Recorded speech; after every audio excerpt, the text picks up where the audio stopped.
And here we go.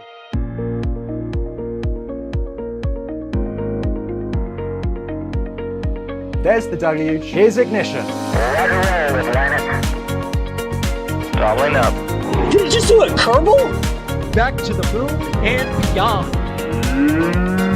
Put that in the big bag, you know. Back at home, we all have a lot of work to do, but from here, that sure looks like a perfect flow.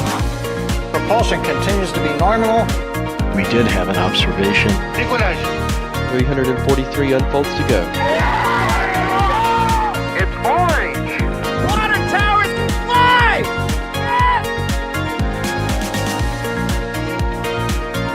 Bingo! Right in the center. Where's Jacqueline? There it is! That was surreal. That's not what we want to see. No! Oh my god. Yikes. You bet. Sure. We don't need any more of these.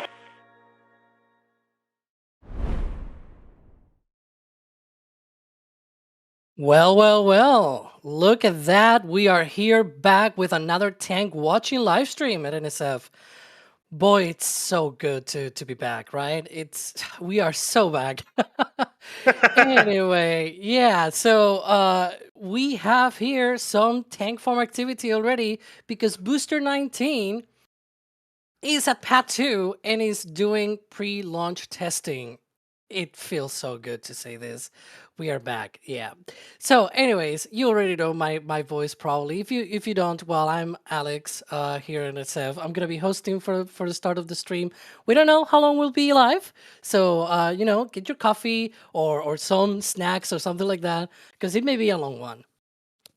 As I was saying, this is a booster test stream. Booster 19 out there at Pad 2.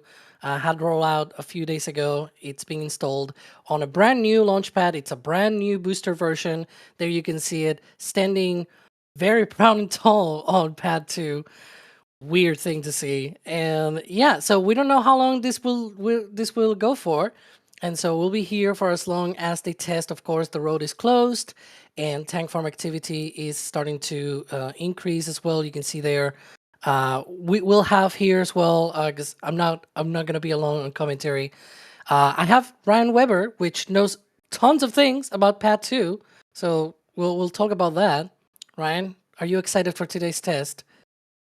This feels like the really, really old days, back to the original days of Booster 4, Booster 7, even back to the original days of suborbital flights where you're trying to figure out tank farm activity and whatnot. We do know a decent amount more about this tank farm as we've seen it get built. But it's one of those things of, well, we don't know what tests they're going to run today. They could fill it a little bit. They have been doing ambient testing over the last 2 days, basically. They've done a couple of them, in fact. But we don't really know what they're going to do. They could load it parts of the way. They could load it halfway. They could load it all the way. We could have a fully frosted booster. We don't really know right now. What we do know is that the LOX side and the methane side are in full chill down.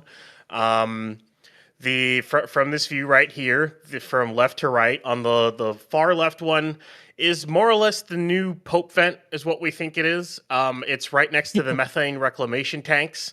It's basically those reclamation tanks help them take methane back in, recondense it, and then kind of either reuse it or put it back into the tank farm. There's usually a middle vent, which isn't active at the moment, but there would be a middle vent in this case is the booster methane subcooler vent, which is kind of going right there. And then over all the way to the right is your box fan vent. That is basically chill down for the LOX pumps. It is also the exhaust area for all of the LOX subcoolers. So both the booster and the ship LOX subcoolers. None of the ship stuff is going today. In fact, the last I checked, the ship stuff isn't even hooked up to the cryo trench. It's all stopped. There's like lines that are literally missing when you enter the trench area just at the end of the wall. So none of that's running today. It's all booster. And I cannot wait to see how long it takes them to chill down. They've been kind of going, I think it's about since 8:35 a.m. or so. So it's going to be interesting to see how long the chill down takes, because they also have a different chill down process now. In fact, back on pad 1, you know, we'll keep doing these callbacks as we go through this stream. I know that for a fact. Back on pad 1, I was gonna say maybe we could like leave a little bit for later, because I was trying to sort of start the intro here, but it's okay. It's okay. You already went full mode. It's hard to. I'm excited for this, Alex. It's booster I am testing too. again. I am too. Look, it's been 5 months. So the last time we saw any sort of propellant loading or testing or tank farm activity, we've seen testing for a while without any vehicles. But now we actually have a vehicle at the pad, and it's been 5 months, right? Since Flight 11 back in October. It's been a long time. And of course, the only way that we are able to support all of these streams and everything and being able to switch all of these views is thanks to the producer here, Carson Phillips, which is going to be pushing all the buttons, pulling all the levers and everything. And of course, that should be basically the one and only Carson, the one that's doing most of the work lately here for producing. We are very busy at NSF. You'll see. But yeah. So because this is probably going to be a very long stream.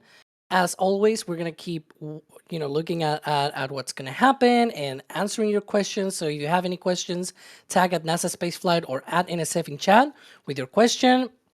Or if you have any comment to say, good for you, but we're going to stick to questions mostly. And of course, we'll also read your support and things like that as usual. But yeah, this is going to be a long stream. I'm already seeing a bunch of questions in our queue. And all of them, or most of them, are all about, what is it going to be today's testing about? Like, what's going to happen, right? And, as you were saying, Ryan, we are not fully sure what sort of testing they're going to be doing today, right?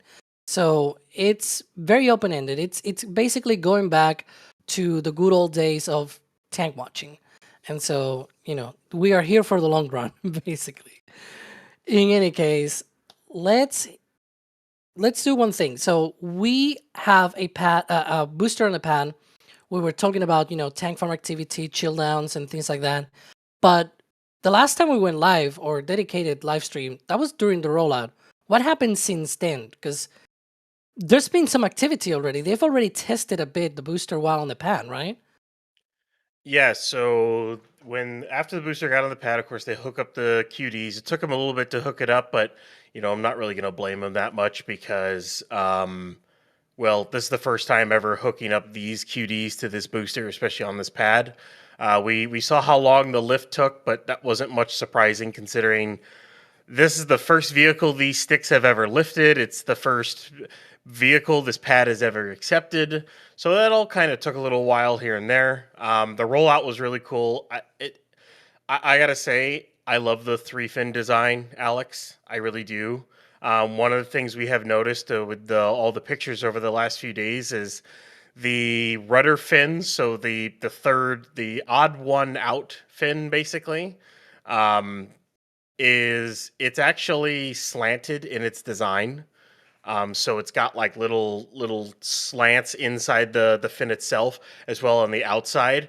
And I think there's a very good reason for that, and we can get back to it. But as for the other testing it did, I think they've done at least like 2 ambient tests, pressure tests, just testing like the pre-press systems on the pad.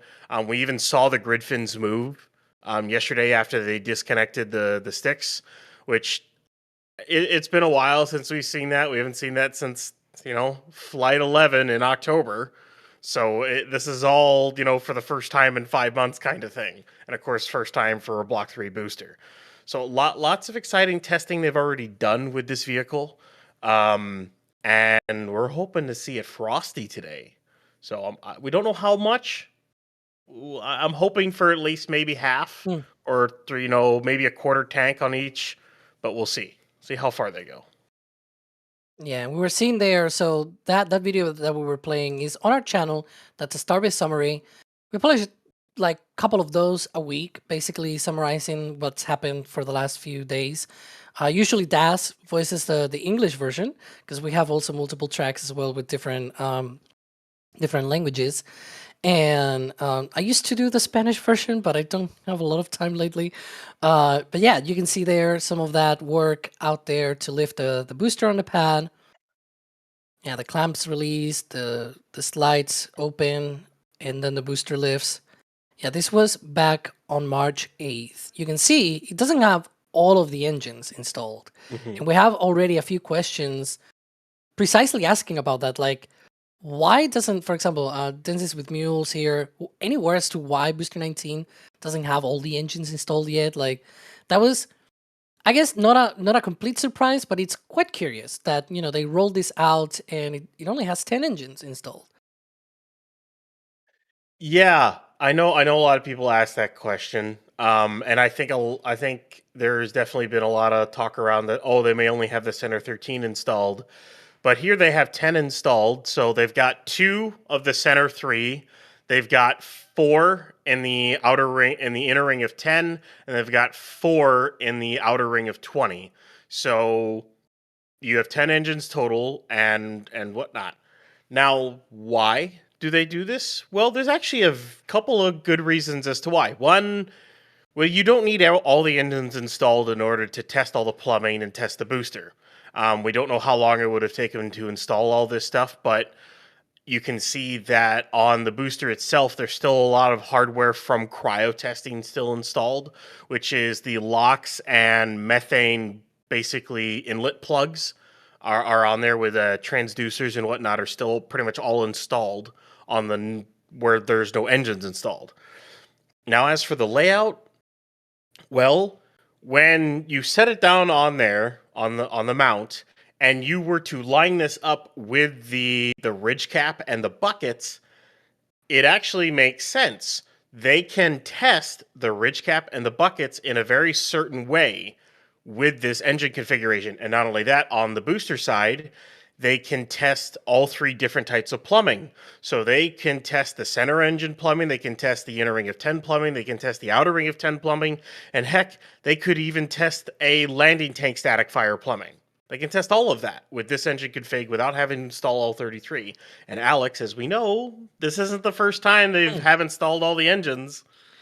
Yeah, so this is not the first time. Obviously, it is the first time for version 3, but to be frank, it's the first time for everything right now for version 3, right? Everything right now is new for version 3. But yeah, overall it is not the first time that they go out. Even like if you count even like the SN era with the ships, they started with just 1 engine, right? Like they were fitted for 3 engines, but they installed 1 engine for the first few ships back when they were like SM4, SM5, SN6, SN8 also got, I think it was a couple of static fires with just 1 engine. And then they installed all the 3 engines and the nose cone and things like that. So yeah, like it is not unheard of for SpaceX to go out to the pad and do testing with fewer engines than the full complement of engines, right? So it shouldn't be a total surprise, but it's quite interesting. So that's the takeaway from this, right? And so yeah, a lot of the questions in our chat are also about, will this be static fire? For example, hell diving Canaveral. Here, do you all think it's static fire? And so just to put it out there, personally, at the very least, I don't think so, right? It will be very weird for the very first test to be a static fire test, right? Yeah, But I'm open-minded. Let's put it that way, right? I expect this entire week to be. We've already seen them do pressure tests. We've seen them do testing of the vents plus the grid fins. I kind of expect today, especially today and the rest of this week, to be loading tests. So today will probably be a partial load.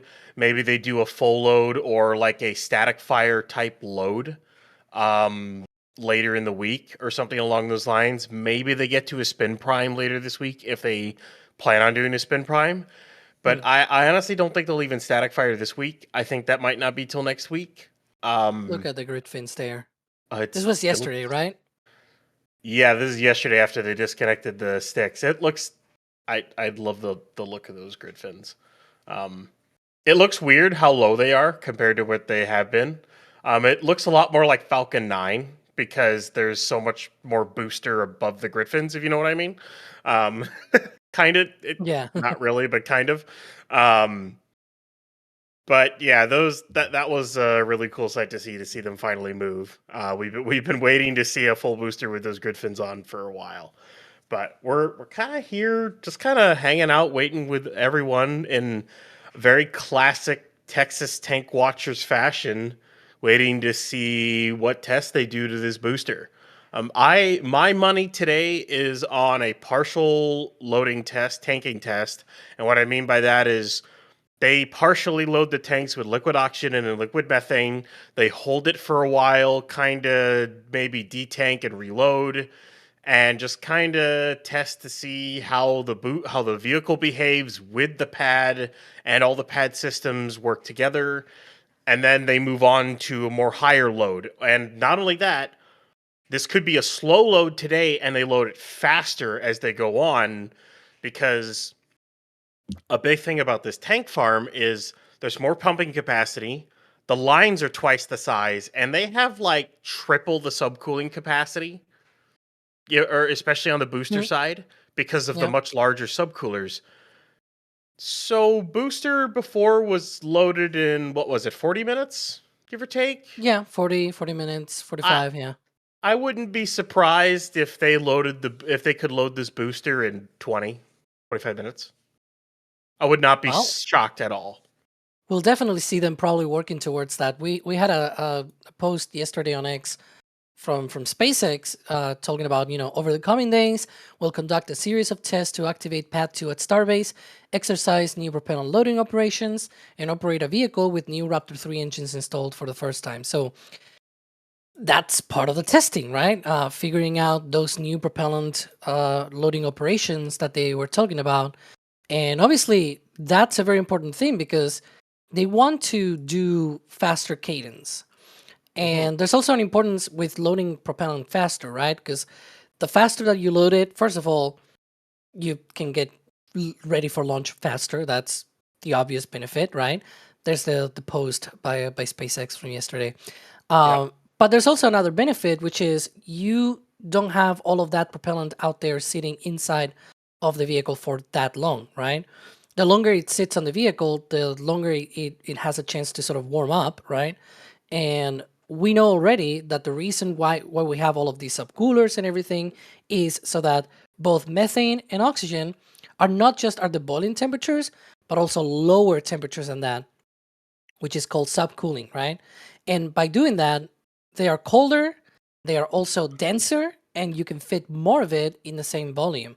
And so that is a very important part of getting more performance because you're getting more propellant. It's basically as if you had like your airplane, right? And in the same wing size and the same tanks and things like that, you are able to pack more propellant or more fuel in the case of a plane. And so if you're able to pack more of it, you have more range, more performance, you are able to go further away. And so it's the same concept for a rocket where it's like you have more capacity, more performance on the rocket, and that's very important for what they want to do. Going to the moon, Mars, deploying Starlink, etc., all of those different plans in the future. So the loader, the what? In the last like 5-10 minutes, that the box fan vent has really, really, really kicked up. So I wonder if they're really into like it. So we're going to be figuring this out with everyone here on what their processes is. That's going to be the fun part about this. This could either mean that they are really into starting to chill the subcoolers a lot, like really, really flowing liquid nitrogen through them to chill the subcoolers down, or they are chilling down locks through the lines, but we don't see the vent for the mount yet. And not only that, one thing we saw with so we don't really know what that box fan is going to look like when they go to load locks onto the vehicle. We don't really know what it's going to look like.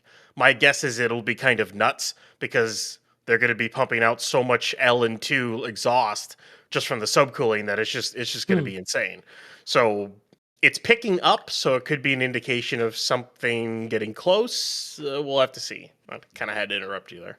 No, it's okay. It's okay because I was sort of setting up for that exactly, where we're seeing all of this activity. All of this activity is precisely preparing for propellant load, right? And that is a very important step because you don't just go nilly-willy and you're like, whatever, I'll just load the propellant, right? First of all, you need to prepare the tank farm. Once the tank farm is prepared, then you have to subcool the propellant, right? So they use this big sort of, they call it like hippos, right? It's sort of like this Heat exchangers. What yeah, it is. they're heat exchangers, but like they're called hippos because it sort of looks like one, right? And there are multiple of those. There are pumps and everything that are used for this as well. And in the process, you have to vent a lot of nitrogen out of those fans, right? Like that's what we're seeing here, if I'm not mistaken. Yeah, this is basically a bunch of nitrogen bit. So in the past, SpaceX, with how they vented off their subcoolers, we all remember the massive manifolds going over that blast wall where they just kind of vented out in the grass. Well, this time and over at Massey's, they've changed that entirely. When it comes to the lock side of tank farms, they are hooking everything into a fan. So there's two massive fans on the side of a column, and this LN2 exhaust, which is kind of basically gas at this point or whatever, is getting directed into this air column because the fan is literally just sucking in air, and then the air is going up in the column. So what they're trying to do is they're trying to mix air in with the LN2 to basically disperse it more. And I'm trying to think of the dang word. I've already been awake a while, but I'm just trying to think of words in my head. But basically, the whole point is to try to disperse the nitrogen more and mix it with the air better. And it's much better system than trying to just dump it off to the side. This just becomes a cloud that eventually dissipates into the atmosphere and doesn't really do any harm to anything. All right. Well, that is important. That is important for operations, especially now that there's a lot more venting as we see there than in the past.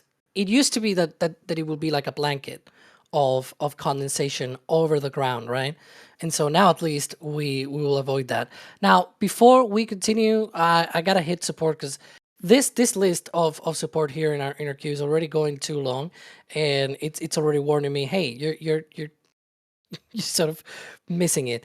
So let's see, Robert, thank you for upgrading to Red Team member. Let's see, Laura, Red Team member, Capcom, another PadRat member, another PadRat. There's a lot of PadRat members here. Launch Rector, Just Will. Wow, that's one of the highest tiers of support. That's really important. And everybody that is joining the membership program, they have also pictures, for example, from our field team out there, not just at Starbase, but also Florida as well. Sometimes McGregor, sometimes even Wallops, we have coverage as well. So if you're into Rocket Lab and all that, we also have that as well. So just saying, it's not just Starbase. Best Beer also as well, Red Team membership. And Static Fire 1387, also Red Team membership. Let's see, and now we have questions here also as well. Super chat from I don't know how to pronounce this, but that huge launchpad makes the booster seem almost small, even though the booster is huge. Yeah, so this booster is about 72 meters tall, right? That's a lot of meters. Let's put it that way. And so look at that. And it's just barely like halfway up the tower. You will have later a ship on top that's gonna sit there, and it's gonna be even taller of a rocket. Yeah. I can't wait till they have till a ship 39 is on top of that booster. It's especially with the way 39's heat shield already looks. It's gonna be glorious. I can't wait.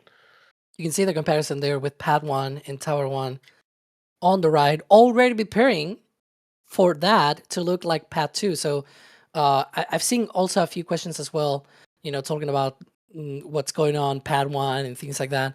They're doing the same thing that they were doing here on pad 2, where they built a new launch mount, the service structure and everything. All of that is now being built at pad 1. Of course, it's going to take longer because it started later, but they're already in that process. Let's see, and of course, thanks for the super chat. We have more super chats here. Oliver Redmond. So many events. That's fantastic. Look, if Sawyer were here, he will probably enjoy that pun.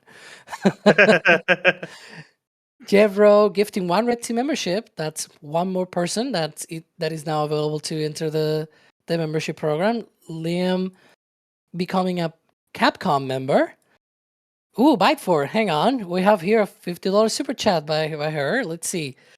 What? Negative Neil Ryan is excited. It makes my heart pound with happiness that Ryan sounds hopeful. Good afternoon, Alex. Yeah, for Tank watching. Good day, all NSF gang fans. Yeah, it's good old days, right? Like, just tank farm activity, tank testing as well with Booster 19 out there on the pad. We will probably see it, Frosty, maybe within the hour, right, Ryan? Like, not long from now, essentially. It could be within the hour. I'm waiting to see if there's any indications of of the bunker chill down. There you go. Good old Texas Tank Stand Watcher. I still have. I think I have a mug, or I'm trying to remember what I have. I think I have an old mug from the really old Texas Tank Watcher days. But yeah, we're really going back to the old days of the Starship program, where we're learning how the pad works as they do this. It is kind of hard to judge though, because it looks like they ran it for a while early on to do an ambient test early this morning, and then they kind of shut it down, and then they turned it back on again to do all this. But I can't wait to see. I can't wait to see an indication from the pad, because the one thing we haven't seen yet, and I expect we will see at some point during loading, is they'll need to vent out the service structure as they do it, because it's an enclosed space. So those vents that are on that service structure might have just like, you might see cold nitrogen gas get, you might see it vent as they purge it.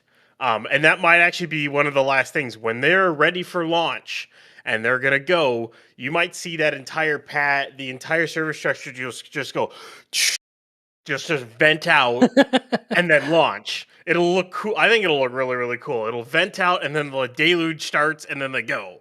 I can't wait to see that. I actually wanted to ask you, because there's already people asking, like, probably tank watchers from, I don't know how many people are watching here, like that have been watching for a long time. I already know that, I recognize some old names and whatnot, but like there might be people that are probably less regular watchers, saw the live stream and were like, ooh, there's testing finally, right? And probably are coming back, might not be fully aware. That's why we're sort of doing this sort of conversation where we sort of wrap up what's been done with Booster 19 for the last few days and whatnot. But there are people asking in chat, Ryan, like, are there things like the OLM vent like we had back in the old days, right? And you were talking about venting from the bunker and things like that. Here, for example, this question, is there equivalent to the OLM vent for pad 1? Do we know when they're chilling down the launch mount and things like that? So there is a vent that comes off of the mount and goes to a really small like pond off to the side. In this image, if you see there's a mound of like lighter soil, and then you can see the bollards that are in between there. Those bollards, where it says on the ticker, like in the question, equivalent to the OLED, yeah, right? equivalent, yeah, Equivalent. where it says the word Above equivalent, that. you go up. There are a bunch of bollards there. Ooh. I made that Fancy. this morning. I think that's the methane. Yeah. So the OLM bunker vent is kind of, we think that's the chill down vent for it, and it's kind of this little square, it's a little rectangle that comes off. We've seen it venting like once, so we think it's the chill down vent for the bunker, because I think they recapture some of it, but they also vent some of it off, and the indication is we would have to see clouds coming out of that little pond, the little rectangle that's there, to really see if they're chilling down the bunker. We don't really know. We're kind of waiting to see if there's other indications. The methane one we wouldn't really see anything. There's no exposed lines like there was on the older mount where you could see it get chilly before the OLM vent turned on. Everything is either inside the bunker or inside of a trench. And the only lines that are visible are like one methane line sticking above the basically the tank farm wall, and then the LOX pumps, some of the LOX subcoolers, and some of the other lines around there. That's about the only thing that's visible. Everything else is shielded or in a trench or whatever. So makes it much harder to determine. And we're here, watching with everyone else to see what indications there are, to know when there's chill down, how long there is going to be until it. So I'll just say this: the what we think is the new Pope vent, plus the box fan has been running very continuously for like the last hour and 5 minutes. So we don't really know when they would start this bunker vent. It could be any minute now. It could be half an hour now. It could be an hour from now. Don't know right now. Yeah. Okay. Well, that's what we are here for, right? Just taking a look at what's going to happen at the pad with Booster 19. Now we have more support because, I cleared the queue and then suddenly there's more support here. It's crazy. Oh, Patrick Bob, this is a regular as well, gifting 20 Red Team memberships. That's a lot of Red Team memberships, by the way. That's a lot. So thank you for that. And of course, everybody that got that membership will now have access to all of that. And of course, thanks to Patrick Bob. Ron Smith, did we miss the new grass vent? This is a good old, also like an old time tank watching thing, right? So I will tell you where the new grass vent is. I'll tell you where it is. All right. Carson, if you can go to beach 3, it's a shot of the pumps. I will wait for Carson to do this. So if you see there's 5 pumps in a row that are frosty. Those are the booster LOX pumps. Now to the left of the leftmost pump, you'll see one large line. You'll actually see 2 large lines. The one that's the lower line is the main LOX supply line going to the pumps, and then the one above it is the LN2 exhaust for the 4 front booster LOX subcoolers. There's a large LOX subcooler that we can't see from this image that's kind of behind a bunch of pipes. Now you see there's 2 small lines right there, 2 small frosty lines. Next to that large one there's 2 little ones. I don't know if Carson can see them. I think he has drawing powers. But there's 2 little lines right there. People are asking for Weber art. Well, you're right. We need to set you up for the next one. You can see one of the lines comes up from the bottom and then goes back. That is the new grass vent. That is the new LOX pump chill down line that its exhaust gets routed into the box fan. So that's what that is. That is your new grass vent. The new grass vent is the box fan. If anyone was following me, I just wanted to know if anyone followed me that one. Basically, the big venting that you see going up, part of it is the grass vent, the old grass vent, right? Yep. Okay. That's basically what it is. I think I got it then. Okay. Got me that. Just it's like a lot of rerouting and everything, and then it finally ends in that vent. Okay. Well, I will say it has been a ton of fun over the last 22 months. Watching this entire pad come together and learning its entire construction, learning how the entire tank farm routes, because I've spent hours and hours following the lines for this thing. So I kind of know where everything goes, but of course, their procedure for chill down and everything is always an open question. But it's been a ton of fun to watch this thing get built, and I am so excited to finally see a vehicle on it getting tested, and we get to learn about it even more. It's so awesome. Yeah, and we have even like a question along these same lines because of course people are asking all about this as well, which is are they using the same tank farm as with Pad 1? And I can say that at least not anything that is being like anything that is being used today has nothing to do with what we saw with Pad 1, right? The Other vaporizers than do. okay, yeah, Okay, and the ground tanks, some so of them. most, well, pretty much all of the tanks, all the ground tanks are being Yeah. used today. I don't know if the older methane tanks are being used or just the two new big ones that are being used.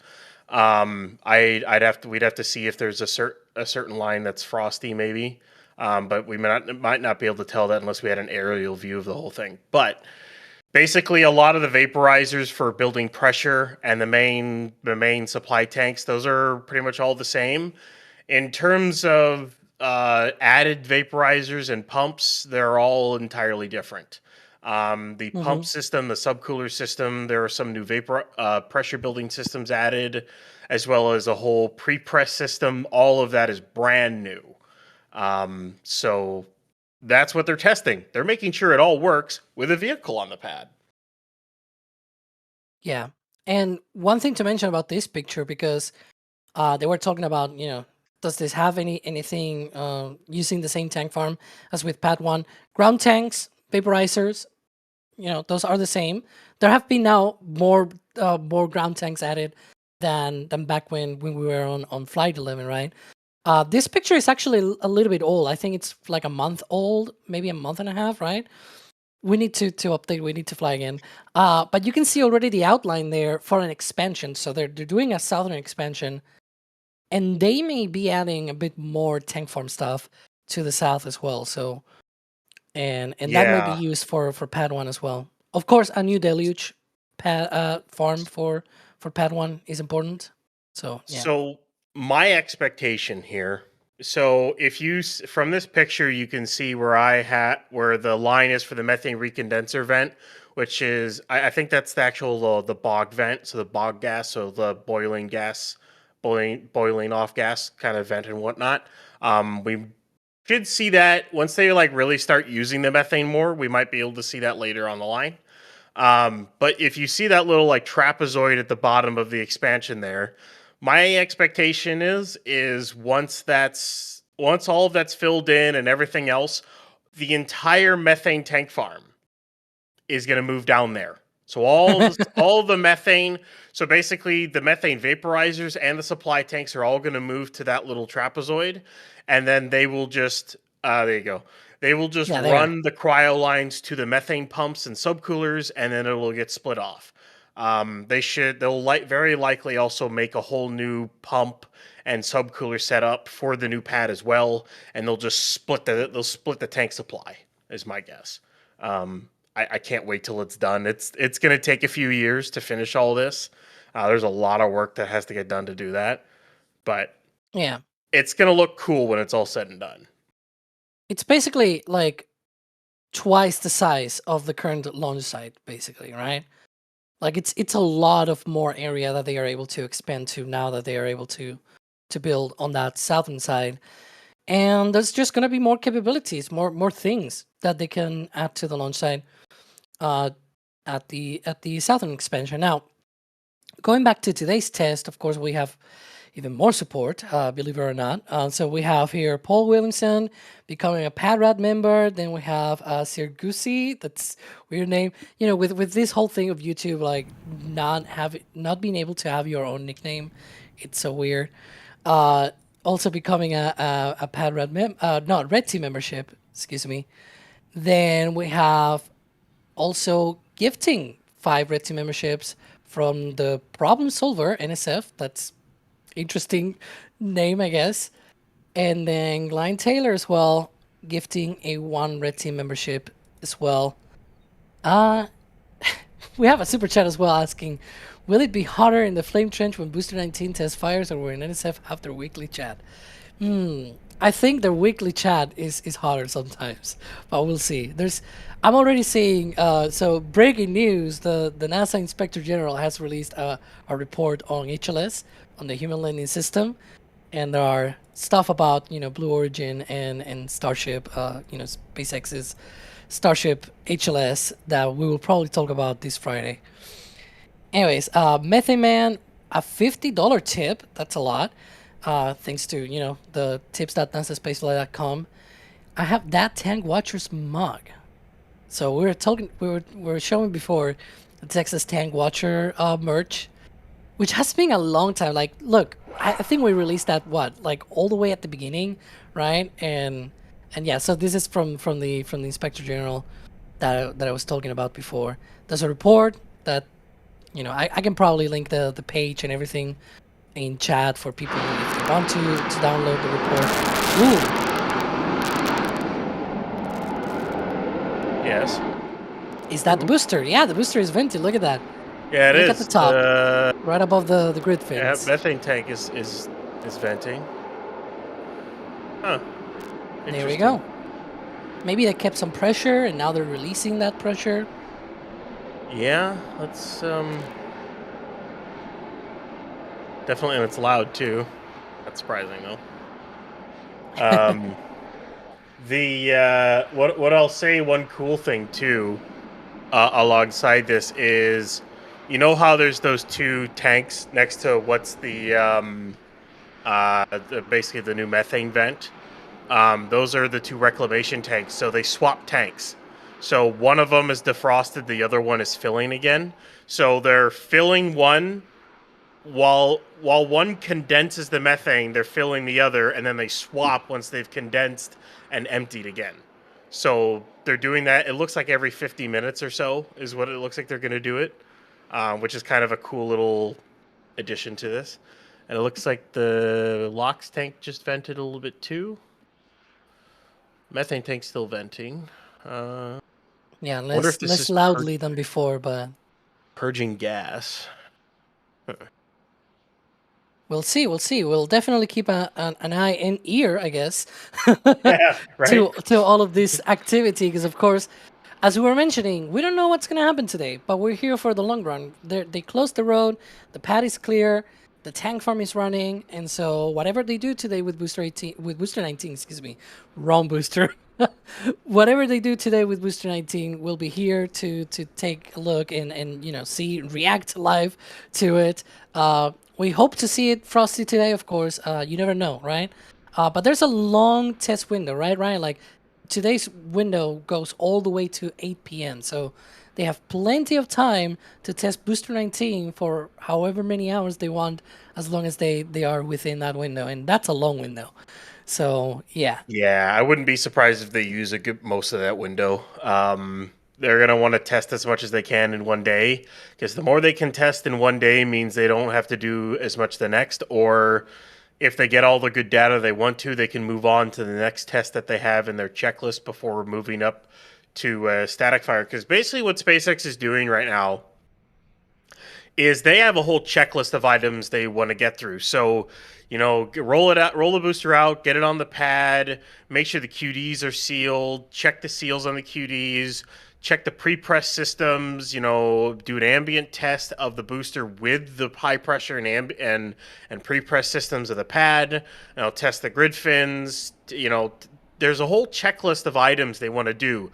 And that includes loading certain levels of propellant on board and doing it at different speeds, most likely, until they get to the point where they are comfortable with, okay, we can go through, chill this tank farm down, load this booster up in the time we want to do it, go through a countdown, and light these engines off and do a static fire.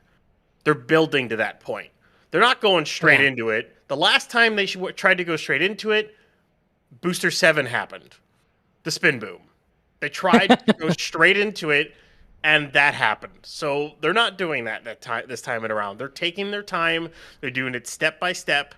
They don't want another spin boom. That's the last thing they want right now. They don't really want any delays to do this. They will take their time and do it right, because if they do it right and everything goes perfectly, even if they've taken their time, it's a lot less waste of a time if something accidentally goes wrong. Yeah, and just to point this out, because some people are asking, we're not gonna see fire today. We're not gonna see even a frosty booster. Look, Booster 18, because I mentioned it before, right? Because I was thinking about it. Booster 18, it didn't even get any cryo on it before it blew up, right? Like we're talking about every single test that they do that is more than before, right? Like anytime they go, you were mentioning this sort of checklist, right? That they have, right? And so the more deep that they go in that checklist, it's a new thing, a new event, a new test for version 3, and also for Pad 2 now that is on the pad. Look at all that venting on the tank farm, right? Just imagine this on a launch day with both ship and booster that have to get filled, because mind you, this is just chilling down the locks, the booster side. This isn't even the ship side. There's a whole other large subcooler plus another 4 pumps that have to get chilled down for ship. And that's just the lock side. That doesn't even include the methane side either. This is going to look nuts on like a launch day. Is my eyes playing, or is like you see that like little white down there? You know? Maybe from the OLM, from the Is bunker. that, I don't know. I'm not seeing like clouds or anything. It would be like Maybe it's just the edge Yeah. of the pad, right? Yeah, I think that's the light playing tricks on my eyes, which Yeah. yeah. I'm One of the waiting to things see of so it many being one of the things of it being in the morning is that the sun is still somewhat low, and so some of the views are a bit different. Like I don't know if we may be able to go to like this view. There you go. The sun is literally hitting the camera right now, and so everything is sort of washed out, right? But once the sun sort of goes further up, then it starts being a little bit behind the camera, and then this view that it's a bit closer to the booster will be even better to be able to see some of the details. There you can see it's already okay, like for figuring out things and whatnot, but it's not ideal. I'm gonna be honest. I prefer some kind of afternoon light, and also from this point of view, since the sun is sort of behind the booster, it looks too dark. If it's behind the booster, like instead of behind the booster, sort of behind the camera instead, that will be even better. So just saying, the views will get better as we go down the closure window. But as I was saying, speaking of going down the list, the list of timeline of sort of events, right, that they need to check out. There's cryo, there's static fires, and in between there are so many different shades of gray where it's like they may do a 1-engine static fire, who knows, right? Like I'm open to whatever kind of testing they might do, right? And so that's what we're here for. And you never know when something might not go well with one of these tests, because I was saying before, every single time they advance in that checklist, every single time they go down and take down more of these different items of that list, that means it's already something new that they're doing. And every time they do something new, there's a risk that they're incurring there, right? And as I was saying, Booster 18, it failed during a pressure check back at Massey's, like right after being rolled out, right? Like you never know. And this is why it is exciting, because you never know when one of these things will just not turn out well. And we're not here for the explosions, of course, but we are interested in whether it goes right or wrong. Because if it goes right, this thing flies probably like a month, maybe a month and a half. If it goes wrong, well, you're going to have to wait longer. We're here not because, oh, it's an explosion, haha, right? Like, no, it's because we want this to go right, and we are interested in this kind of testing because of it. Because if it goes right, man, things are going to get really exciting, right? That's the long run, as I was saying before. We are here for the long run. Anyways, we're seeing more venting here. I'm noticing that the 2 vertical tanks, so each one of them has a pipe. One of them was not frosty, that the pipe was not frosty. The one on the left here from this view, and now it's frosty. Yeah, Might I that didn't be expect part of them the... I didn't expect them to get frosty again. Those are basically I think they're the recondenser tanks, or reclaim recondenser tanks for the methane. So basically, they are, because I think in my thing, I think I mislabeled the recondenser event, but then again, we're all learning. So I think I got that one wrong. I think that's the bog gas vent, if I at this point. But I guess they're filling both. They must be filling both tanks with methane, and then they got to recondense them into gas, or from gas into liquid, or from a warmer liquid into a colder liquid. It's kind of interesting. I think it got frosty, and it may not be, and it may be thawing again.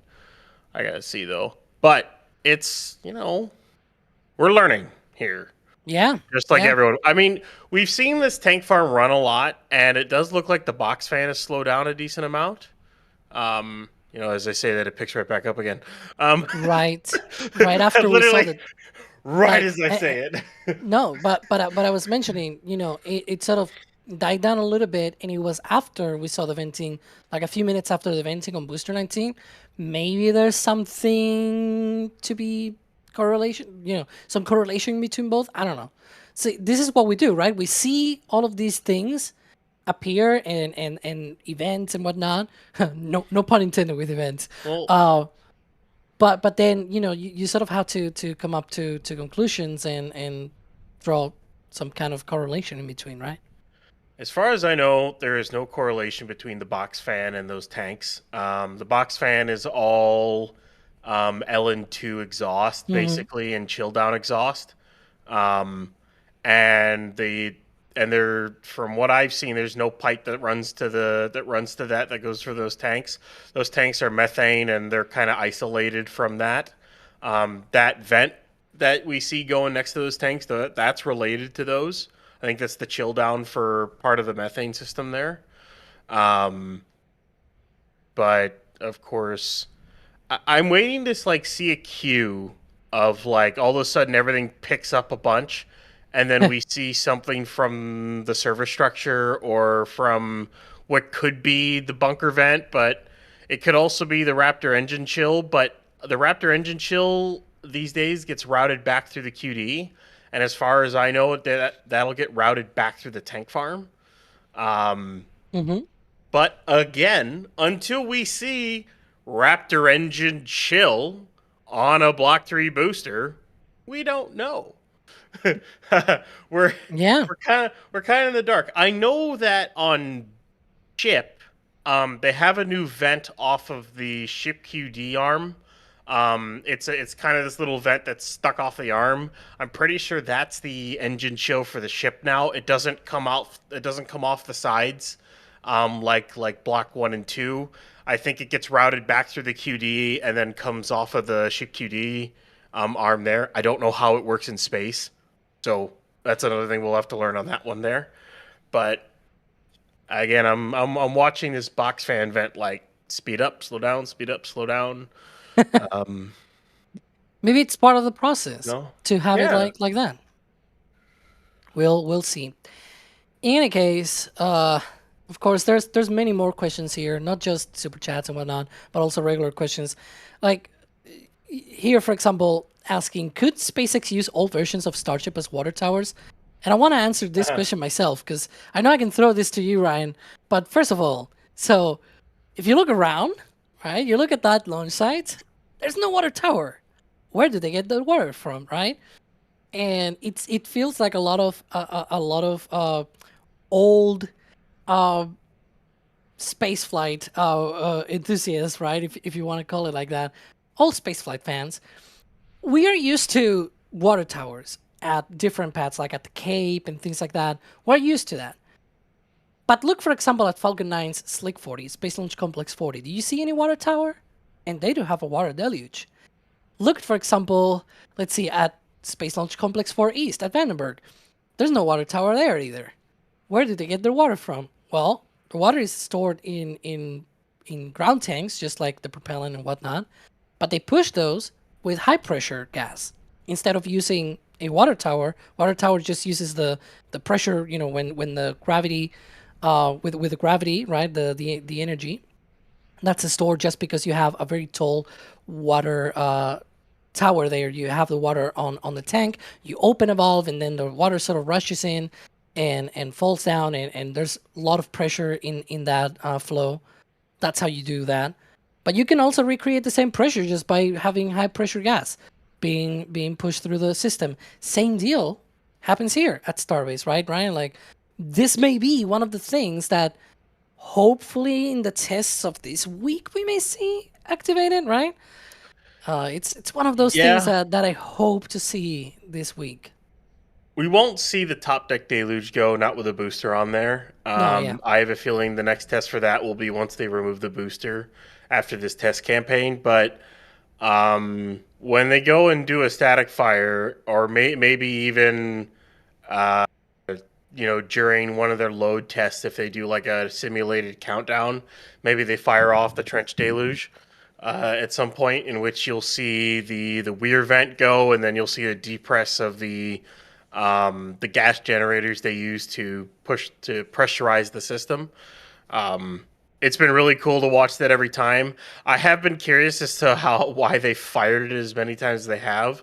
I wonder if they're trying to like nail down system pressure or something along those lines. But it'll be cool to see that activate with a booster on the pad, and it'll be really, really, really, really, really cool to see it activate during a static fire.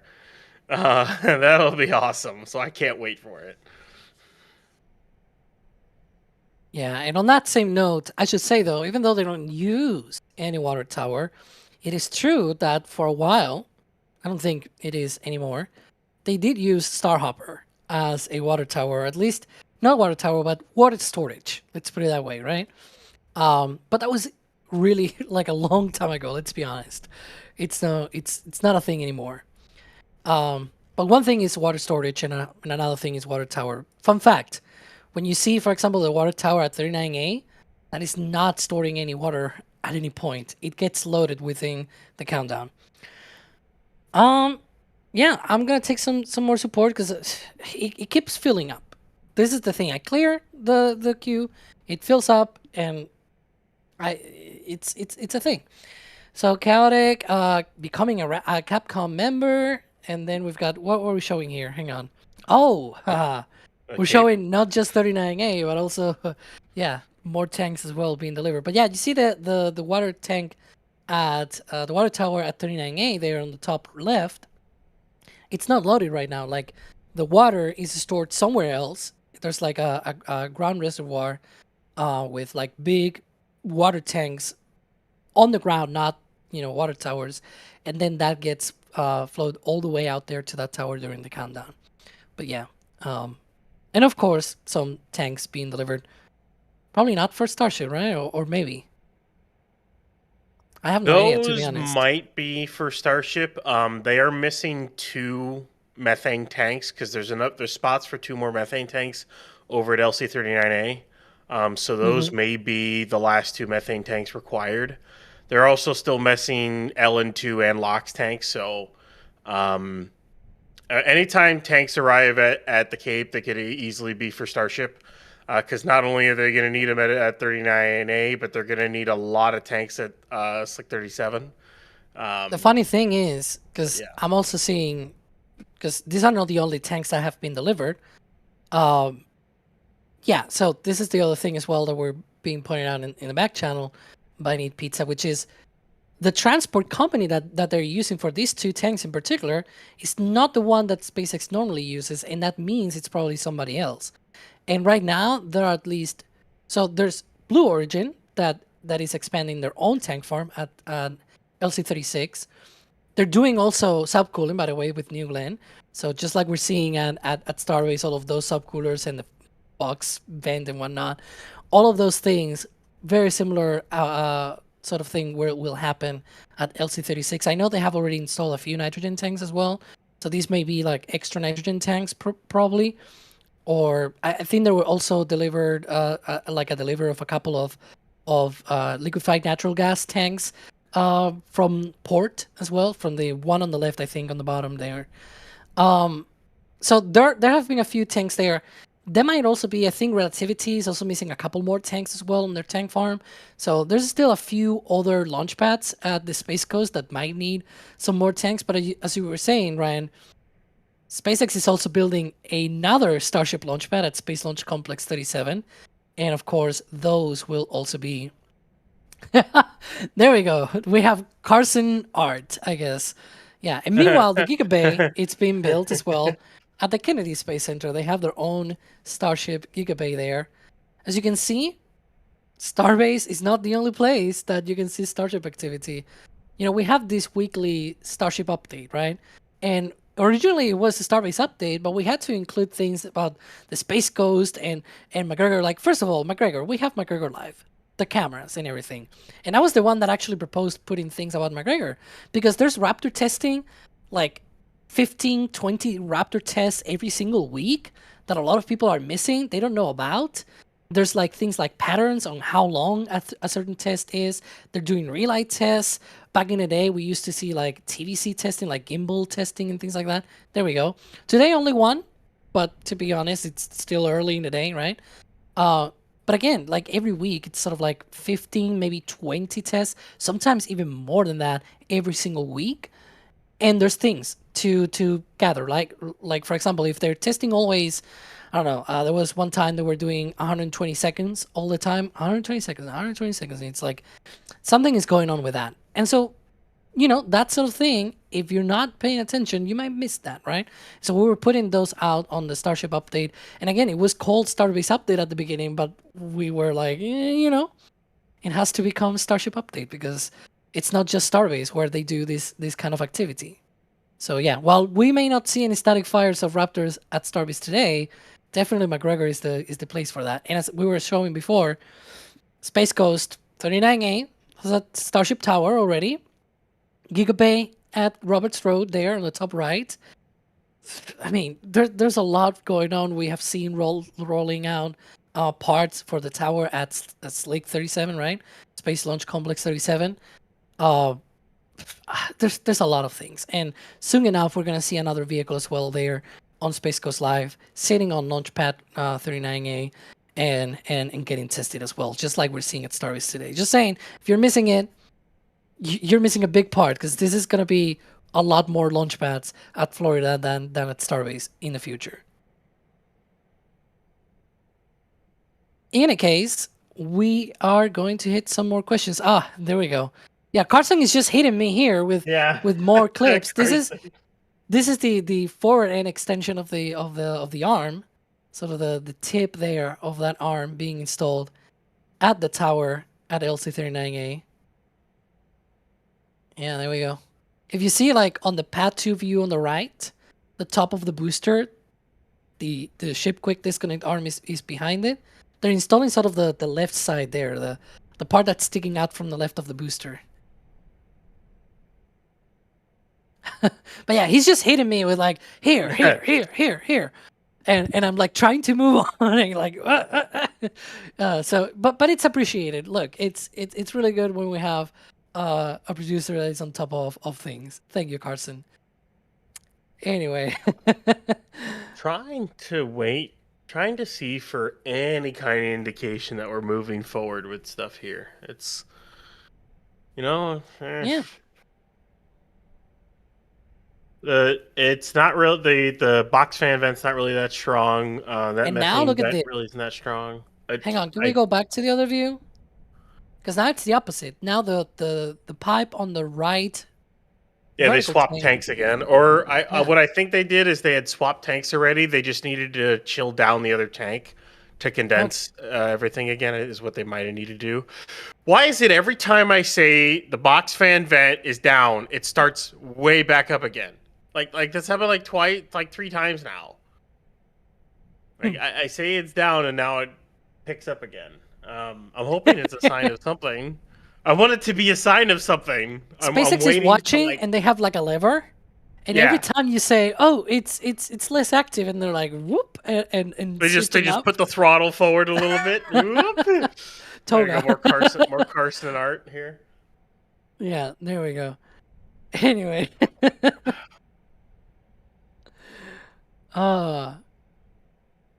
But yeah, so we're talking really about going now. What kind of testing we might see today. This is what we're seeing right now. And then it's gonna die down again. Like, oh my God, SpaceX. This is gonna get frustrating. Hey, but it's fun. It's fun because again, well, technically, tank farm activity we've seen it in the past, right? Like we've seen the testing the tank farm, but it's not been with a booster out there or a ship out there. Of course, the ship without the booster cannot be out there. Of course, it needs to be sitting on a booster. But definitely, right now they have a booster out there.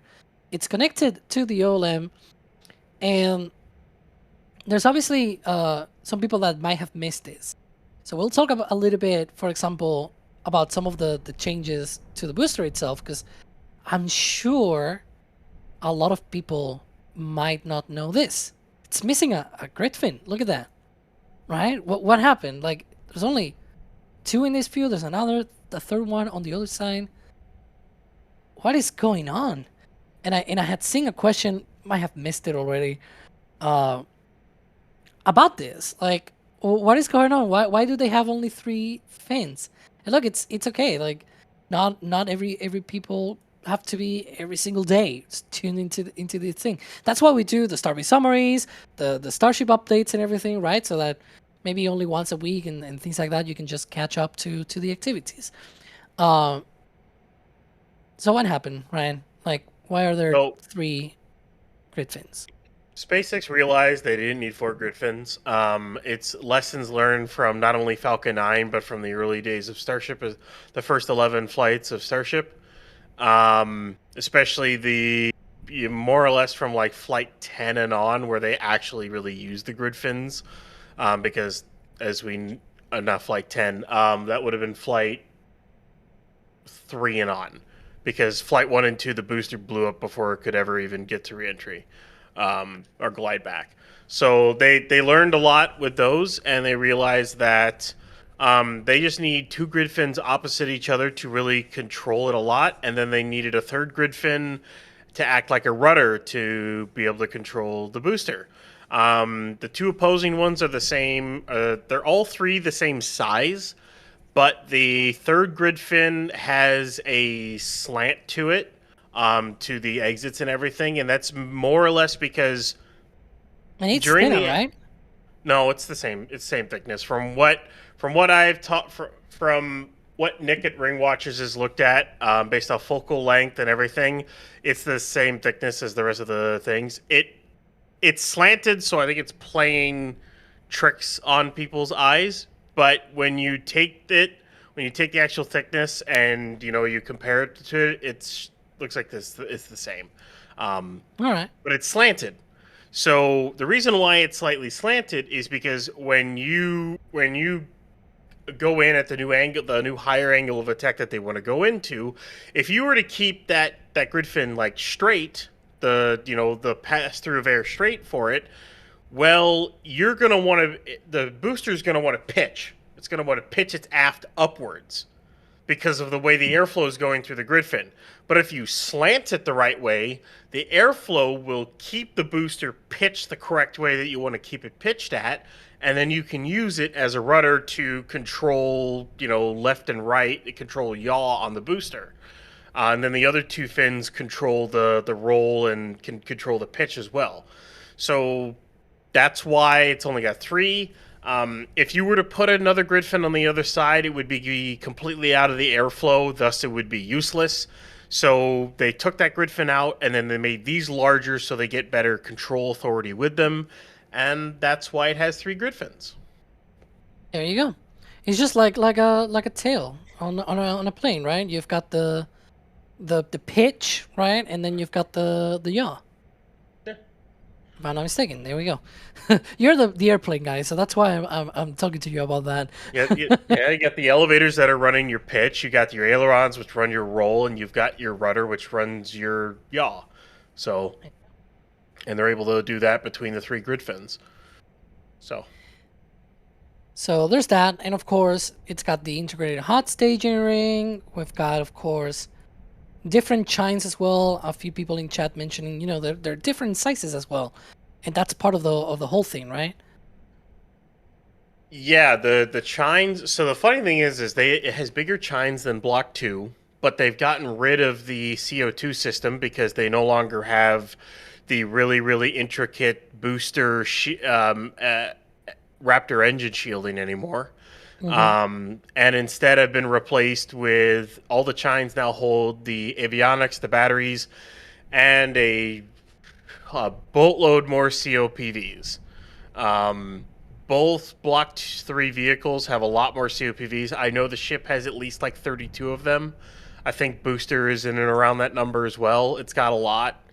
It might not have that many, but I know it's got a lot on it. It's been increased by at least double, if not more, for the number of COPVs that are on the booster. It could be up to like 150% amount of COPVs that it's got on board, and these are all used for, pressurization of the new landing tank that's installed, because it's now like Falcon 9 again. Am I right? We'll go back to that in a second, but basically the COPVs hold purge gas, Raptor spin-up gas, igniter gas, as well as pressurization gas for the landing tank, Alex, which is like Falcon 9 now. Yeah, on the side they have that landing tank to hold. That one is for liquid oxygen, right? Yes, liquid oxygen landing tank. Yeah. There you go. And it's separate so that they are able to, once they are in that high angle of attack, if they were to do that with just the main tank, the level of the oxygen will be so low that some of and because it's flying at a high angle of attack, right? That means the level of the liquid oxygen will be not covering all of the inlets to the engines, and that's one of the reasons why they have that landing tank. Because a lot of people, and I remember, for example, excuse me, back when we were covering even the earlier version of the boosters, those also had landing tanks as well, and people were asking, but wait, it's not like the booster is not doing the belly flop like the ship, but it's still coming in at a relatively high angle of attack, more now on version 3 than previous, right? And because it really doesn't take a lot of propellant for the landing burn, if you think about it. They're running with 13 engines for like maybe 10 seconds, if I'm not mistaken, and then 3 engines for another 10 seconds, 15 seconds. When you do the math, it's not a lot of propellant, and 80% of that propellant is liquid oxygen, and it's the one at the bottom, the one that is directly connected to the inlets to the engines, right? If you only use the main tank, because you have such low amount of liquid oxygen remaining for that landing burn, then with a little bit of an angle on that entry, right, when it starts the engines, you will not be able to cover those. And so that's why you have a separate one where you are able to then have a reservoir, so to speak, where you draw from, and you're able to then properly distribute the oxygen to the engines, right? And so that's why they have the separate landing tank, and that's a very important thing. Now they have put it on the side. Maybe the next version will have it back in the center. We'll see. But it's very important. It's very important for them to be able to keep that separate and ensure that the engines have proper supply. And a really interesting thing about it, too, is with the new landing tank design and the new manifold, which it looks like a spiderweb manifold. And the only way we saw it is because, B-18 sneezed its guts out during the ambient pressure test over at Massey's. All 13 center engines that can gimbal can also be supplied by the landing tank, which means that with the methane transfer tube and there's also a little methane landing tank just below the transfer tube with the way it's kind of separated out. But from what we can tell, that plus the LOX tank, SpaceX has an incredible redundancy in the landing burn. So when they go ahead and do the landing burn, they originally ignite all 13 center engines to do the initial slowdown, and then for block 3 it'll down select to 5, and then it'll down select to the final 3. And if any of the center 3 don't work, they can keep one of the inner ring of 10 on as a backup, and that'll just take over. So it would be it'd be a very catastrophic failures for the booster to land without 3 engines on at any time with the amount of redundancy they have. They don't have the same redundancy on ship, but they have an incredible redundancy on booster to be able to have 3 engines at all times for landing, which is kind of cool. Yeah. And that is the important thing as well. We're having questions here as well about the engines, because we saw the so there's many things in general, not just the engines, but also the aft end of the booster, which we saw during the lift. And like Nikki here asking, why does it look like one of the engines on the very edge of the booster is not flush with the aft? It looks like the engine cap protrudes slightly further out from the aft. Will they cover that? So if you look, for example, on engine 87 there, serial number 87 on the left, there's a cover there. Now we're talking about, you know, how Raptor 3 doesn't have shielding and everything. Doesn't have heavy shielding. Does have a little bit of shielding. You can see there at the top, there's that sort of cover, and it's sticking out. And now there's also I obviously have not pulled this out on the Q&A and everything, but there were also people asking, why is it that the 20-hour engines are literally at the edge of the booster? And I feel like this is probably because the previous version had the shields and it was not noticeable, right? But it has been pretty much all the time that the outer 20 engines are on the outer rim of the bottom of the booster. The thing that's changing now is that there are no outer shields, or at least a big sort of skirt that we used to see with the previous version of the booster. There's still some covers here and there, minimal shielding, weighs basically nothing in comparison, right? Yeah, it weighs basically nothing compared to what they used to have. Yeah, exactly. But there's still some of that, and you can see that's a little bit that's sticking out. Whether they'll cover that or not, we have no idea. I have no idea at the very least. But we'll see. This is not the finished product. It only has 10 engines, right? That's the important thing. That this is not finished yet. And a lot of the things, for example, here, there's wires sort of just sticking out. There was another question as well, which is somewhat important, but different, which is why are there so many exposed thin pipes and lines? Can they survive reentry? First of all, the wires are not going to be exposed. That's one thing, because wires there are probably mostly about the testing here on the pad. But the big pipes that you see there, the ones that sort of go around the aft end of the booster, those will be exposed. Ryan, what are most of those about? Like, quick sort of rundown of what those are for. So each manifold, one of the manifolds, I have to look back at one of the aft sections to 100% see again. But one of the manifolds is the LOX autogen. So it's the autonomous repressurization system that SpaceX uses for both tanks. One is the LOX one, which pressurizes the LOX tank, and one of the other ones is the methane one to pressurize the methane tank. Now there's also a engine chill like collection manifold. There's also the igniter gas, spin up gas, data and power lines that go around, and each of the boxes you see goes over where there's a port that goes to an engine. So there's 33 total boxes that go to engines, and then there's a couple of junction boxes in between there that are kind of basically a junction box for the high pressure data and all that other stuff, which then feed into the QDs and, work like that. So basically, some of those are high pressure gas then, right? Yes, so some of them are high pressure gas. I had them labeled here. Stand by. I can find a label somewhere. I had them labeled somewhere. I'd have to go look for it though. Either way, the bottom line here is that a lot of those pipes, even though they are exposed, they are high pressure gas, for example, which means they are going to be pressurized during entry. They're going to be carrying pressurization gas through their pipe. So that means it's going to give it more structural integrity. Let's put it that way, right? And also, you got to think about this. The engines are right next to it, like right below it.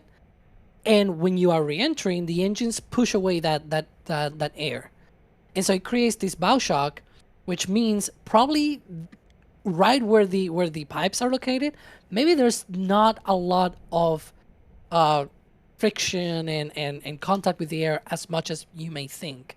It probably will get more contact even like when it's doing the landing burn, when it already slows down and there's no such front, right? That shock wave in front of the booster, right? That sort of warps around the whole thing.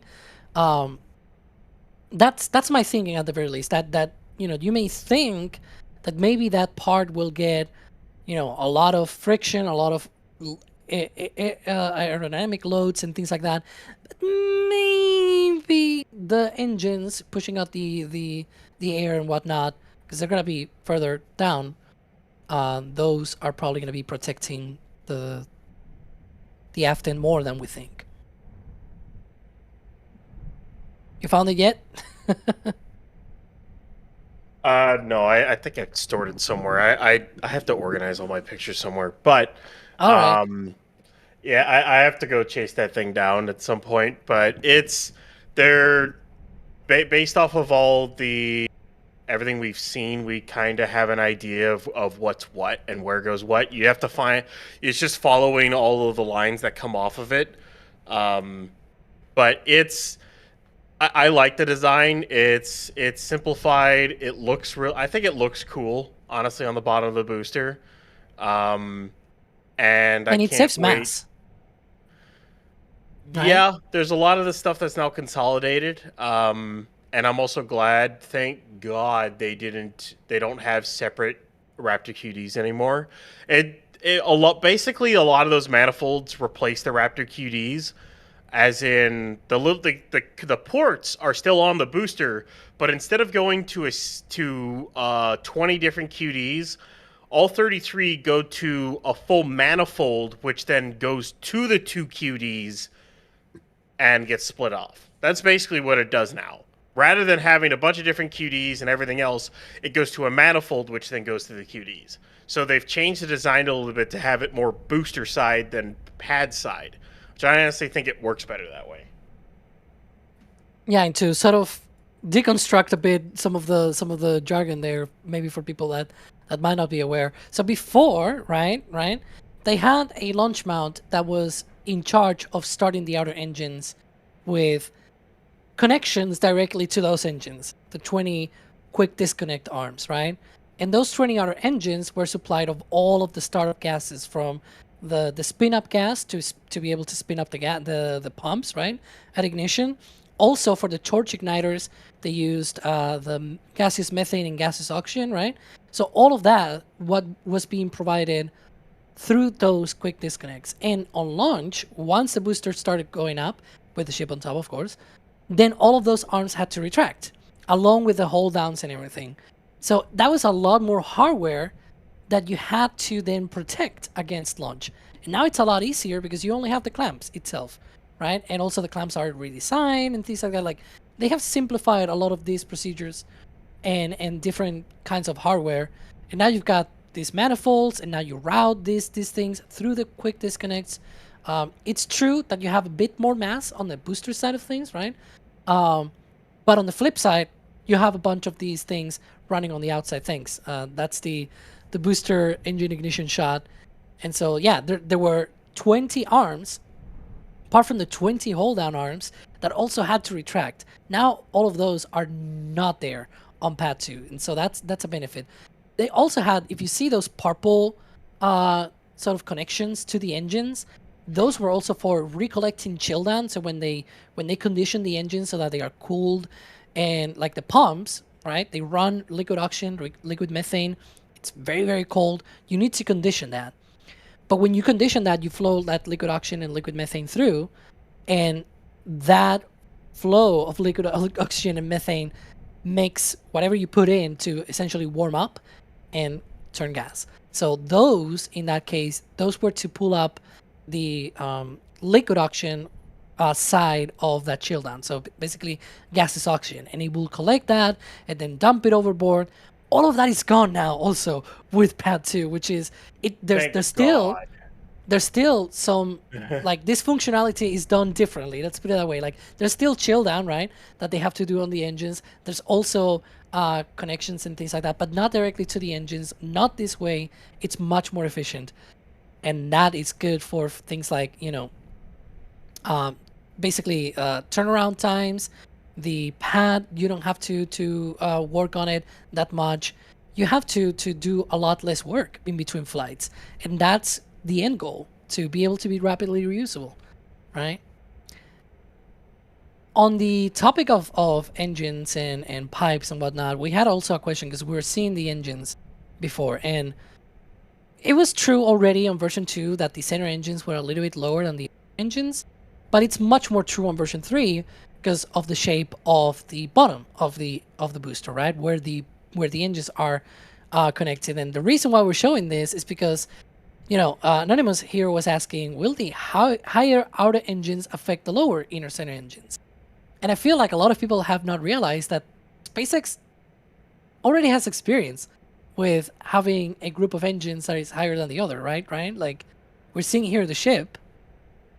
Well, the bells are about the same level because the dome lowers the center engine bells about the same height as the RVAC bells.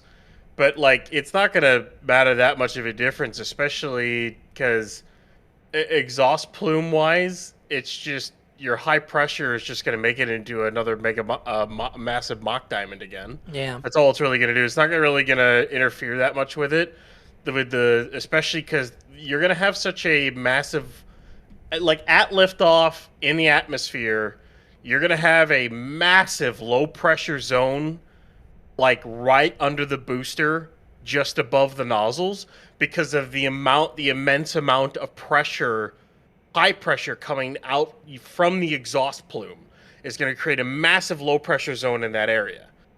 So as you get higher, the exhaust is going to expand, and of course your pressure is going to get lower anyways because you're going out of the atmosphere. You're getting higher and higher in the atmosphere. It's not really going to do that much, honestly.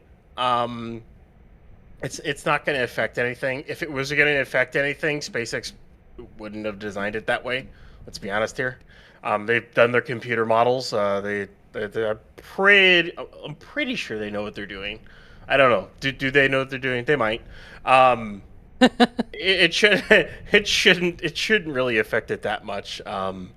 But I gotta say, since we're on the topic of that, I cannot wait to see a full 33 engine Raptor 3 exhaust plume, because I have this inkling it's going to be more bluish, that would be cool. Bluish purple.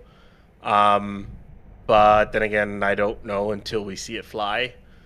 I can't wait to see it fly. One thing that you were mentioning, because you were talking about the low pressure and things like that. Wait. Go back, because I wanted to point out one thing. So, sorry, Carson, because I was actually going to be talking about this as well with another thing. When you go up in the atmosphere, the pressure goes down, and we always talk about how the plume expands, right? That happens to any rocket engine, pretty much, where as you go up in the atmosphere, it goes into a more thinner atmosphere, right? And the pressure goes down, and that means the exhaust can expand. And here, the ship, this is Flight 11, by the way, this is a screenshot of that. This is already 144 kilometers in altitude. It's pretty much near vacuum, right? And yet you see, I don't know if you see what I see, but I saw this live, and I was impressed when it happened, that even though it's in near vacuum, the exhaust of the RVACs, the outer engines, right? The Raptor vacuum engines pushes in the exhaust of the center engines, and they have, like, instead of widening, instead of going out, the center engines, you can see that the exhaust sort of comes back in again. Like, it still forms like a mini Mach diamond of sorts. So I really wonder how that will look like with the booster, even when it goes up into space. Because the booster doesn't go up as far, right? It doesn't go 140 kilometers or anything like that, but it still goes pretty much in your vacuum as well, right? And the exhaust expands and things like that. But I'm really wondering and looking forward to what that exhaust expansion will look like on this new version, where the difference between the outer engines and the inner engines is more pronounced and it's more visible, right? That will probably do weird things to that shock and expansion of the exhaust. But yeah, those are the views of the ship from the ground. I cannot wait until we see this again, folks. Like, we might be maybe a month and a half, maybe 2 at most, right? And I just cannot wait. Like, every single step, every single test that we're seeing here just is one step further, closer, I guess, not further, closer, to seeing this back again. Like, it's bonkers. Look at that. Like, this is when they dump the propellant from the ship. It also was a very nice time of day because we had sort of like a jellyfish effect downrange, right? And so it was more dramatic. Look at that. Yeah. This was D, if I'm not mistaken, who went out there. There we go. Yeah, as soon as I say it, they it's appear. the DYs. But yeah. It's so cool. I just cannot wait. Anyway. Oh boy. Everything's still chilly down here, and I mean the box fan vent's been kind of picking up and going down, picking up and going down. Makes me wonder if they're like running through tests on the tank farm first before they really do anything with the booster itself. But you know, we're live because it's Texas Tank watching. We don't know if how much they'll load the booster today or if they'll load the booster today. That's kind of one of those things. But we have a lot of tank farm activity, so that's why we're here talking with you guys, with everyone here. We want to kind of talk about this. Plus, there's a lot to talk about with how new this booster is. Yeah. The pad is. There's so much new stuff to go through. It's kind of nuts. To be honest, I'm even struggling to keep up because people keep asking, and it's fair. Like, you keep doing it, folks. Like I'm not complaining at all. But there's also like questions and support to go through, and so yeah, it's a lot. I'm gonna run through some support because it's already yelling at me this queue here in the back channel. That diabetic kid gifting you 1 Red Team membership. Then we have a $5 tip by Darthmac. Thanks for all the coverage. Just for fun, technically the booster will do a hop test with just the 6 center plus mid-ring Raptors, right? Really wish they ever skip. Look, it will have been awesome to see a booster hop, but I'm also glad that they just, they focused on building pad 1 and building a booster, even though it sort of didn't work. But hey, they concentrated on the interesting part, which is the booster. Obviously, without that, well, we wouldn't get the full stack flights, and we got those. So, but yeah, it would have been cool. But on the flip side, we got full stack flights. Anyways, another person becoming Padrad member, T.J.S. Pujelj. This is the thing. Yeah, this is the thing with YouTube. It's not my fault that somehow they changed nicknames to be now your like original name or something like that. And so people, they sign up to YouTube back in the days probably with some weird names, right? Anyways, store message by Anonymous. They didn't want to leave their name, but they did leave a message. Keep it up, waiting for my coffee mug to be shipped. Look, like, this is good old tank watching, right? Classic tank watching. And so a mug, that is probably the best thing that you can buy right now. Because some of these windows are like 8 a.m. Central. If you're in the Pacific Coast, for example, that's 6 a.m. for you, right? So you're going to need a lot of coffee if you want to keep up with these tests. So thanks for buying that. And, this is a reminder. If you go to the shop, as, since we are live, you can leave messages when you buy something on the store. So, if you want to say something or leave a note or whatever, you have that opportunity. Patrick Bob, wow, a $100 tip. That's an incredible amount of support. Thank you, Patrick. I know they're a regular. Like every single time, every Raptor side, I'm always like listening to our episode, it's like Patrick Ba or gifting membership or tips or whatever. So this is like, I know I don't even know what to say anymore, right? It's like I think we've thanked them already enough, but also at the same time they keep supporting us. It's like, wow, what should we do, right? Supporting Booster test stream, yeah, that's really appreciated. We're very busy here at NSF. You might see some other stuff going on as well. So just saying, just living it out there. Wilbur Baggins with a 2.69 super chat, I guess. 2 curly L's. Perfect after a busy morning. Well, that's one of the things as well. If you're in Europe, now it's afternoon. I think Wilbur is from the UK as well, right? So it's probably tea time now as well. So if you have your tea, you can also use the mug for that. There you go. Anyways, Clankar becoming a Capcom member. If you're Capcom or above in our membership program, you also have access to Discord. So just saying, maybe we'll see you on the Discord server. Anyways, going back to questions, because there's so many questions. Again, I'm pulling here. There's so many good questions. Like, for example, let's run through some of these a bit more quickly, right, Ryan? For example, just to put one of these, why are there only 10 engines, or what are they limited to do with just 10 engines? There's some questions along those lines. We answered some of these earlier, but what can they do with 10 Raptors installed? So with 10 Raptors installed, they can do really any kind of engine testing they want. They can test all sorts of different plumbing, and they can test the ridge cap and the buckets in certain ways. So it's kind of like a 50-50 test between the pad team and the booster team. Now, I know you're asking, would the thrust be asymmetrical? Well, you have to remember, when SpaceX goes in static fires, they fill the LOX tank to the max, and a full LOX tank on this booster is like 4,000 tons. Even at max thrust, which they could run all 10 engines at max thrust to actually help test the deluge, wouldn't be enough thrust to push the booster up, because you also have the weight of the methane and the hold down clamps. So they could run all 10 Raptor 3 engines at max power, and even at max power, max theoretical power, which would be 300 tons, but we know they're running these things at like 250, 260, give or take, or a little bit higher. They could run these things, each one of them at 300 tons, and they still wouldn't have enough thrust in order to push the booster up with a full LOX tank.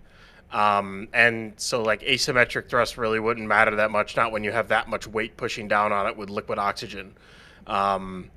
I wouldn't be surprised if they do a full 10 engine max power test to really truly test the deluge, because it's not the same as all 33 engines, but it would still provide really good data on how the buckets and the ridge cap would fare under somewhat launch conditions. So they can do all sorts of different things with those engines, and only having 10 on, that means they don't have to install all the engines at once. And you don't need to risk that many engines, although I don't know if that really is that much of a concern. But there really is no reason to put all 33 on. I mean, really. If all you're doing right now is trying to activate the pad and get your first set of testing done with the booster, you don't really need all 33. In fact, you can use the open spots to keep testing equipment like transducers and how the vehicle vibrates under a static fire and all that other stuff, which is still on the booster. There's a ton of test equipment on the bottom of that booster. So, they're using it to test a lot of different things, and there's the box fan going really, really crazy again. Maybe that's a good sign. I don't know. Maybe we'll see. Again, we are here for the long run, right? Like this is a marathon stream. We don't know how long we'll see activity here. Again, road is closed, pad is clear. There's nobody out there. They're doing all of this tank farm activity. We don't know when they may start loading things on Booster 19. Maybe they don't. Maybe they see some kind of problem, or maybe it was not even planned today. But they're doing stuff, and you never know, right? And we are interested in what might happen, because if it goes well, we might see a flight really soon. If it doesn't go, well, then it might be a little bit more, right? As Sawyer will say, those launch dates may delay a bit. So that's what we're here for, trying to cover all this, trying to see what's going on and try to deduce what's sort of, the different things that they're doing as they test the pad. It looks like it looks like the frost off of the 4 subcoolers that up front. So those are booster subcoolers. There's one big one in back that's covered by a bunch of pipes, but looks like the exhaust for those is losing frost, or it has lost frost. Maybe they're cycling them or something, or I don't know. Interesting. Huh. Well, we'll see. We'll see. I'm waiting for like some kind of frost or something from either the booster itself, the QDs maybe, that the QDs are getting a little bit, maybe they're getting chilled down. Maybe that the vent I've talked about, which could be an OLM vent, but it could also just be the engine chill vent. It is a vent of some sort because we have seen it vented, and it could only really be locks that would vent out of that, but we don't know its exact purpose, because we were not able to really tell where that line came from inside the server structure, because by the time they installed that line, all the shielding was already installed, and I'd have to try to go back to see when all the shielding was off to see if they had a line running or not, or if it was added late. So that's kind of an unknown. But yeah, I'm hoping, as they keep picking up here and here, we'll finally see some kind of indication of maybe loading or something, or maybe they chilled down the tanks. Anything. Yeah. And Ryan, because I was seeing some comments in chat. For example, like, you remember the old days when we were like doing one of these streams and whatnot, and then suddenly, out of the blue, we will see some kind of cart going down the road and going out to the pad, and then like a group of people will go into the tank farm and try to fix things in the fly, like right in the window, right? That's one of the things that you never know. Like, we might see that today as well. Who knows, right? They may go down there and trying to fix something before they go again and test stuff on the mount. So you never know. Now, we have more more questions, I was gonna say. And this one is important because we're talking about they have increased the number of COPVs, of those composite override pressure vessels, and they've been problematic in at least 2 times within the Starship program, with Ship 36 and maybe also Booster 18, right? And Cyber Valkyrie, they're asking, like, has the SpaceX started testing the COPVs themselves yet? I understand they bought the COPV company in the last couple of months. Are we seeing any of that? We've definitely seen them take their own. They've been taking a lot of COPVs to Massey's to test them by themselves, pressure test them before installing them on vehicles. I think it's an extra step, and they really started that after what happened to Booster 18. So that might give a kind of some indication as to why 18 failed. But of course, until SpaceX tells us something, if they ever tell us why it happened, we can only really speculate on exactly what happened. We may get a line from them, like when they do their like update about Flight 12 before they go to launch, which it might be 6 to 8 weeks from now, or who knows at this point. It's not going to be in 4 weeks, like Elon says. Sorry to burst your bubble. Yeah, Elon time is a thing, right? Hey, I'll just say this: with Elon time, at the end of January, he said 6 weeks. Yeah, that will be now, it's been right? 6 weeks. It's been 6 weeks. This is what I'd be right now. But anyways,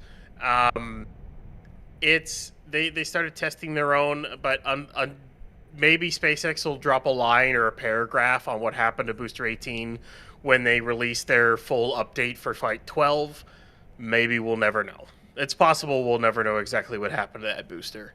So, and honestly, SpaceX they stacked this booster in a month. It took another month to get it ready. They got it out. They cryoed it. They brought it back. It spent a month in Mega Bay 1, and now here it is on the pad. It's got 10 engines on it, and they're doing, pad commissioning and activation tests. And I can't wait to see this booster frosting, and I can't wait to see it fly. So hopefully everything goes well. Yeah. I'm seeing some people asking about EJ. Don't worry, I think he'll be later on. Again, we have already planned for this to be a long commentary stream, and we have a lot of things going on. I know there's like one question here, for example, about any updates on the Firefly launch tonight. We don't know, or at least I cannot tell you, because it's not like I should know. You have to follow the official socials of Firefly, and of course we're providing launch live stream services, so whenever they are ready to launch again, you'll see that. But it's one of those things that it's part of NSF, right? It's those launch live stream services, for example, and so people are busy, right? And so we need help from other people as well, and we have here a long commentary stream, so it's not just gonna be me. I'm not gonna be here forever. We're gonna change voices at some point. Just saying, expect more voices later on.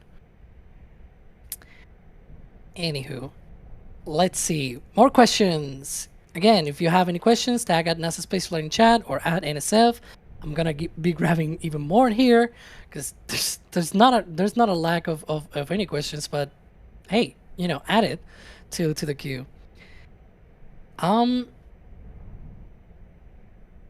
There is, for example, from El Hulto asking, do you think they could do more than one test within this window? Like maybe do more than one propellant load test? Of course, they have not loaded propellant yet, right?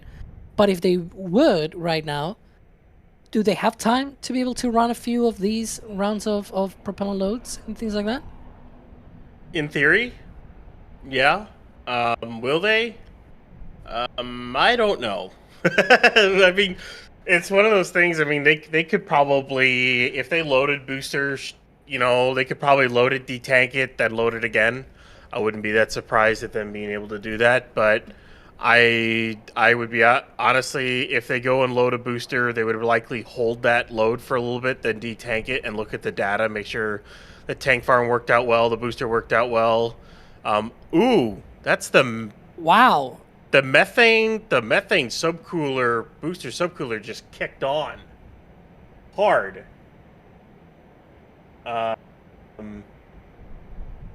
That's new. Both just... I think Interesting. The booster subcoolers just kicked on. That's what just happened. Okay. So does that mean just okay, go ahead. This could be loading. Could be. I'm not going to say it for certain, but with them this kicked on, they could be loading prop. Interesting. Okay, so we are getting into big action, I will say, because that is quite active. Wow. Watch, yeah. I'll get proven entirely wrong here, but I mean, it's you never know. Here we are. This is a guess. Yeah, I mean that is one of the things that we were talking about before, right? Like SpaceX with the dial and or like the lever and whatnot. But yeah, so they are right now. That tank farm is currently like getting a lot more activity now. Wow. Yeah, that's super cool. Okay, so now we'll stay tuned to the launch mount and see if we see any sort of activity, because of course that could be where we see any sort of... yeah, I'm really excited now, because that could mean we're getting into propellant load. Hopefully, let's see. Yeah. Can you imagine when they have a full stack here? Yeah, right. Yeah, wow. they must be their chill down and quenching must be done. So they could be into, I mean, we'll see. Let's see if we see a frosty booster QD or condensation start appearing on booster. I mean, let's see. We'll see. Maybe not. Yeah. First, so let's Go ahead. I'll Ryan. say this: the vent on the right is, well, it's the fan box vent. So there's fans that are kind of help pushing it up. The vent in the center there's no fan there. That is a pipe that's coming straight off of the subcoolers with a valve system, and that there's no fan there that's pushing that out, which means they are pushing a bunch of liquid nitrogen through those subcoolers. Now, All right. usually the only reason you do that is when you're trying to subcool a boatload of propellant. Usually.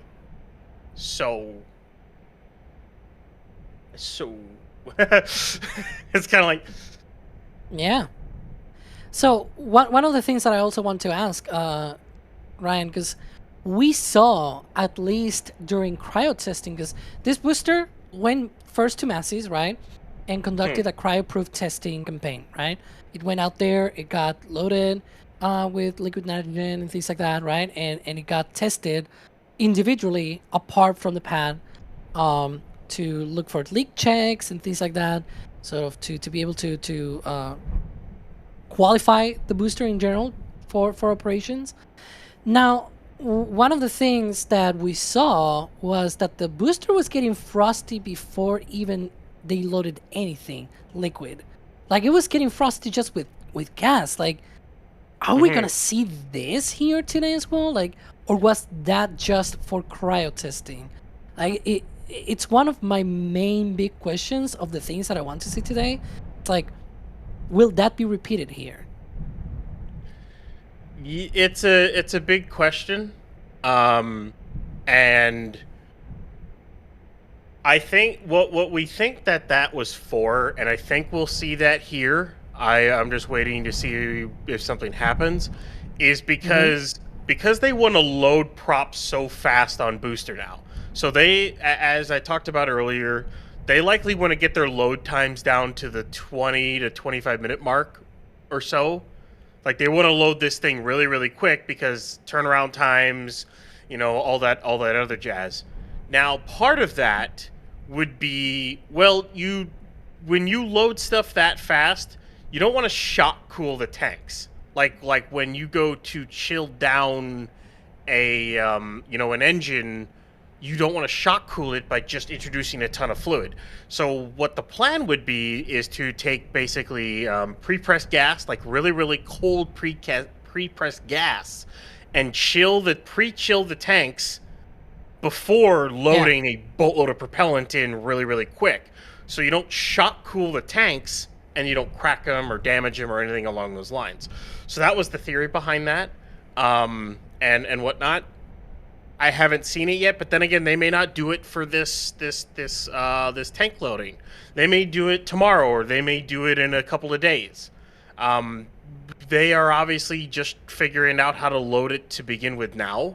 They may go down to the quicker loading time later. So it is something to watch for. Yeah, and to be honest, the venting that we saw from the tank farm, that's nitrogen. Okay, so that's part of the air. It's not like pollution and things like that, because so people might be confused about what they're venting. That's nitrogen. And to be fair, the only things that they vent, like apart from nitrogen, is also oxygen. Guess what? That's also in the air, right? The only thing that is sort of damaging, in quotes, right, is that if you have a lot of people close to the nitrogen, that displaces the oxygen, and that is not good. But there's nobody out there. Right now, the pad is cleared. The road is closed. Nobody can go down there, so they can safely vent that. And in fact, it's now safer than before, right, Ryan? Because now they have the fan that blows that nitrogen up instead of sort of staying around and lingering near the surface. Before, in the old times, it used to be that it would linger sort of near the surface, and that's actually more dangerous for people if they approach there and it's not cleared by then and things like that. Then it's not great. That might also help. For example, reopening the pad after a launch might be helpful when you have, instead of having that lingering nitrogen, just have the thing thrown up in the air. But anyways, I think it's time. I was sort of teasing before that we're gonna have changes of commentary and voices coming in and out I don't even know if he's clear to join or if I'm clear to introduce him, but I'm just gonna introduce him anyways. Introduce Shuttle, horses, tea, Yeah. soccer. Hang on, no, someone hang said on. shuttle. Football. Someone said shuttle. What the heck? The thing is, the shuttle always automatically turns my microphone on, so luckily I need to be speaking, otherwise I'll be you'll be hearing nonsense, because it's exciting times. It's Booster 19. It's all getting very venty in the tank farm. We're hoping we're going to see a frosty booster today. I hope. I mean, that's the plan, isn't it, Alex? Yeah. A frosty booster. Yeah, definitely. They're going down the checklist. We were talking about this before. It would be a pity if they were not to be able to go through with propellant load operations and whatnot. But they also have a long window, and also, I mean, they have plenty of time in the week, in the month. Like, we want them to take this slow. We already saw what happened with Booster 18, right? So even if we were not be able to see today's like cry or things like that, I still like this testing. First of all, we're getting surprised with all of the tank farm activity. We're here, like, Chris, you should have seen us, like, whoa, like, venting here and there. We saw venting from the methane tank as well of the booster. Like, the booster vented earlier as well. So all of this is new, right? And we don't know what to expect, and that's what we're here for. Good old tank watching. And I don't know, like, I'm just like that. You know, I also want. Yeah. I've noticed, because a lot of people are going, oh, Boost 19, first V3 booster. Oh, first Block 3 booster. Oh, it's the Flight 12 booster. I'm going, hang on a minute. It's also a brand new pad. Yeah. Don't forget that. You know, people are, I'm sure a lot of people are excited about a brand new pad, but it is something that is 50-50 with this, because it's all well and good them testing the booster on the pad. It's all well and good, but also we've got a brand new pad, brand new system. Hey. Oh, look at that. Frost. It is loading. Have I invoked Frost? Either this is okay. Either this is Frost for chilling the tank, or they are actually loading. And that looks like it's going fast. Holy cow! You can see the line going up on its own. Wow. See that? It's half See a how ring quick now. that More is? than half a ring now. Oh, I'm waiting to see the Yeah, look at that. common dome. Maybe. I don't know what. Let's see the common dome at some point. Yeah, that's going quick. Okay, we're She's talking going about quick. Frost. Look at that. We're already seeing it. ladies and gentlemen, this is not a time lapse. This is real time. No, that's. Hey, look at that. You can see it from the other side. You can see the frost on there. You can see that solid way. frost. That looks like a solid frost line of actual LOX loading. Is what that Yeah. looks like to me. Yeah, I don't think that's gas. I think that's the Yeah, actual liquid yeah. oxygen. Gas is usually far more uneven in how it chills the tank, so you wouldn't get like a solid line. You would usually get like it would be like an off even like a frost. That's a solid line. I think they're actually truly loading sub-chilled liquid oxygen on this booster right now. We are so back. So back. It's already. I was going to say, so fast. it's no exaggeration. This is super fast. I mean, I assume, Ryan, this is all part of this short loading time that Block 3 has. Yes. The biggest question I had is whether or not they go straight into the fast loading time. It looks like they are. So we saw that it's literally like a minute ago we saw the frost line just appearing, and now it's 2 rings tall. Not to mention the ring below that through the bottom of the booster. Yeah, there's more booster down below. Yeah, this is going quick. Like in like 2 minutes, or less than 2 minutes, it's gone like 3 rings. 3 rings already. That's nuts. Wow. This is nuts. How quickly this is going. Like, look at that. I am I'm designing a tweet with a little Yeah. Bandicam clip. The clip is 10 seconds long, and you can see it rising on 10 seconds. already above the QD hood. I've gone flight. Oh, hang on, I should put flight. Starship. I'm waiting for the common dome to get frost here. They're probably in the middle of trying to fill that. Well, here's the thing, and actually we have to remember this too. While it is going very quickly on this, you have to remember how much of the methane they have to fill. That massive transfer tube. They gotta fill that thing. Falcon 9 sized And you have to transfer fill a tube. Falcon 9 size transfer tube before you even get to the common dome. Right. Yeah. Well, here we go. Right. I'm going to tell you what. Anyway, I'll put it in chat as well. I've gone Starship Flight 12 Booster 19 prop loading for the first time on Pad 2, and wow, it's fast. Yeah, it's fast. Holy cow! It's not a time lapse. It is going that fast. Yeah. Does everyone in chat retweet that? No, I'm joking. I'm not one of those people. But oh my word. It's 2 rings. And I'm just gonna say this right now. There is no indicator whatsoever on the mount itself for when loading starts. All we will see is the subcooler vents pick up like crazy, and Just then like we saw. eventually you'll just see a chilled tank and and it'll just load. That's all you'll see. Just as what we just saw is what you will see on launch day. There is no visual indication on the mount itself. Now on the tower is a different question. If you see, like, just below the chopsticks on the right side of that tower, there's that vent. line that sticks out. That is the tower vent that still does exist, so we will see that activate. But as for the mount itself, there's no visible vent, because all that chilled down gas and liquid is getting routed back through the tank farm. So there is no indicator. I've got a like from Everyday Astronaut. There we go. Notification. Tim Dodd, he's a good lad. He's always been a good lad. No, I'm going to make a point of that, because the internet is a crazy place. When you become kind of well known like Tim is, it can change, but Tim's not changed. He's a good lad. It's worth noting that.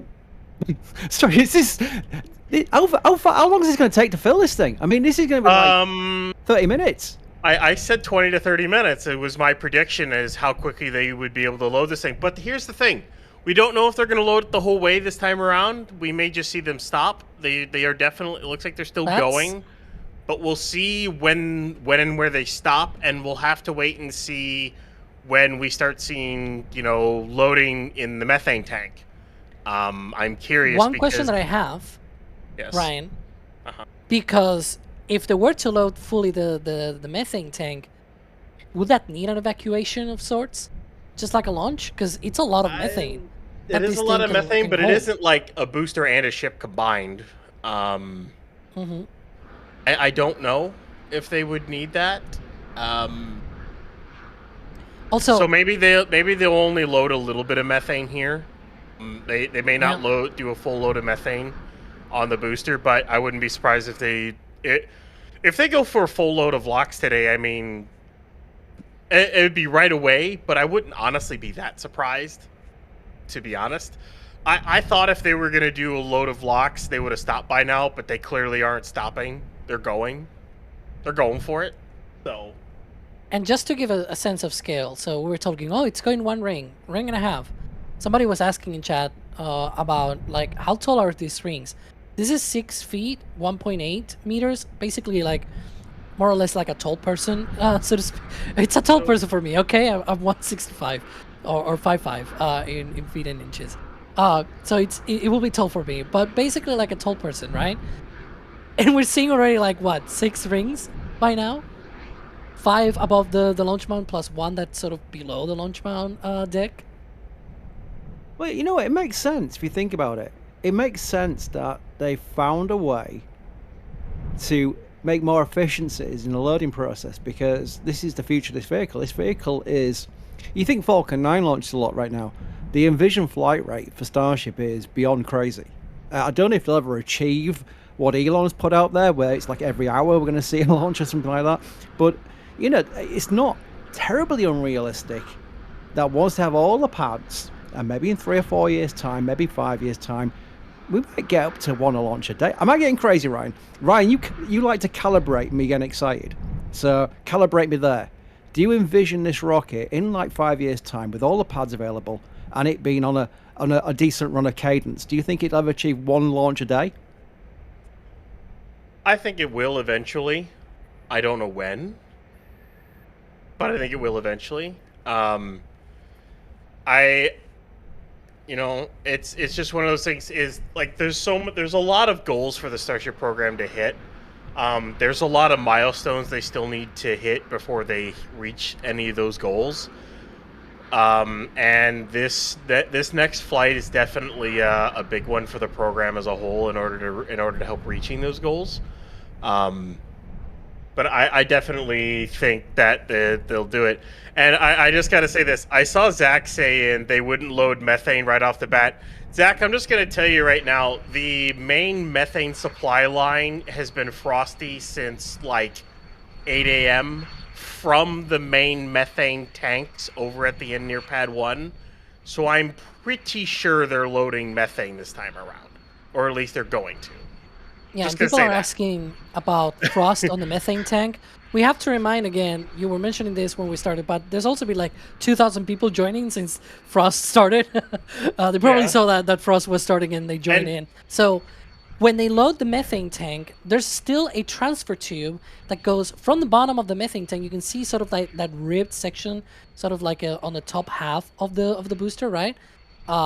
There is a common dome that separates the methane tank on the top and the liquid oxygen tank on the bottom.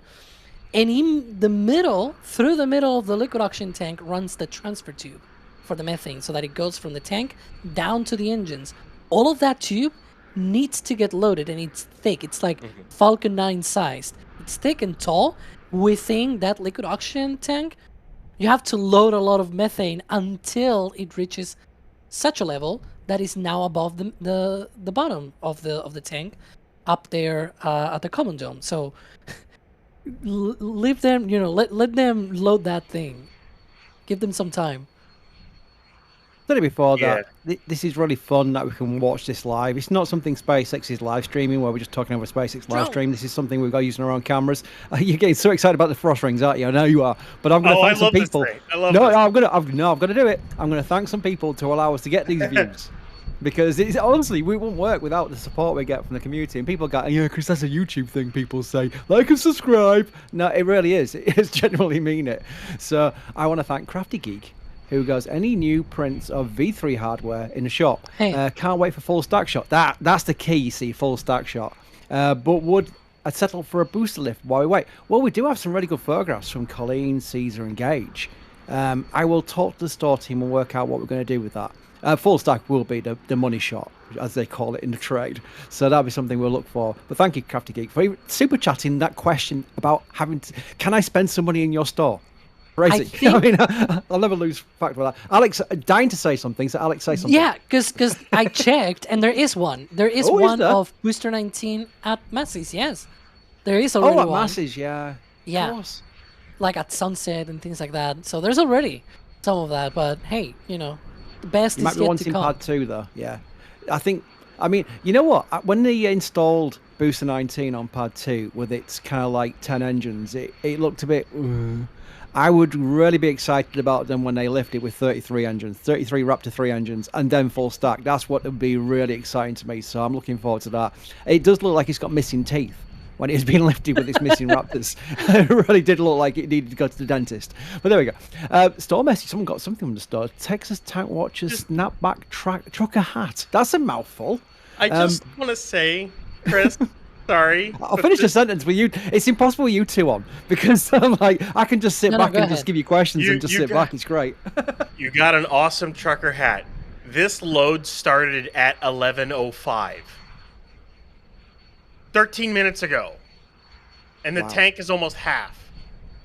Well, we should time this. I mean, I assume they're going to fill it. At this rate, I don't see why they wouldn't. Yeah. So we can time it and get a judge from that. The funny thing is, my uninformed opinion would be, for a first-time operation, they might have done it slower. I don't know if there's any benefit for that. I don't know if it's even possible. I mean, I assume they turn valves on and it just fills. But is there a way of doing it slower? Because it's a first-time operation. If they're going to go full belt first time, unless they have to do it that way.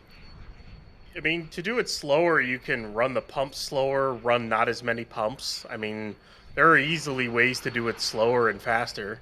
You can just control the pump speed and whatnot, the flow rate. But it does look like they are trying to load this as quick as they might want to load it on a launch day or during a static fire. I don't think they're messing around. They're loading this thing. So if my prediction is correct, and they want to load this in between 20 and 30 minutes, that means if they're going to go for a full LOX tank, the LOX tank should be filled by 11:30, 11:35. So we'll see. Maybe they'll stop though. Let's wait and see.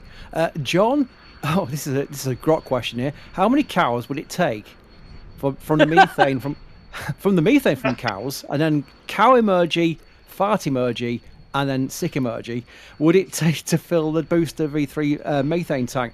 No using ChatGPT, only mathematics. Good luck. Right, okay, chat. That's your question for today. How many cows worth of methane would it take to fill a V3 booster? Oh my god. Right, Jeff Royboat, that's his full name, has gifted a red team membership. Bideford, regular Bideford. Wow, mind-blowing how fast. Thank you, NSF, for covering this. Thank you, Bideford, as always. You're always in our chat and always supporting us, as is Wilbur. Grateful is enough words. Well, thank you, Wilbur. We're grateful for you.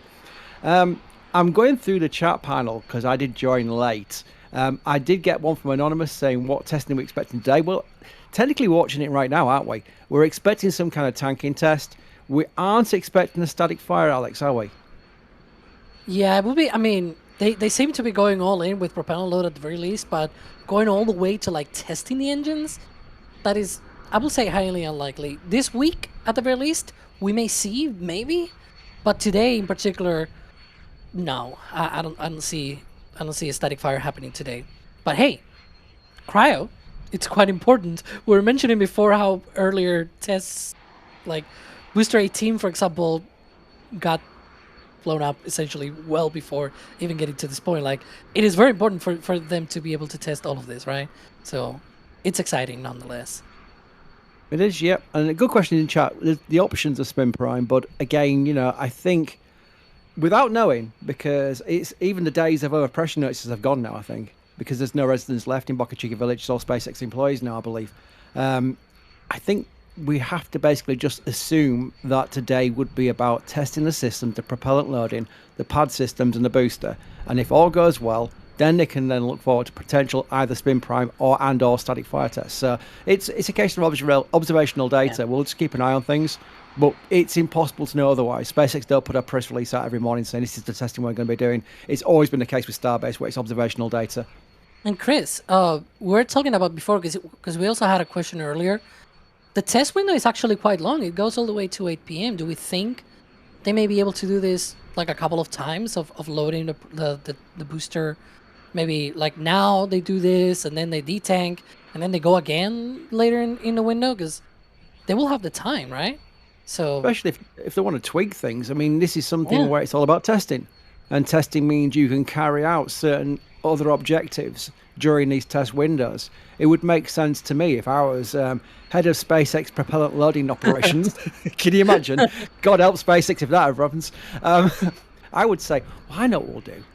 We'll have a good prop load. If all goes well, let's try a different way of doing it. Let's try it under different conditions. Let's see what happens if we do it this way. Again, without risking the booster. This is the flight booster. This is not a test tank. This is a flight booster.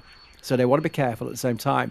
But I think the point you made about the previous V3 at Message with Wait Pop, they've gone a long way across the scale now. They're now at pad 2 and now propellant loading. This is a big step forward.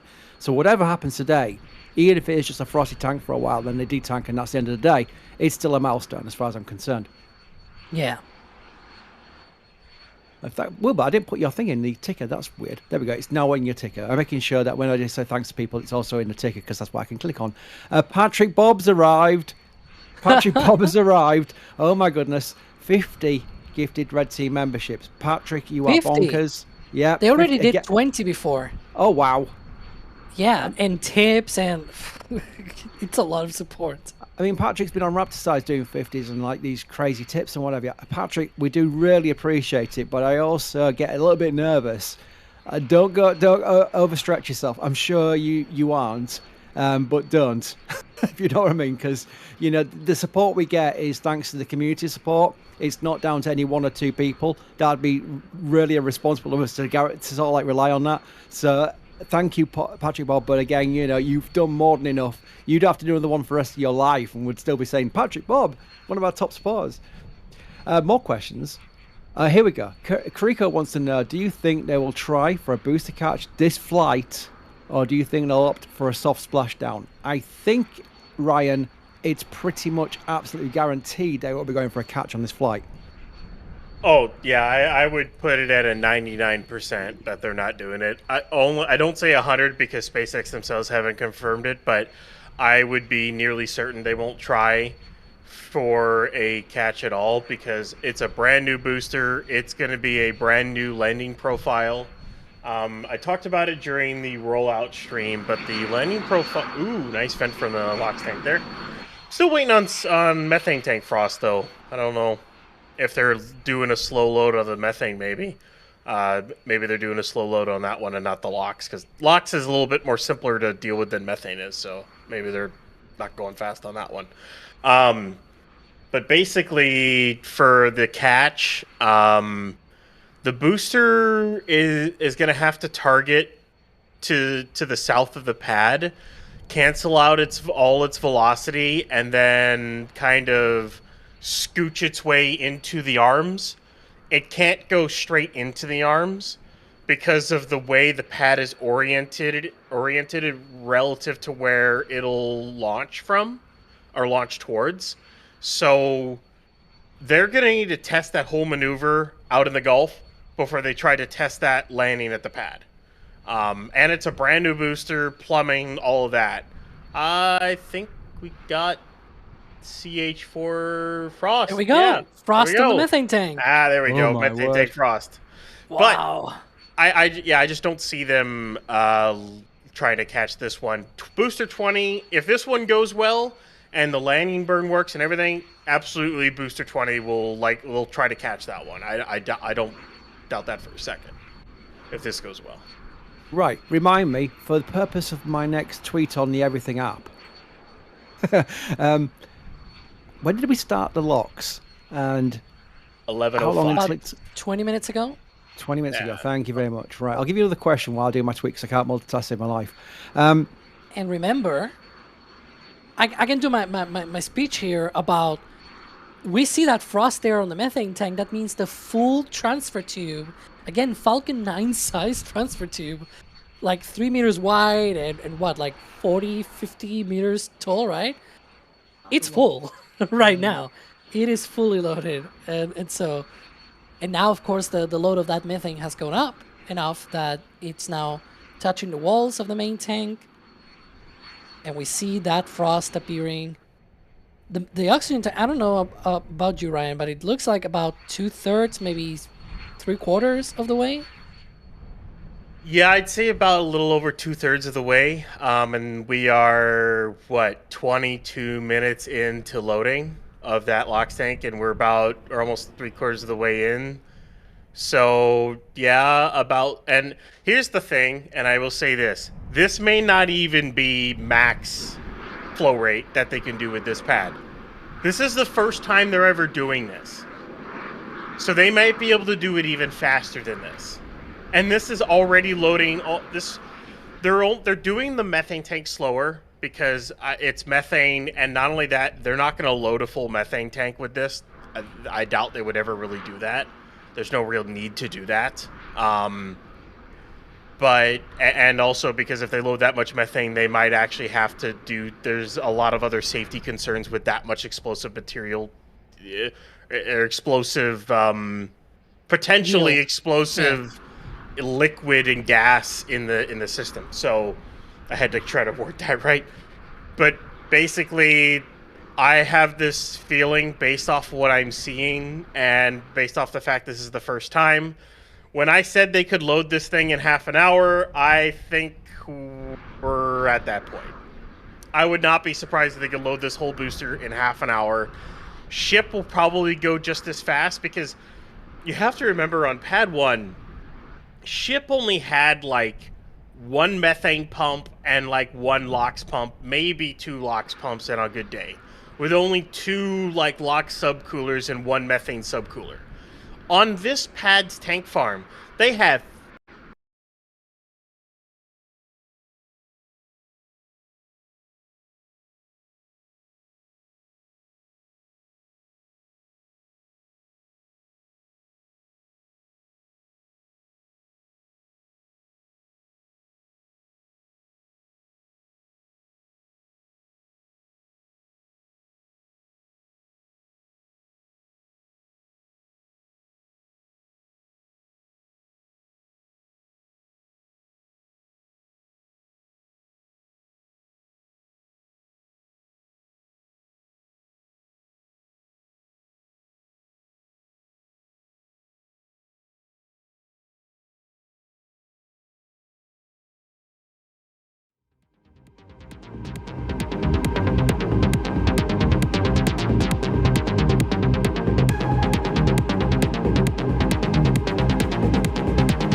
we back? Hey, are we back?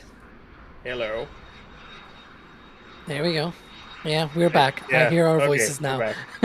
Yeah, there we go. We a little technical hiccup there, but I don't even know where I got cut off at this point. But basically saying that this whole stack could probably be loaded in half an hour. So yeah.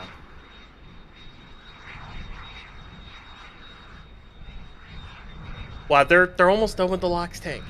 Like they started at 11:05. They started 25 minutes ago. Yeah, and it's already almost loaded. Like it's what, 4/5? This is more LOX than block 1 and 2. Remember this. You have to remember this LOX tank is bigger. Granted, the transfer tube inside is much bigger, but still the LOX tank's bigger. Right, so anyway, while that was happening, and me tripping over wires on the floor, because whenever we lose the feed for a bit, it's because I've tripped over a cable. It literally is, every single time. That's the only reason why it happens. I did a, goodness me, 20 minutes and now here comes the CH4 tanking. Massive Part 2, Block 3, V3 flex going on. That actually is, you know, I'm doing it in a numpty voice, but it's actually true. It really is a flex. This is impressive. So, and also, I've just noticed the ASU is in the background there. That's kind of cool. Yeah. Because the ASU is going to cut down on tankers. Ryan, explain the ASU to people who might not know what that building's all about, that little mini tower to the right-hand side of the booster. Basically, that ASU, or otherwise known as an air separation unit, it's going to take air from the atmosphere. So as we know, the atmosphere is made up of, you know, it's like 80% nitrogen, about 20% oxygen, although the percentages there are kind of and then there's a ton of different particulates like argon and a whole bunch of other stuff that's in the atmosphere.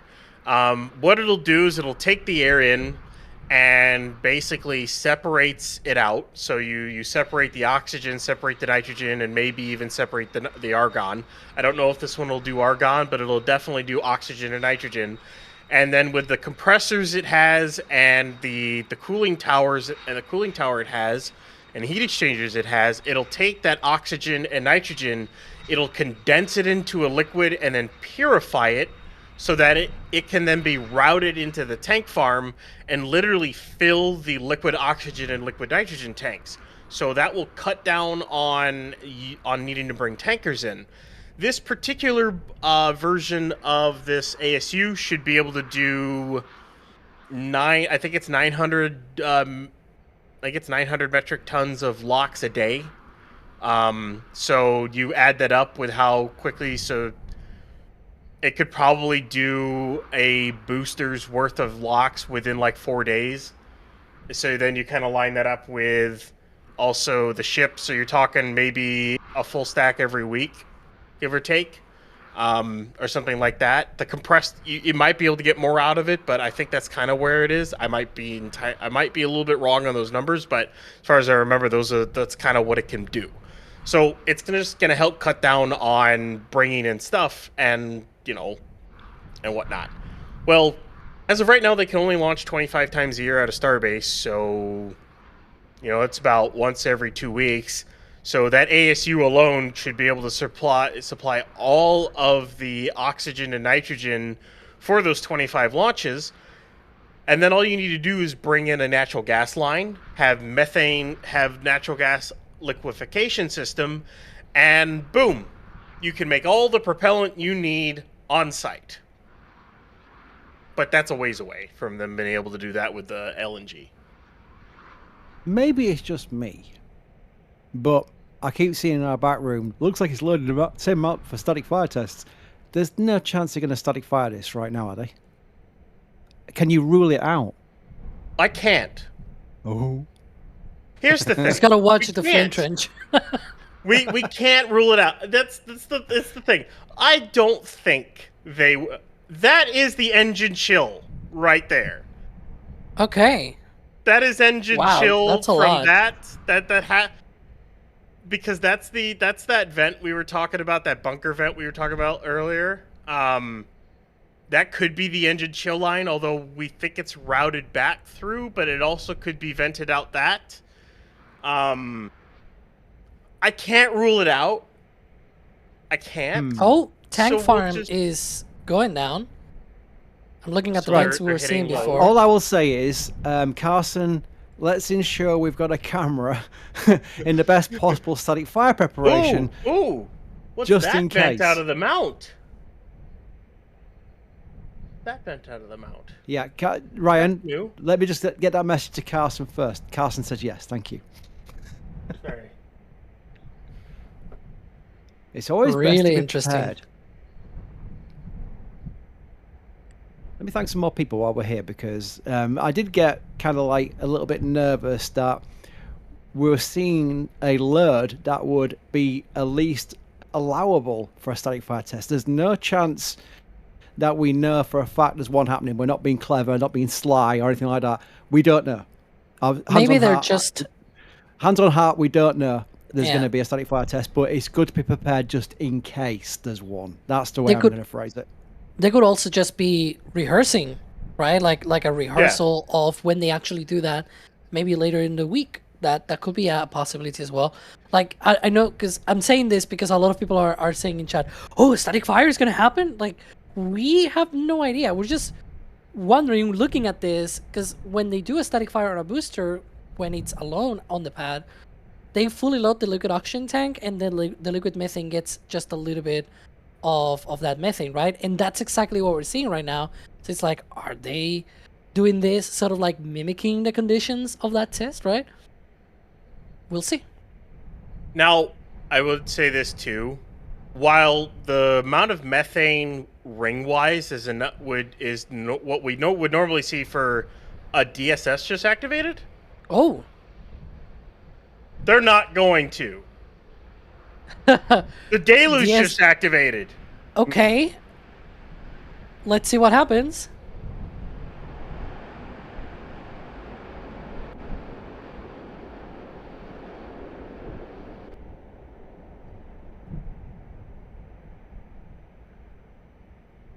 So that was a test. That's all it was. No engine fire. That was a rehearsal. That's all that I was. I was like, SpaceX, surely not. Surely not. I think that was just a... So they just baited us right there. They just straight up baited everybody. Hang on. Let me do a Bandicam clip. You two can talk as much as you want. Go. For That it. was fun, SpaceX. Do it again. They just baited everybody. Wow. Here. For a second, I was like, are they actually going to do a static fire? After all the saying, oh no, it's certainly not going to do a static fire, right? Okay, Right. it didn't, but hey, they were close. They fired it. Alex, I'll tell you what I did. I actually held my breath. I was like, yeah, right? I did too. Same I thing. think all three of us. I was like, DSS, deluge. I'm like, surely not. this is fun.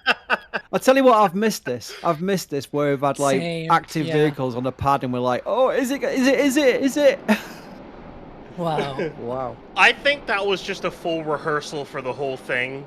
I think what they'll do after this is they'll look at all the data, and maybe they'll static fire by. Maybe I don't think they would do it tomorrow.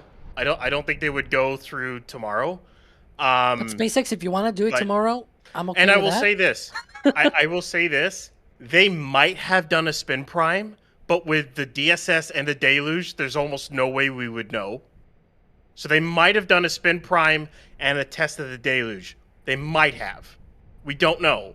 So I don't know if they would do it tomorrow. They would probably spend the next day or two looking at all the data and everything.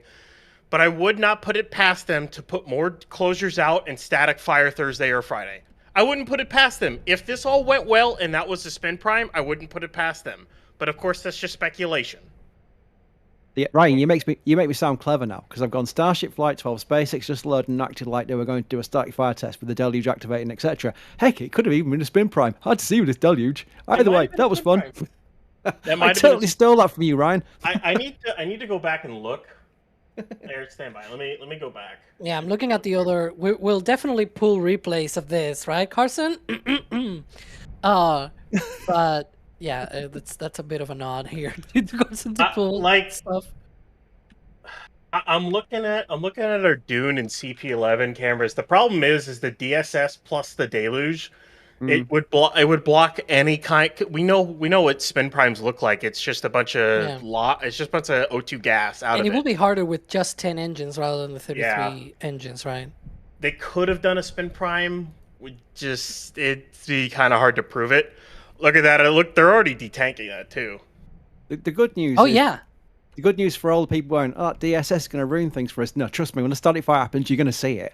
Oh, you're going to see a static fire. You're not going to miss that. Yeah. Oh my word. Right. So that was fun. Anyway, I really make a point of this. It's a Chris thing to make sure I don't leave anyone out who's supported us, because I think it's important. We've got all these questions from people. By the way, literally, you could be your first time here asking your first question. It goes into the panel if you do it at NASASpaceflight. Doesn't matter who you are or how long you've been here or if it's super chat or not. If you do at NASASpaceflight, it goes into our panel. We can go through it, and we're going to do it a long stream, so we're going to get through as many questions as possible. Let me thank these first. That Diabetic Kid gifted a Red Team membership. Soundbeam became a Red Team member. Johnny, I can't wait for the first booster test fire on pad 2. We nearly had it, Johnny. Chris Bray with a tip. Thanks for the coverage. I mean, I'll stop there for a second, because that's bonkers. Someone has literally given some of their hard-earned money to say thanks for the coverage. I mean, that is amazing. It really is something I don't lose appreciation for. It really is cool. Chris WNSF, we know who you are, Mr. Scotland, has become a launch director. You've done your moderator already. That's mad. Adrian, did someone forget to pay the phone bill? Oh, that was when the VMix crashed for 30 seconds. Yeah, we luckily Carson is very inept at fixing things like that, so it was only a short little dropout. But yeah, that was what it was. VMix apparently. I don't even know how that works. I don't know how to work Bandicam. Are we going to see an CSS crossover episode? Perhaps. There, CSS in chat right now. Negative Central. Oh God. Negative Spectralist, I think it is. That's a heck of a username you got there. Hey guys, awesome commentary as always. Can't wait to see this thing fully stacked and lifting off. Same. Also promising an update after letting you know a couple of thousand people on my proposal secret stream a couple of weeks ago. She said yes. Oh, that was the proposal one.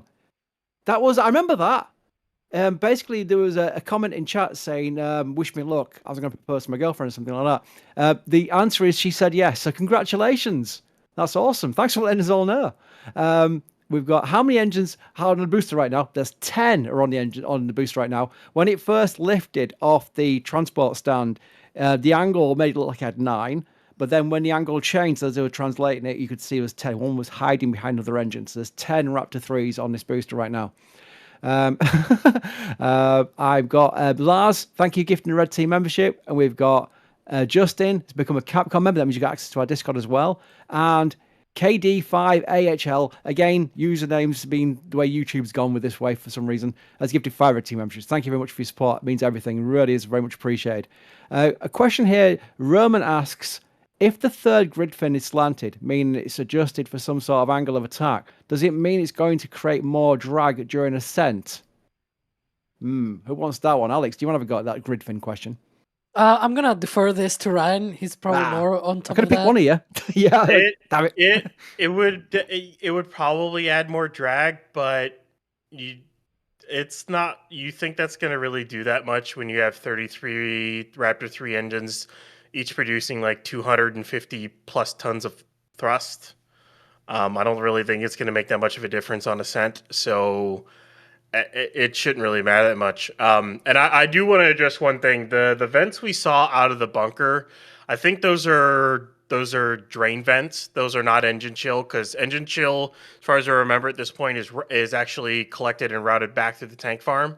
So that might just be. I think that's just drain lines. So basically, it's draining the lines just before you would get a static fire or launch.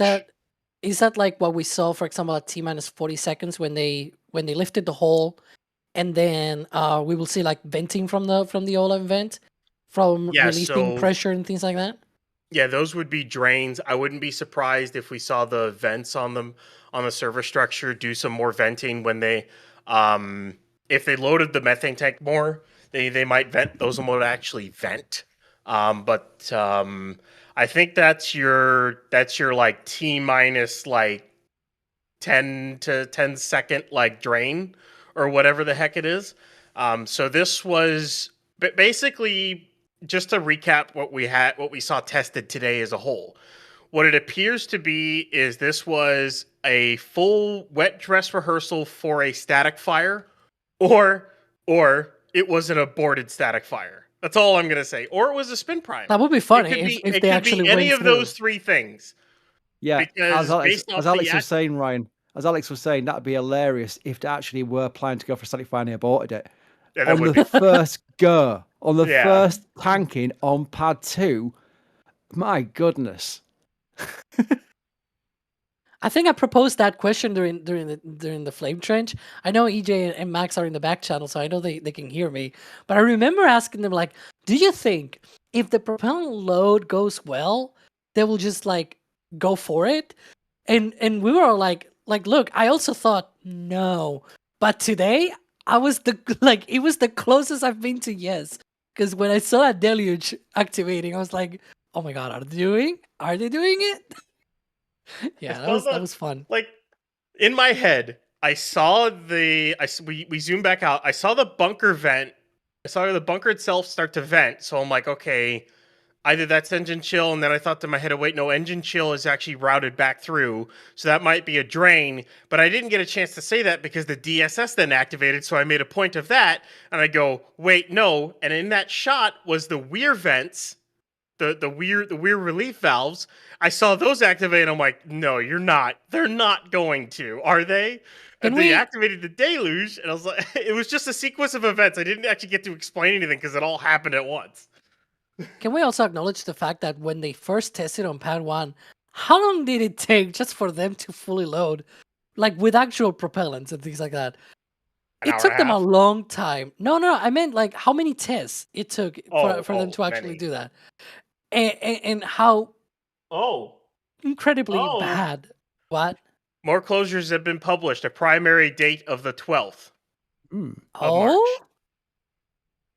So Thursday with an alternate for Friday. What could that mean, Ryan? Translate that. If this was a wet dress for a static fire, that could mean we could have a 10-engine static fire, or we could have a 10-engine static fire on Thursday. We might. Maybe. That works. I've got nothing planned for Thursday. Yeah, not anymore. Chat, how's your Thursday looking, chat? It could be. It could be. It could just be another tanking test, but it could be a static fire. It's one of those things. It's back to Texas tank watching. We'll have to wait and see what they do. Maybe they'll say something. It's the first static fire on this pad. I want it to happen.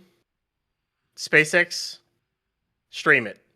Chris, I dare you. Stream I don't know if you remember, like when they were doing. Remember the full stack that they did with a crane and everything. And back in the day, I remember Elon was saying like, "Oh, static fire in 2 weeks." That was back in the day with pad 1. Now it's gonna be actually are gonna be doing a static fire probably within a week after the first test on this pad. It's below Carson. Scroll down. Yeah, scroll down. Carson's looking for his mouse. It's also interesting because it's separated by 2 days. Like there's no closure tomorrow, for example. There's no behind the scenes. Hello, Carson. That's your VMix. Carson.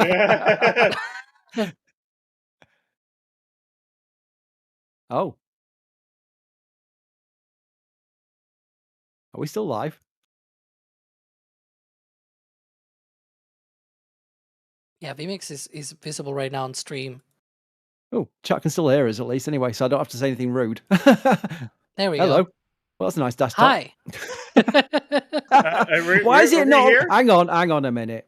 Breaking news. Carson's background is not a rocket. That's not good. Yeah, that's not good. Anyway, more questions. Again, I'm going through as many questions as possible. A lot of them tend to be repeated questions, which is fine, and I'll just take one of them to answer all of them on those people's behalf. Daniel Firefly asks, "How fast did it take them to fill the booster up? Are we breaking new records in filling?" So let's go back to the timing of this. We had the 20 minutes, was it, for the LOX load, and then obviously not a full methane load, but to get to the point where they could static fire it, what was the timing, do you reckon, Ryan? The timing from when we first saw frost to when they activated to when we saw the basically the bunker vent was 30 minutes. Wow. They loaded the LOX tank basically in 30 minutes, which means they can load the methane tank in 30. So I would assume that this entire stack will get loaded within 30 minutes now, which is kind of what I've been expecting the entire time. They nearly cut their load time in half. Now, granted, they could do it quicker. They might be able to do it quicker. But I mean, we'll have to wait and see. But I remember when they first started this program, they could only load. It took them an hour and a half to load, and I just want to say this: they loaded faster than Falcon 9. With like how much many more times the propellant, Alex? Like order of 10 magnitude more times. propellant? Yeah, Yeah. at least 10 times more. Yeah. And they did it faster. Yeah, because it's about 450 metric tons of propellant on Falcon 9, and this is more than 4,500.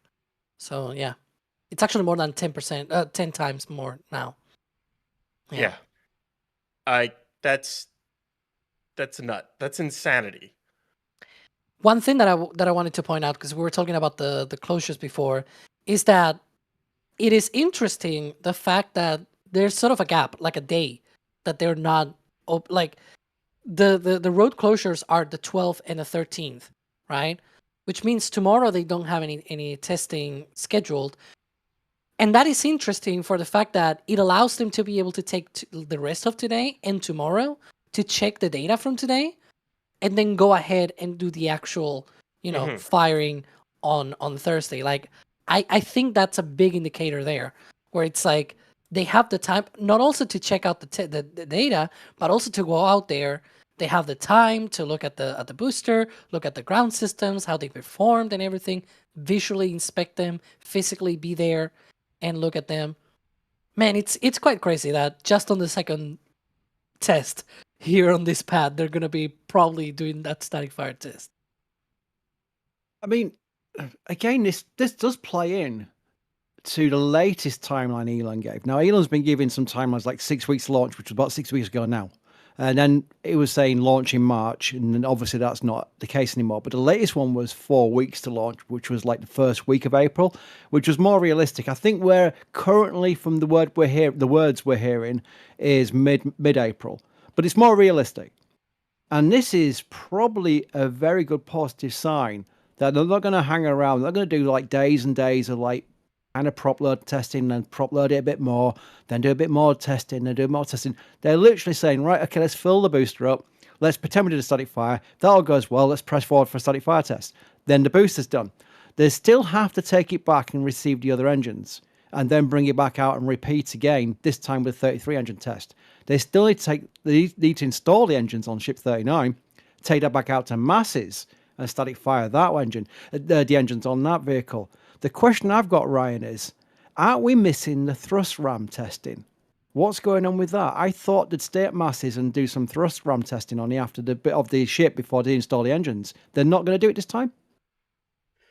For ship, it doesn't seem like they're going to do it. But then again, it's not really like 100% certain that they won't, because the stand is still getting built. If they don't do it, then they don't do it. But if they do it, then they do it. It's kind of one of those things. It's like, I hope they do. I want them to thrust sim it, because I don't think they should be skipping any steps, especially not on this flight.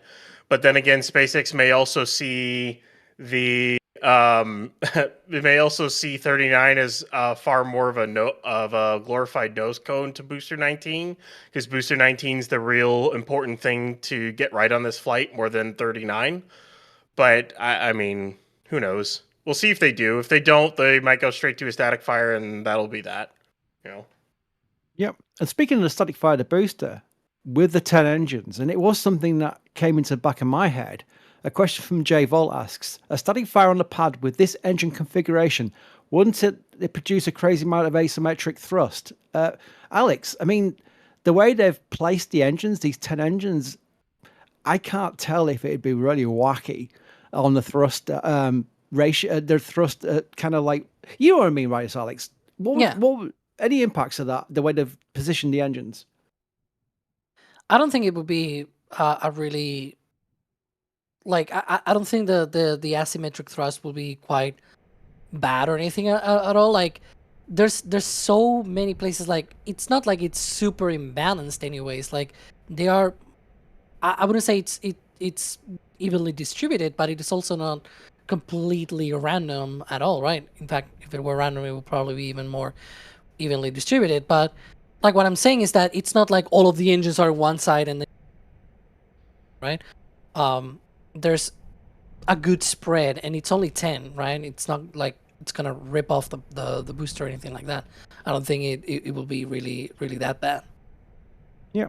Ryan, people are getting very excited about Flight 12 because I got a Flight 12 question for when it's actually in space.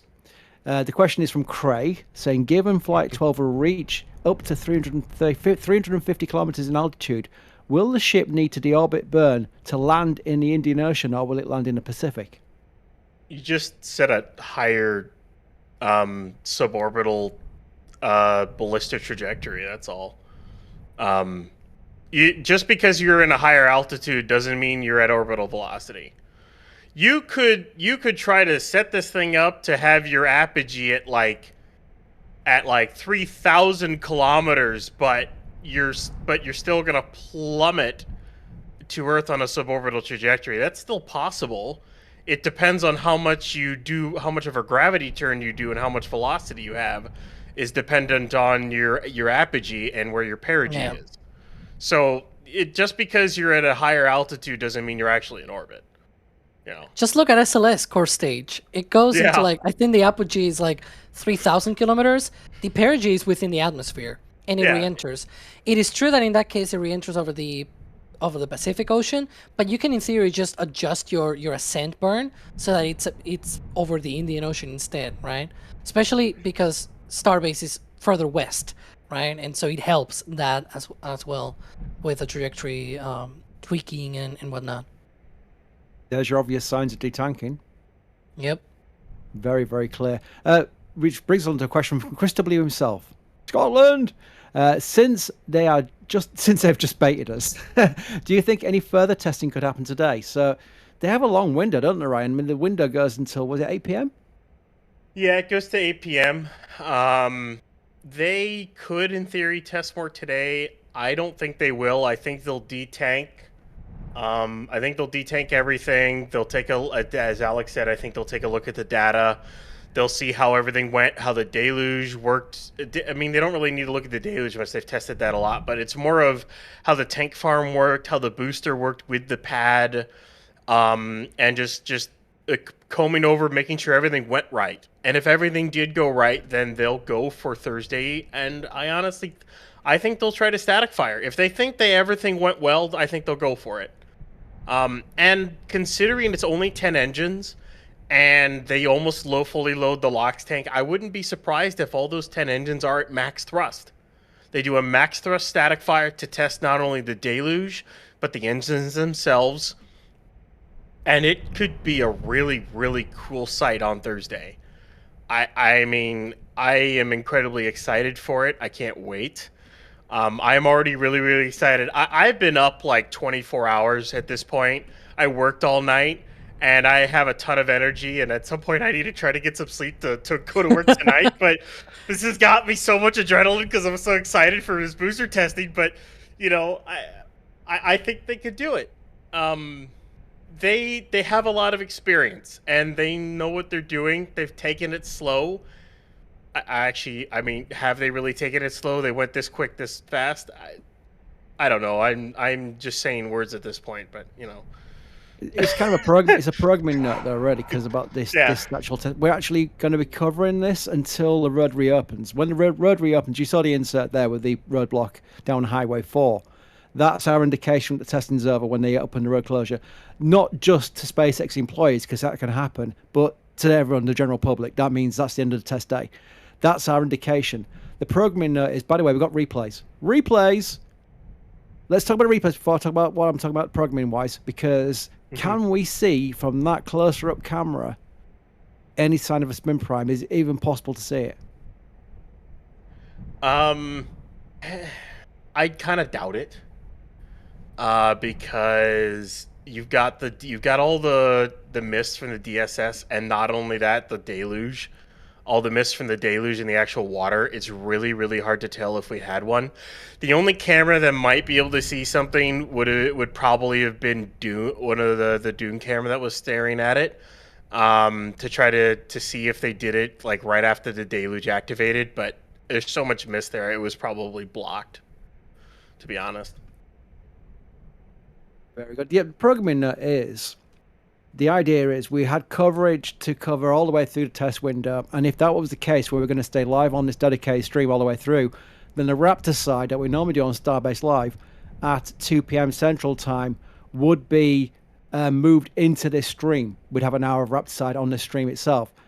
If it looks like the way we're going to have it, where the test day may end pretty much within the next hour or two when the road reopens, then we will do a normal Raptor side on Starbase Live at 2 p.m.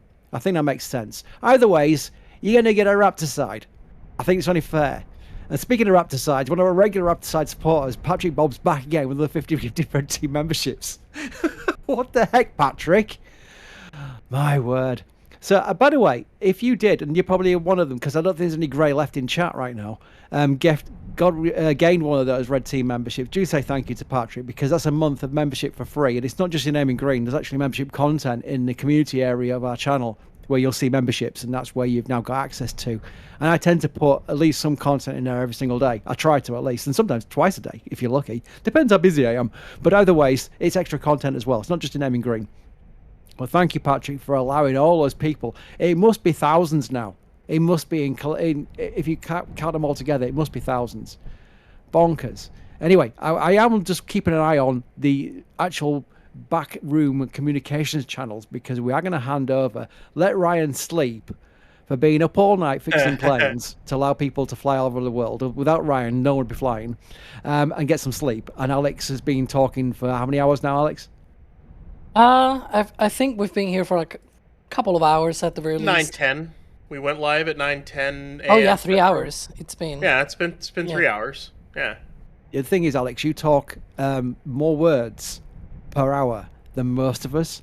So technically, it's like doing a 6-hour stream in my words. I can talk for longer if you want to. I'm planning to stay here. So you're welcome to. Yeah, all we're going to do is get EJ and Max in for the next part of this stream, which will be the Detanking and keeping an eye on the roadblock thing. While we're waiting for EJ to ping me to say handover time, I'm going to thank some more people, because we had Wheaty became a Red Team member. We had Astro Ellie. Is that Ellie? Ellie? Birmingham Ellie? If it's you, you didn't need to. You're already one of those members, but you become a Capcom member anyway on your own account. Well done. Thank you very much for your support. Dino has gone, love all you do. Are we currently using rain spinner lens cover adapters that spin? What the heck? Hang on. Are you all currently using rain spinner lens cover adapters that spin at high RPM to remove dust and water off the lenses? If not, here's a donation towards trying it out. Well, thank you, Dino. I didn't know that's a thing. Self-cleaning lenses on the cameras, on the bot cameras. I don't know the first thing about the bot cameras to start with. I will pass that on. If there's such a thing, that is awesome, because we do manually wipe them. Yeah, we have to manually wipe them. Poor Gage gets the messages saying, Gage, B2, which one of our cameras, needs a wipe because it's getting a bit dirty. So it used to be Jack, but now Jack is going to be cleaning up cameras out on an asteroid, right? Jack is too busy capturing materials, finite materials from asteroids now. Yeah, he's moving up in the world. Revhead has gifted 5 Red Team memberships. Again, and look at this, Edge has gifted 1 Red Team memberships. Same appreciation for all of you. Doesn't matter if it's 1 or 50. The fact that you've done it, and it's gifted as well. It's not like a benefit to yourself. You gifted somebody else in the chat, in the community. That is an amazing thing, really is. So thank you to you all for doing that. It's very much appreciated. I'm still not seeing EJ. Tell me he's ready. So, I've seen him in the communication. EJ, will you type in the back room? Because I don't want to introduce you and then go, Chris, why you introducing me? I'm not ready.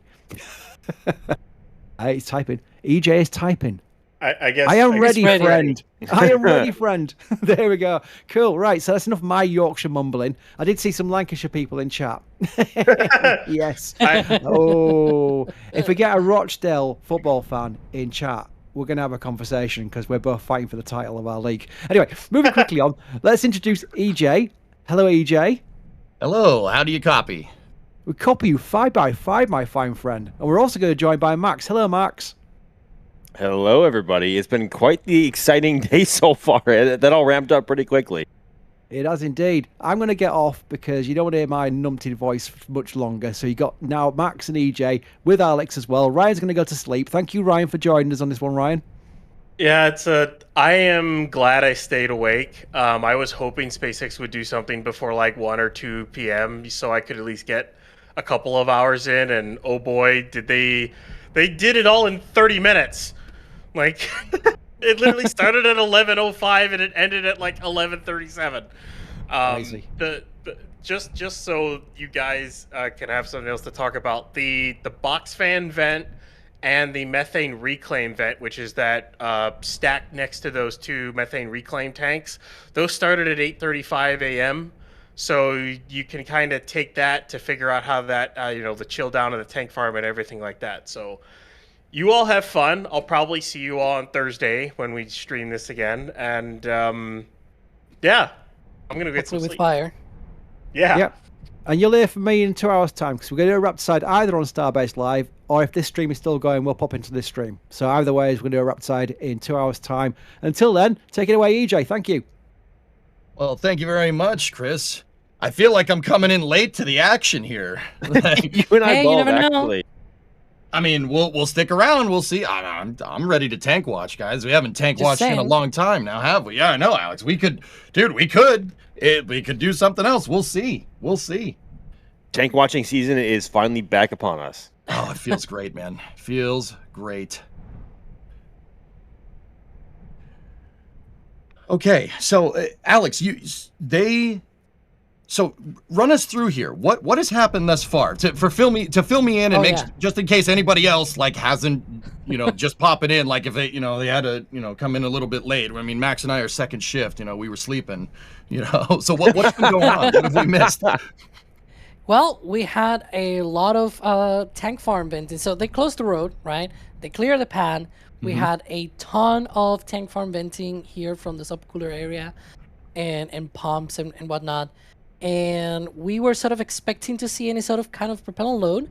We stayed there for a while until finally, about an hour ago, like it was a little bit over an hour ago, like 11:05, we'd started seeing frost on the liquid oxygen tank on Booster 19, and then it started rising, and it looked like a time lapse, but it was not a time lapse. Like it was just going so fast that you could see that level of the frost going up live. Now this is a time lapse. This is an actual time lapse, but this is essentially what we saw in sort of fast mode here, fast mo, I guess, and so yeah, we saw then frost on the methane tank, and suddenly we were like, no, they're not going for the potential static fire or anything, and they didn't. But they were really like rehearsing it. Like it looked a lot like what you would see on the day of a static fire test, like we saw back in the days of Pad 1, right? Where they loaded the liquid oxygen entirely, the liquid methane, it was just a little, right? Just enough to test the engines essentially. And then they fired up the detonation suppression system on the mount, the water deluge on the flame trench. And now we're seeing detanking here in process. There's still a lot of frost because those tanks get really, really cold, and it takes a long time for that frost to melt. If you remember when they caught Booster 12 and even 14 and 15, it took hours for their frost to melt, and they had flown and burned the propellant, and they still were frosty for quite a few hours. So, yeah. And EJ, I was saying before, because this is another thing as well of Pad 2 that we didn't have with Pad 1. When they fired that deluge that we saw on the flame trench, they have now pumps to recapture that water and put it back on the deluge tank farm. which means they can run that deluge multiple times in a short amount of time within the same window. They can scavenge the water from the deluge? Is that what you're telling me? Yeah. They have pumps at the bottom of the flame trench that can essentially suck in the water again and then put it back on the deluge tank farm. And that was one of the limitations of Pad 1, where if they fired the deluge, they were not able to test again the system, at least for a static fire attempt. They were able to fire multiple times, but the second time would be sort of like catch attempts and things like that. It will be less amount of water. It wouldn't be, the full amount of water that you would see for an actual static fire or a launch. But yeah. Now they can do all the things. I suppose that makes sense because, unlike the kind of, the OLM from Pad 1, it's kind of like a milk. Should we call it a milk stool? I guess we could call it a milk stool, right? Like, basically, yes. Right? This pad is just a big bathtub in the ground, right? It's sealed up, so like any water you pump into it, it's just going to sit there, right? Because you don't want the groundwater coming up, right? Correct. It's an entirely dredged out and enclosed system there at the bottom. It's completely unlike Pad 1, where the engines were firing just completely against the ground and the exhaust was being dispersed in all directions. That's not the case here with this being a bi-directional flame diverter. All that exhaust is going to be contained into a small area, but because they have dug out into the ground now, if they have no way of actually pumping that water out, the water is just going to pool around the flame trench. And while that could look kind of cool once the engine's light, it's rather impractical if they want to drain the flame trench for any work or prevent corrosion on any of the I guess parts down there as well. So being able to do that would not only help to be able to reclaim all the water, but also just to dry out the area once again. But they won't have that issue, I don't think, once they light up all 33 Raptors on board Super Heavy for the first time. So we had a bit of a jump scare there. We thought they might try and push it and maybe light one or two, or probably not all 10, but one or two. But that was a great demonstration of what we should see leading up to that first ever fire test out of here, which is really, really cool. But yeah, totally different design. It is a far departure from what we have become used to at Pad 1. So we are just getting used to it all over again, which is kind of exciting. Yeah, dude, and I'd like to add, guys, that pumps at the bottom of flame trenches are not that's not that out of the blue. Like this is a new design for SpaceX with Starship compared to the OLM, which is what Max was talking about. There are usually what's called a sump pump at the bottom of most flame trenches. In fact, I don't know, like who has been covering this for a long time. If you guys cast your mind back to the CRS-3 mission, this was a SpaceX Falcon 9 mission. First of all, if you've been watching this whole time, you keep it up with space, good for you. We're long time, right? At this point, it was a long time ago. I remember when it happened. But that showed, and I would call it inexperience at this point. That showed what happened if you don't clean the water out of the flame trench and go to fire a rocket. If you remember CRS-3 mission, Falcon 9 launched from Complex 40. And they didn't pump the water out of the flame trench, and it shot soot up the side of the booster during ignition. Yep. Right? You remember that, Max? I sure do. All right. Good stuff. Yeah, and it actually is kind of I would say that's foreshadowing, right? Because the booster is all sooty on the way up on CRS-3. You guys, if you go look at CRS-3 launch, you do an image search, right?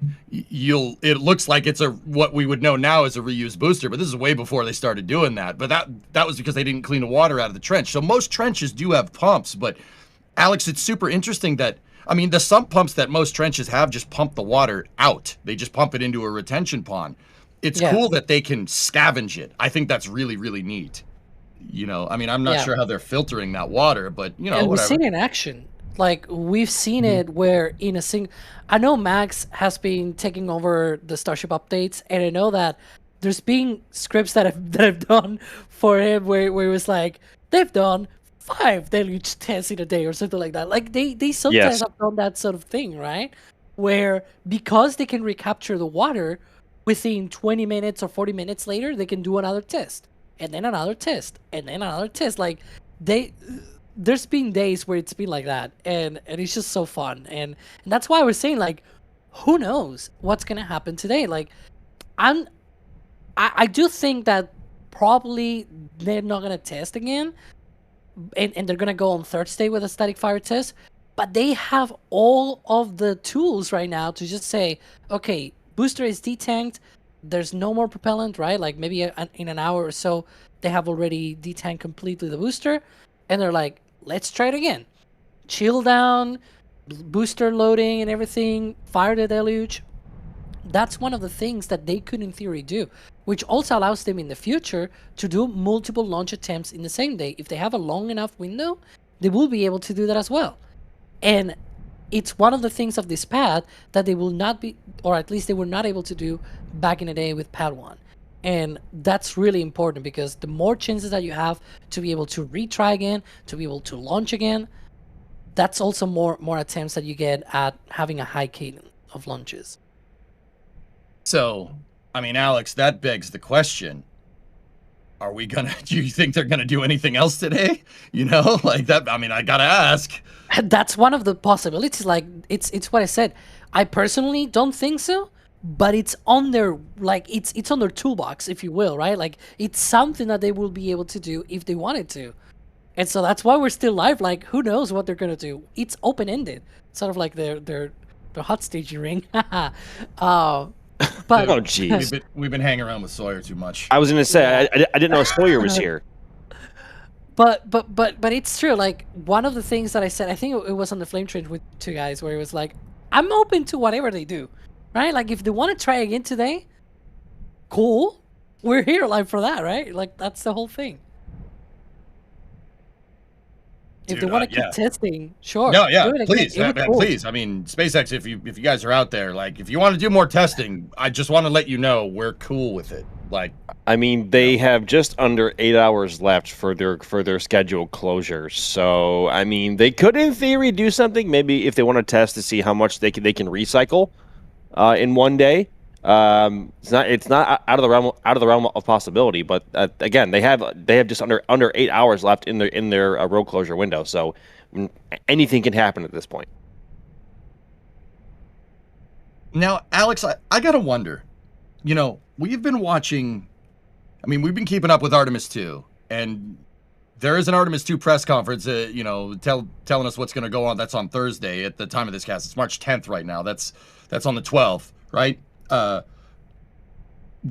You know, with the wet dress rehearsal and stuff, right? With SLS. Now, keep in mind, guys, I know the Big Orange is a different vehicle. I get it. It's not super heavy, and believe me, I'm going somewhere with this. Okay, like, part of their wet dress rehearsal was making sure that the vehicle could be in a stable state. Like, they got it to 30 seconds, and then they got it to a stable state, and then they recycled the vehicle. Do you think, like, SpaceX could be doing something like that right now? I mean, we did see some tank venting probably about, 5 minutes ago, right?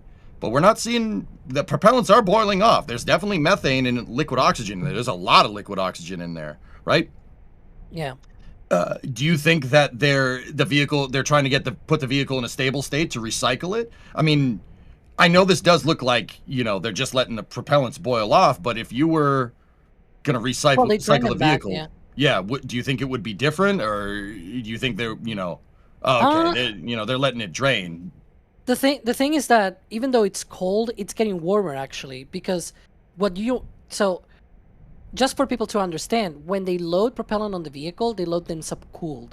And if it stays too long in the vehicle, it warms up to boiling temperature. So this is a bit to going too deep into physics, but when you boil water, right? You warm it up. You boil water in Celsius. It's 100 Celsius. I don't know in Fahrenheit. So you warm it up to 100 Celsius, right? And if you keep warming up that boiling water, it's not gonna go higher than 100 Celsius until it boils off completely. And then the gas, if you keep heating it up, then it's gonna go up in temperature. But as long as it's in boiling point, it's gonna be at 100 Celsius. Now, translate that to liquid oxygen, for example. Liquid oxygen, because the outside temperature is whatever it is right now in Boca Chica. I don't know, it's like maybe 20 degrees or something like that Celsius, right? But the liquid oxygen, its boiling temperature is, I think, minus 180 or something like that. I don't know exactly to like the decimal or anything like that, but it's around 180 degrees Celsius below zero. So that's minus Right? 297 Fahrenheit. It's minus 183. Yeah. Okay, so the subcooling, what it does is that's the boiling temperature. That's the liquid oxygen in its normal state. If it were on the ground tanks, in the storage tanks, what they do is they pass it through a subcooler system to lower the temperature roughly to minus 200. So about 20 degrees lower. In Fahrenheit, that one I know a little bit better. It's, I think, 330 degrees negative Fahrenheit. So minus 330 Fahrenheit. So you're lowering the temperature, but every single time that liquid oxygen, because you have these heat sink, the exterior, right, the outside, trying to warm it up, it's constantly trying to go back up to minus 180. And right now, because of the time that has passed while it's being on the booster, it's probably already at boiling temperature. It's already probably at minus 180. So that means if they want to recycle, they need to drain back. It's sort of contaminated, if you will. It's already warm up.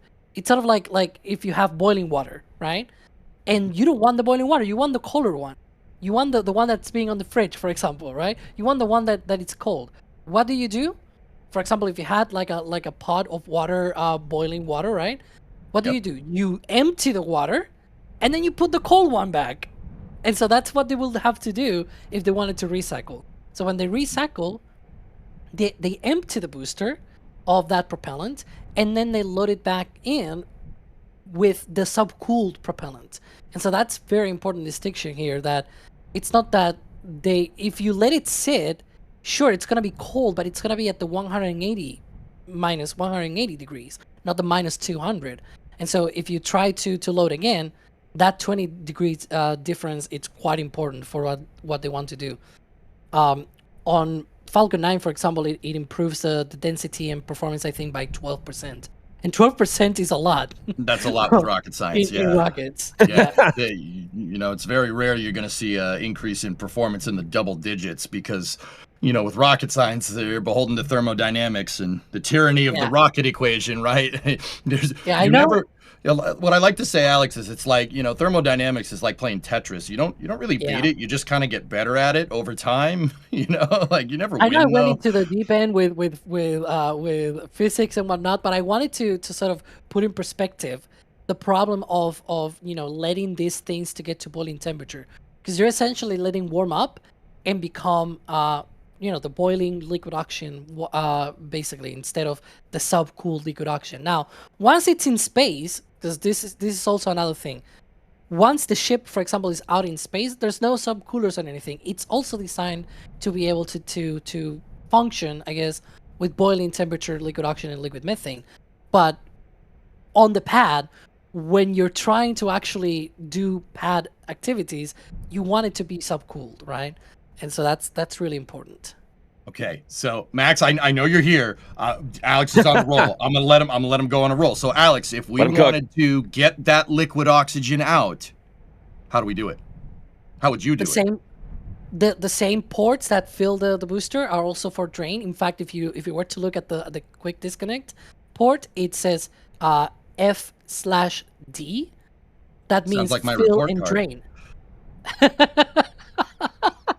Oh no, fill and drain. That's good. Oh my God. Yeah. No. But yeah, so it's fill and drain, right? And so when you want to drain, you just run the whole thing, but in reverse. So you run the pumps in reverse and everything. Now the thing is, it doesn't run at the same speed. So we saw it filling goes in like 30 minutes, but the draining goes slower for one very important reason. When you fill the booster, the ground tanks empty out, right? And so they empty out, and there's a whole system on the pad to be able to pressurize back those tanks, because if you just empty them and there's nothing to sort of fill back, right? The emptiness, they collapse. It's sort of like sucking out with a straw, right? And trying to it doesn't work that way. I've seen Mythbusters. Exactly. Oh, God. Yes. Pop like Yeah, that. Well, that tank did pop. really It did the opposite of that, right? Implosion. So that's what will happen to those ground tanks, the propellant tanks on the ground, if you didn't have that system. So there's a whole system on the pad to be able to backfill those tanks is the procedure. But you don't have that on the booster. So if you were to drain the booster, now it's the opposite, right? Now it's the booster, the one that is getting drained. You don't have a system to be able to then fill back up as fast as they do, for example, on the pad. So that's why the draining is slower than the filling, even though the filling is like 30 minutes, right? But that's why they have all of these, all of these vaporizers and everything. They have a huge system, very heavy system. Of course, the booster cannot do that. It's not like you can carry that into space or anything like that. And so the booster in that case, it takes a lot longer in order to be able to drain back so that you don't turn the booster into a crumple, basically. Yeah, we don't want to do that. I mean, that'd be funny, but it'd be funny, but No, I don't we think don't the SpaceX engineers would appreciate that. We already had that with SN3, remember? Yeah. No, I try not to. I try not to. I mean, SN3 was funny, but SN4, who remembers that? Tank watching back in the day. If it was methane, they'd be igniting the flare. Oops. Whoops. Yikes. You bet concur. We don't need any more of these. No, we really don't. That happening right now would be bad. We don't want that. Okay. So, I mean, Max, you guys see on the screen, like the tank farm is still very active. It's doing something. It's chooching over there. Max, do you know what that thing is doing? Like, what is it still doing? I'm sorry, chooching? It's chooching. It's got a lot of cheech coming out. It's It's got a lot of cheech. Like, your vocabulary is phenomenal at times. I have to relearn it. It's EJ. So don't worry about it. The tank farm still has to be active to be able to drain all the propellant out of the booster still. But I wonder, because they have so much time left in the window, I wonder if they're going to try and perform some sort of recycle at some point today. We'll know, obviously, once the checkpoint is opened up there on the road, which is in the top right of your screen. But I don't know, to be completely honest. I still have to relearn all of Pad 2's tank farm as well so far. So, but it's because this is the first time that we've really seen it in action with a vehicle on the pad. And despite all the testing that we have seen up to this point in the past, there wasn't a vehicle on it. So there wasn't really there wasn't any good solid reference point to go off of for how it's for I guess any timeline. So that's not new to us, right? Like, it's all new. It's like learning Pad 1 all over again. Like, this is all brand new to us, and we haven't had this literally since Booster 4 or Booster 7 on Pad 1, right? So yeah, this is definitely unique. Like, we see it coming and going in spurts. Like, now you can see the venting calming down on the left hand side of the pumps there. But yeah, they have a lot of time left in the window. So who knows if that tanking and maybe it was a spin prime was all that they wanted to do today. But I would not rule it out if they wanted to perform some sort of recycle just to demonstrate how good the tank farm really is. And to this point, considering how fast the booster filled with prop in just over 30 minutes, I think it's safe to say it's going pretty good so far. Yeah. I still can't believe how fast that thing filled. Dude, it's I was getting ready to come scared. on here, and I was just like, whoa. Dude, it looks like Alex, you said it, dude. It looked like a time lapse. It's just going up. Nope. No, that's in real time. Just the frost line just going up the side of the booster. It's very rare, guy. Nobody tanks this fast. SpaceX wants to do rapid reuse. And in order to do that, if you're going to do rapid reuse, the more time the booster's on the ground, that's not doing that rapid reuse thing, right? So SpaceX is pioneering, like, tanking the vehicle in like a half hour, which is this vehicle holds the greatest amount of fuel, and the shortest fueling time. It's quicker than Falcon 9, Alex, right? Like, almost. Yeah. And it's more than 10 times the amount of propellant. That's so wild. Yeah.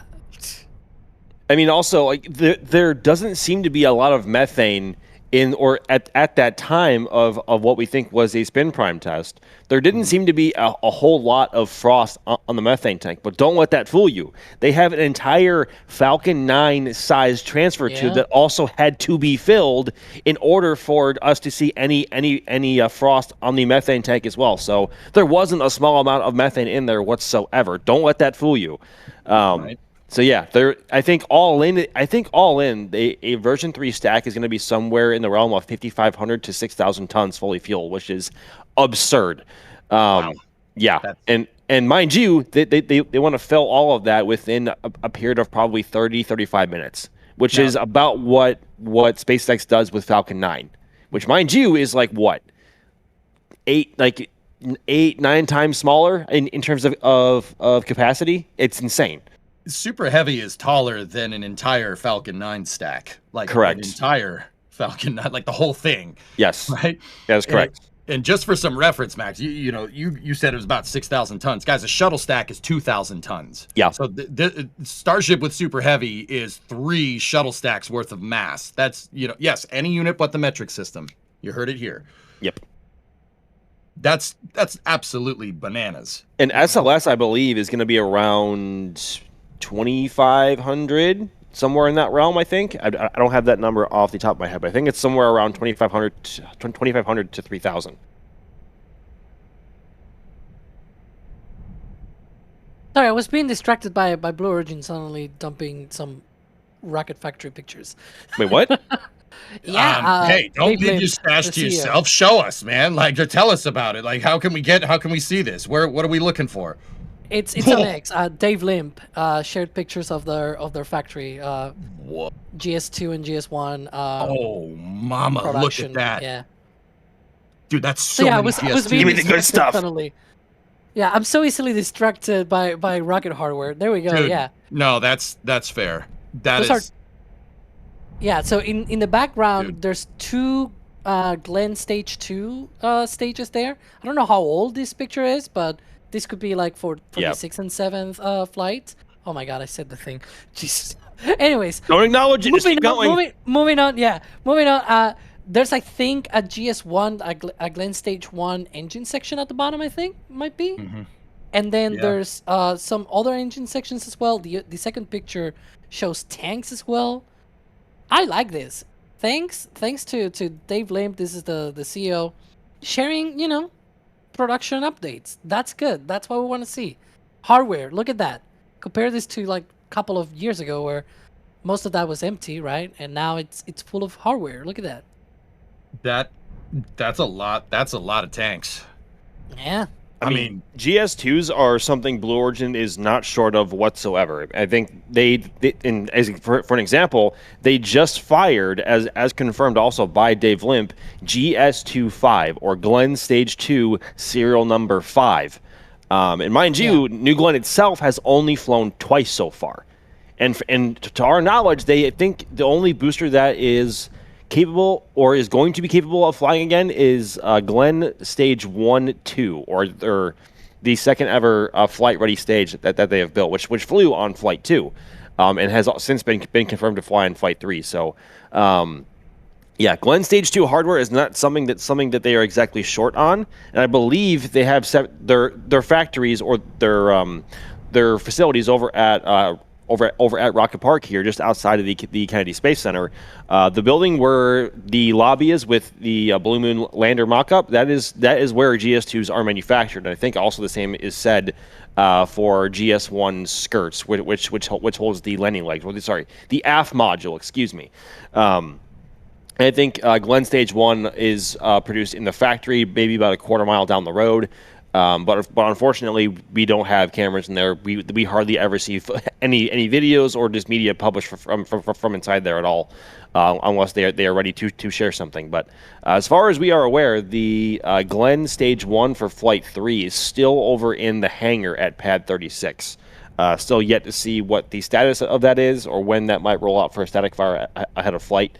But hopefully Dave or Blue or Blue will share something soon. But it looks like frost levels are almost completely gone from the methane tank here, guys. Yeah. It'll take a lot longer for the frost on the oxygen tank. Oh yeah. It's a lot bigger. It's still a bit like you can see a bit condensation though on the methane tank. It gets so cold and it's such a huge rocket that even the frost takes a while to just go away. Correct. The actual level of the liquid oxygen tank, it's probably like already below the top of the chines. The smaller chines, I mean, not the big ones. Now, actually, you know what, Alex? That's a good thing to get into. There's like fins at the bottom, chines, fins, Yeah, drakes at the Shines. bottom. I think shines. They're different. They're different lengths. What are? Yeah. Why are ones smaller on one side and the other? Like, let's in case anybody's new to tank watching, let's bring them up to speed. Well, the length themselves, I'm gonna say I'm actually surprised. The long ones are the ones that are not on the wind stream. But so the thing is, the booster as it is coming down, right? It's coming with the sort of the left side from what we're seeing here, down, right? Looking down. Essentially, it's gonna be not fully horizontal, but it's coming in a really high angle of attack. Essentially, it's gonna be coming in quite less vertically. Let's put it that way, right? Not flying, so, but falling with style, right? Exactly. And so that side of the booster will be sort of catching the air, right? And so you see, it's also like different clocking, as we call it. Basically, the angle between the center line, where you see, for example, that pipe, that raceway going up, and the angle to the chines, it's wider on that side than on the other, where the long chines are located on the other side of the booster. And so that allows it to... the ones that are in the foreground here are like almost like little wings, right? Like, yeah.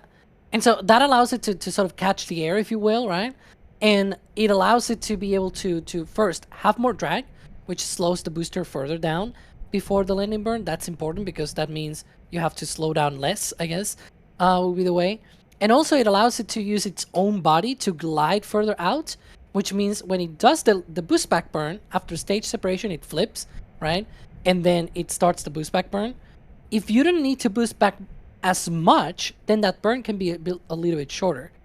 And every second, or even just a fraction of a second that it can be shorter, it means the landing burn can be longer or the ascent burn can be longer. Either way, you have more margins, for example, for your landing burn, which is very important to ensure higher landing reliability, or a longer ascent burn, which means you can push the ship further out with a higher speed and higher altitude, and that means the ship has to do less work, aka it's got more payload capacity, more payload performance, right? So that's one thing. I am surprised though, personally. I'm not sure, maybe my brain is doing weird things with aerodynamics, but I would have thought originally the longer chines will have been the ones that are the ones that are in the air, essentially. The other ones will be protected from the airstream, right? Because they will be sort of behind the booster. So no, hang on. they will be protected by the booster itself, because like the shock wave will go up and around, right? And it will not touch that part of the booster.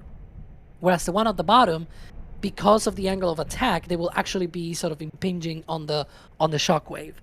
So these will sort of catch the air again, and it will produce more drag. It will also get there more lift as well, to be able to sort of glide out to the launch site when it does that weird high angle of attack reentry. It's super cool. We've already seen it with the older version, and it was already cool. It's gonna be even cool. Right. So, long story short, the more that super heavy booster is flying through the air, the more time it can slow down, less landing, less fuel for the landing burn, more fuel for the ascent. It makes perfect sense. Yeah. And so I was surprised that the longer ones are the ones that are in sort of leeward, if you will, if you want to call it that way, and the other ones are the windwards, right? Because I will have thought that they will want to have the most area, right, on the windward side. But hey, look, it's they're the engineers. I'm not.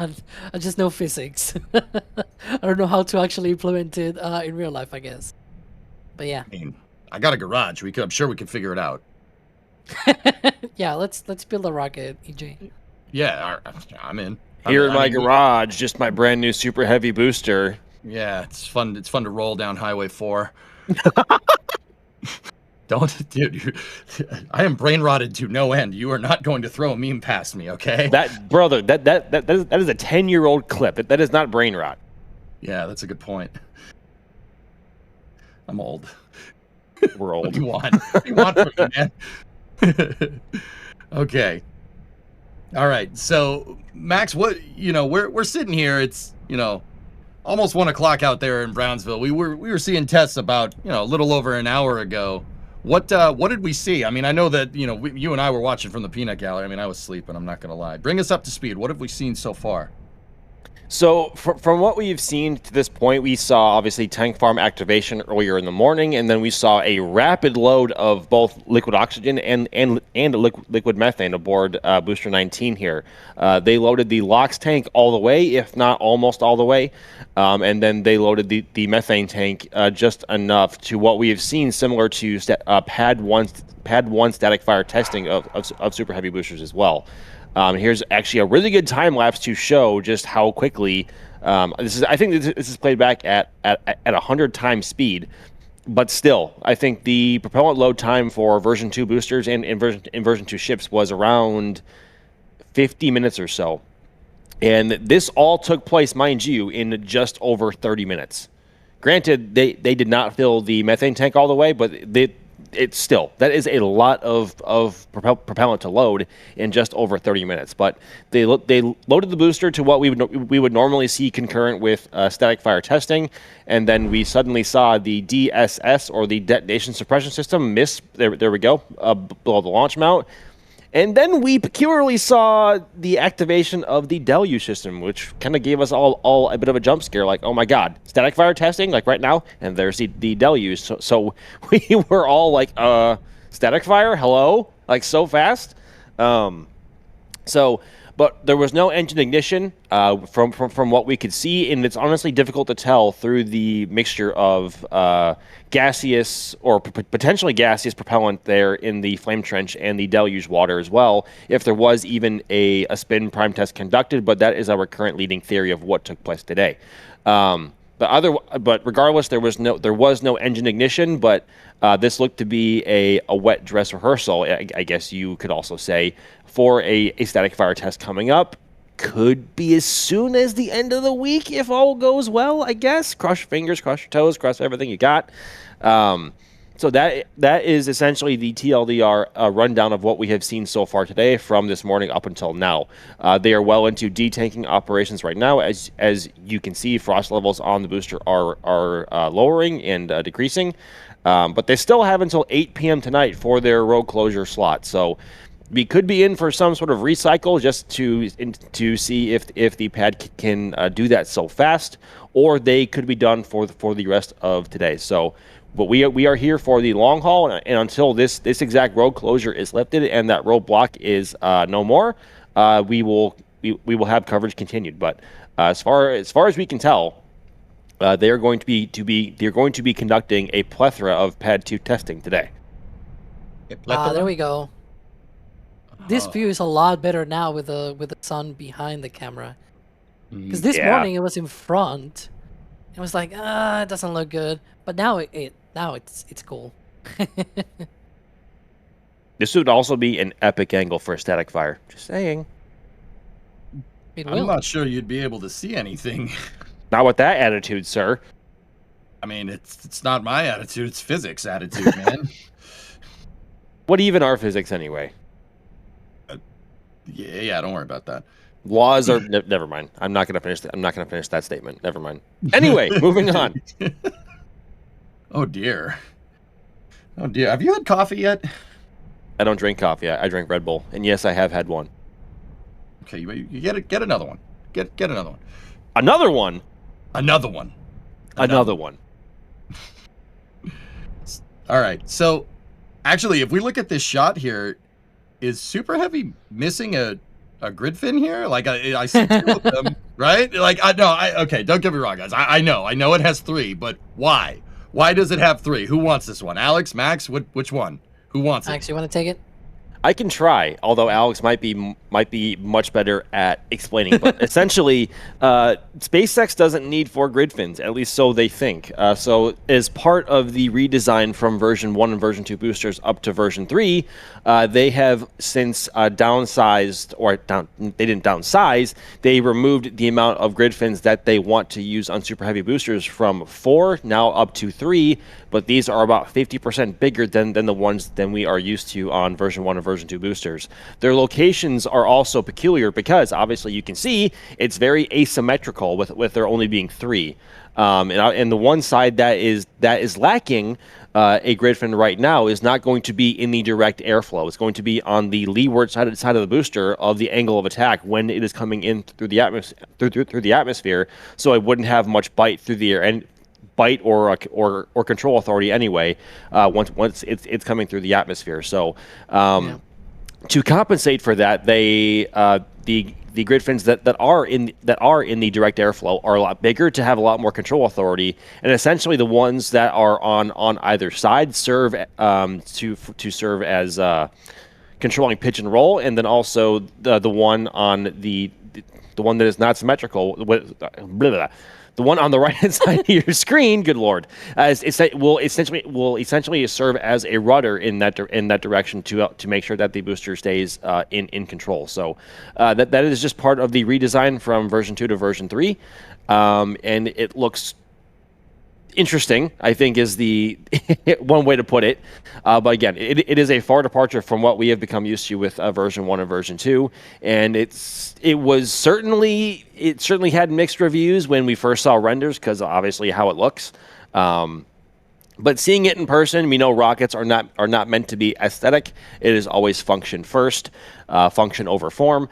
But still, I think because it is the way it is, it's really beginning to grow on me. I'm not going to lie, even though it is missing a whole bunch of teeth with only having 10 Raptors currently installed at the bottom. But really, essentially SpaceX really only needs 3 at this point for the boosters given flight profile going forward. Yeah, and EJ, I'm sure you're probably going to enjoy what I'm going to say here. Absolutely. Because the reason why they can do this is because the flight of a booster is just out and back, basically, right? Like, and by that I mean to expand a little bit more on that. When you do a ship flight, right, from the point of view of the ship, yes, at the beginning it goes out, right? Maybe east, northeast, southeast, whatever direction it goes. But then when it's gonna be landing, it's got to point in such a way, like you have to do all of these sort of rotations and everything. We saw that on Flight 11, right? Where they did this sort of weird hack, hitting a living cone of sorts like on the shuttle, right? You don't need that with a booster because the booster goes out and then back in the same direction, just flipped, right? Like, and it already does the flip when it does the boost back burn and everything, and then it turns engines first. You don't need all of that stuff with booster. Essentially, you don't need to like go around the launch site and glide and everything. Just do one simple direction, which means you don't need as much maneuverability left and right. You need it up and down, the pitch, basically, right? So the yaw, you can just have the rudder, the fin that is facing away from the tower. And that means that you can simplify the grid fin system. I remember this, Elon explained this a long time ago to Tim Dunn on one of the factory tours that they did. I think that was like 2021. Yeah. That was a great video. My God. It might have been like 5 years ago when he talked about, being able to reduce the amount of grid fins compared to what they had at the time. And it's true that the booster flight, the path that it does, the trajectory, doesn't need as much left and right adjustments than it does, for example, for pitch. So you have the T shape there in order to be able to help you with that. The ones are 180 degrees apart, the catch fins, right? The grid fins are 180 degrees apart. Those act as your pitch, right? And it allows you to also do a little bit of roll as well. But you have two full grid fins now being able to actuate the pitch. If you look at the configuration of the previous one, you actually got, I think, like less than a quarter or maybe like a third of a grid fin for pitch control. So for grid fins, but you only had like a third or maybe even like a quarter of each fin was able to do pitch control. So these are now full pitch control with two. So you have the equivalent of 2 grid fins pitch control, and it's larger grid fins. So you have even more control, which means it allows them to be able to do even higher angle of attack during re-entry. So that means that it's just bonkers. Yeah, that's crazy. That means the odd grid fin out here is doing roll and yaw, right? Is that one combined? More yaw, but yeah. Yeah. Okay.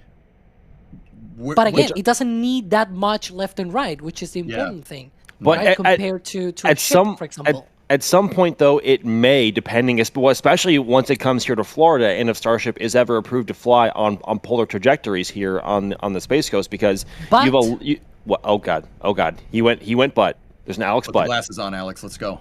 Actually, bring it. Yeah. Come on. The thing is, you can compensate that by rolling.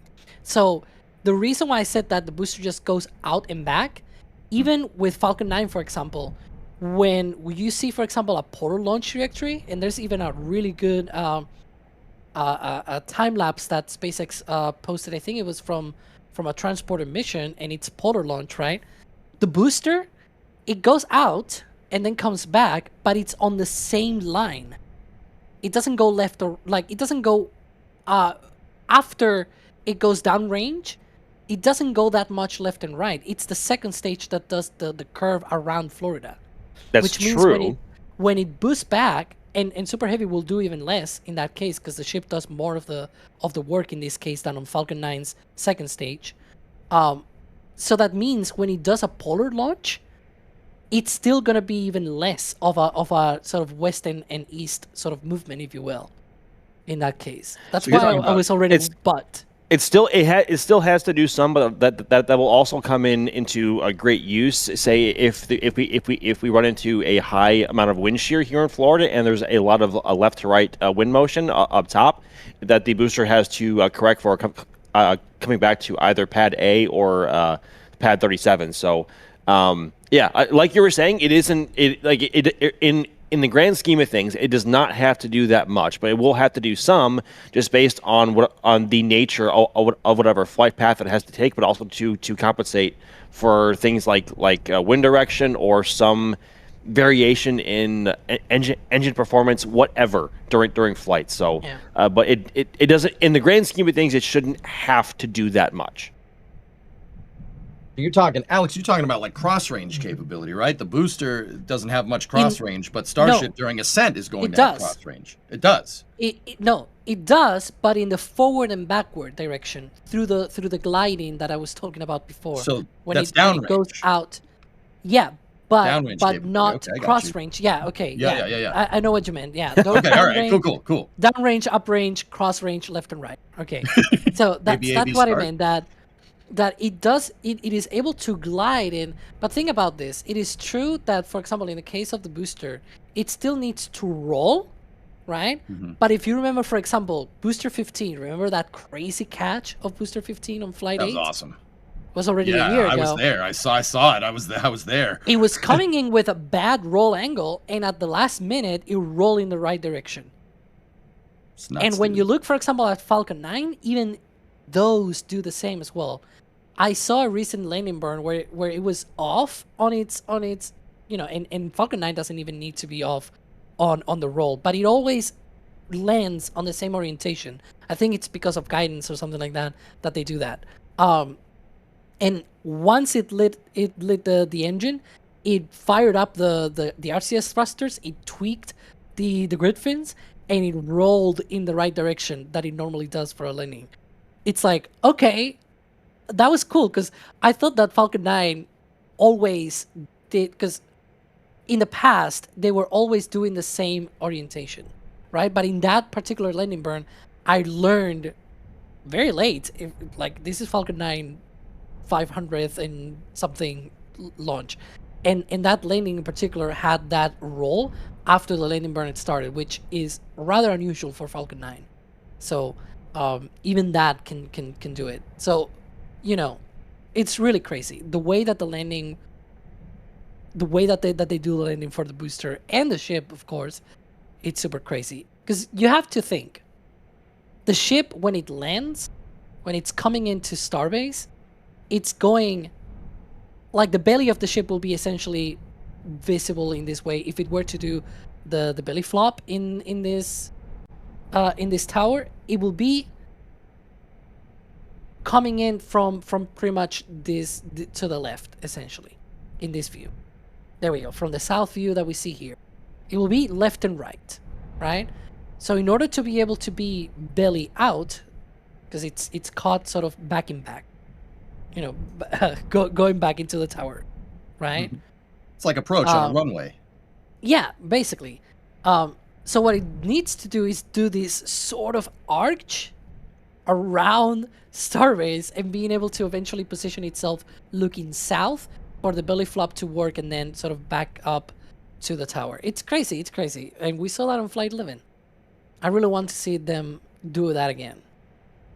I mean, it almost reminds me of like a heading alignment maneuver from the shuttle. You know, the shuttle would basically stall at like 30,000 feet over your landing site and then just basically turn around to just bleed off altitude and then come in for a landing. You know, eventually, you know, while it's basically falling from the sky, right? You know, you'd turn obviously to get lined up with the runway. Now, this is a little bit different. It's like a backwards heading alignment, Alex, because it's got to fly. It's got to like fly not over the tower, but it's got to fly around the tower and then circle back and land. But it has to do it facing backwards. Starship, when it comes into land, the nose is going to be facing out to sea, and it does that flip, and then it's going to have to come in backwards towards the catch arms. That's you know what? Yeah, You know what? pad I just two decided- booster catches are going to be nuts to watch, Yep. at least at first. Just decided I really need that in my life. I don't know about you, Chad. Yep, I just decided that right now. Inject it straight into my veins. Please. Yep. The funny thing is that you see that crane that's laid down there. Yep. That crane, it was up yesterday. They laid it down for this testing, of course. That crane has been helping, or at least it's supposed to be helping, with getting a roof for Tower 2.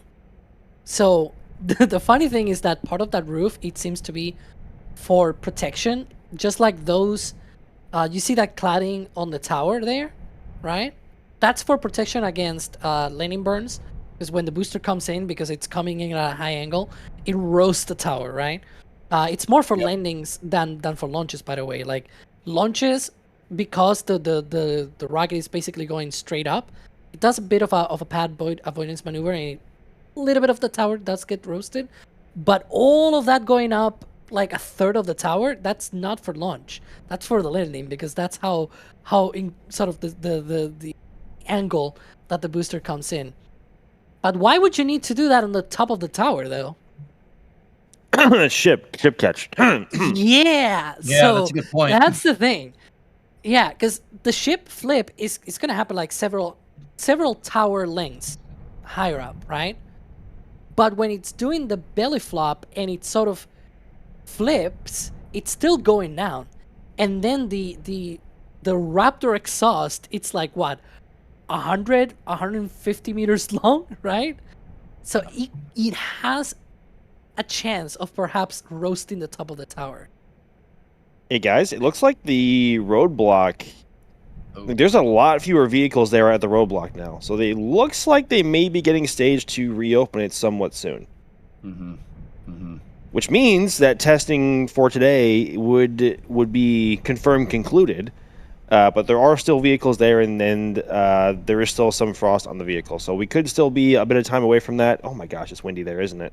What car is that next to the Cybertruck? The Camaro, yeah. Oh, I like it. Ooh, Alex likes an American muscle car? Let's go! Right. Come on, I like cars too. Do you? Yeah. Do you actually? I did not know that. I played racing video games for a long time in my life, yes. What the heck? Where? What? Yeah. Yeah. Okay, All right. that's Alex just gained like 100 points of coolness today. That's so awesome. Nice. You see, here at NSF, we like all forms of mechanized transportation. I mean, Yes. trains, Trains rockets, are cool. boats. Rockets, planes. If it's got an Planes. engine, we like it. Yep, and if it goes fast, we like it. Yep, that's the rule. I mean, that's kind of a unifying thing for space nerds. You know, we like things that go fast. It's really Hey, really even the boss likes horses, right? That doesn't count. yeah. Those don't have That enough doesn't count. horsepower for my taste. Just saying. Yeah. Not enough horsepower. Nope, not enough horsepower. It doesn't even have one.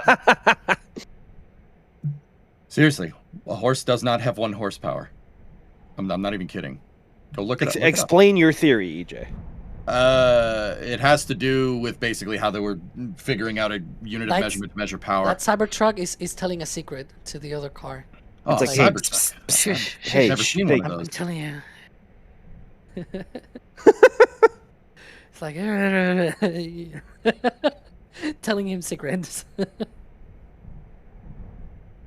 It just looks like that. Sorry. But it was funny. So guys, yeah, just in case you're just tuning in, it looks like the roadblock might be close enough. You may have missed the show, but Opening up, EJ. Opening up. they may be closing down the roadblock to open it up. Yes, that is words. Those are words. Those are words. Anyway, Those is words. Those is words. I'm good at this, I swear. I am a professional commentator. No, anyway, it looks like we may be done for the day, but I mean, we'll see. We'll see. That truck the Cybertruck and the other truck next to it need to move. If they go, that's a pretty good indicator, but we don't know. We don't know for sure. But just in case you missed anything, Alex, what happened today? What did we see? Well, basically, except for a static fire, they exercised the entirety of the pad 2 tank farm systems, the deluge system. So first, close the road, clear the pad, tank farms pulled up, then we went into propellant load operations, and 30 minutes later, they activated the deluge. Like, it was that fast. As soon as we started seeing frost on the vehicle, like I counted like maybe 32 minutes between seeing frost on Booster 19 and the deluge firing. So we don't know. It's really complicated, right? Because there's the detonation suppression system and also the water deluge itself activating. We don't know. They may have even done a spin prime and we couldn't know, because first it's a lot of water underneath the engines, and also it's just 10 engines rather than the 33. The 33, maybe it will have been more visible, like it will have been a lot more, right? When they do a spin prime, they flow the propellants through the engines without firing the engine, and so you will see this sort of big cloud of white smoke coming down from the booster. But again, if down there what you have is just water from the deluge, then you wouldn't see it. But it's definitely a lot harder when there's only 10 engines. So they went down there essentially pretty much to the T0 of a test, simulating what they will do, for example, during a static fire test without actually firing the engines. And it was super cool. It impressed us all because, first of all, load operations really fast on pad 2. Second, we thought that they were about to static fire the thing. When we saw that deluge firing, it was like, wow, hang on, are they gonna fire the engines? They didn't, but oh my gosh, we were close, right? And so yeah, now we're seeing this detanking.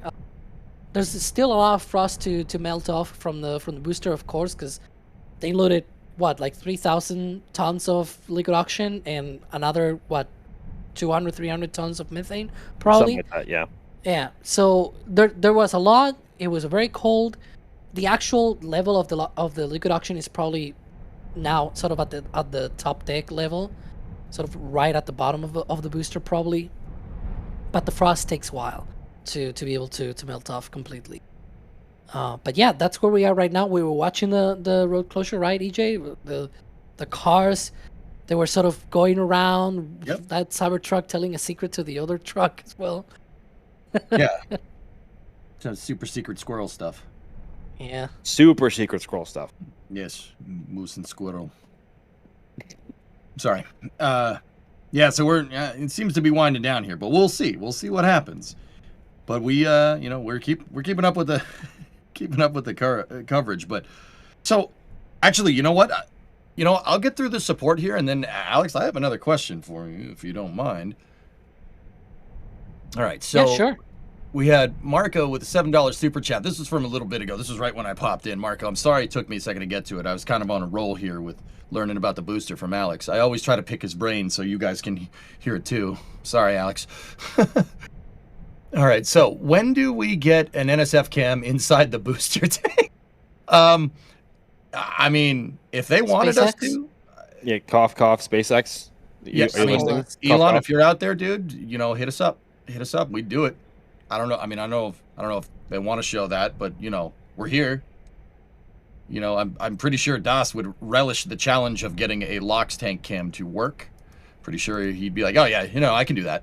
And then retire to his shed for a week and then come back and be like, yep, got a LOX cam. That's what he does. So, you know. That sounds like the most DOS thing ever. And oh yeah. Yeah, that's pretty much exactly how it would happen if it ever did. It would be like, where are you? You'd be like, no, I'm busy.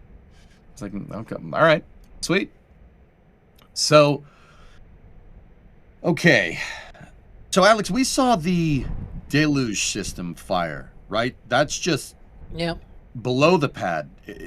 Now, we had the, you know, pad 1 had that booster bidet where it kind of shoots up the business end of the booster, so to speak, right? I mean, it isn't for cleaning. It's, you know, that was kind of you got the DSS and then the deluge and then the, you know, the sound suppression.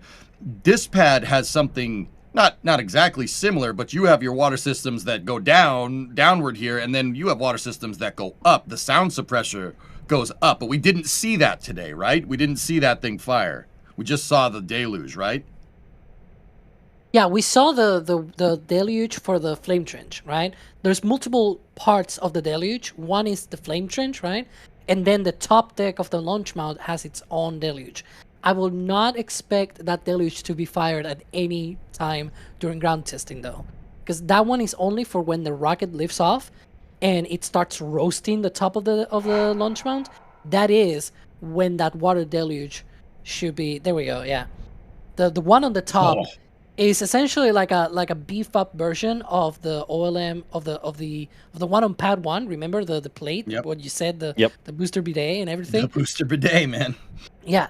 So instead of being on the ground, it's on the top deck and it's shooting out the water so that when the rocket lifts off and starts roasting, instead of roasting, it's actually hitting the water. And so that water is protecting the top deck of the OLM, which is really important because on pad 1, it got roasted every single time.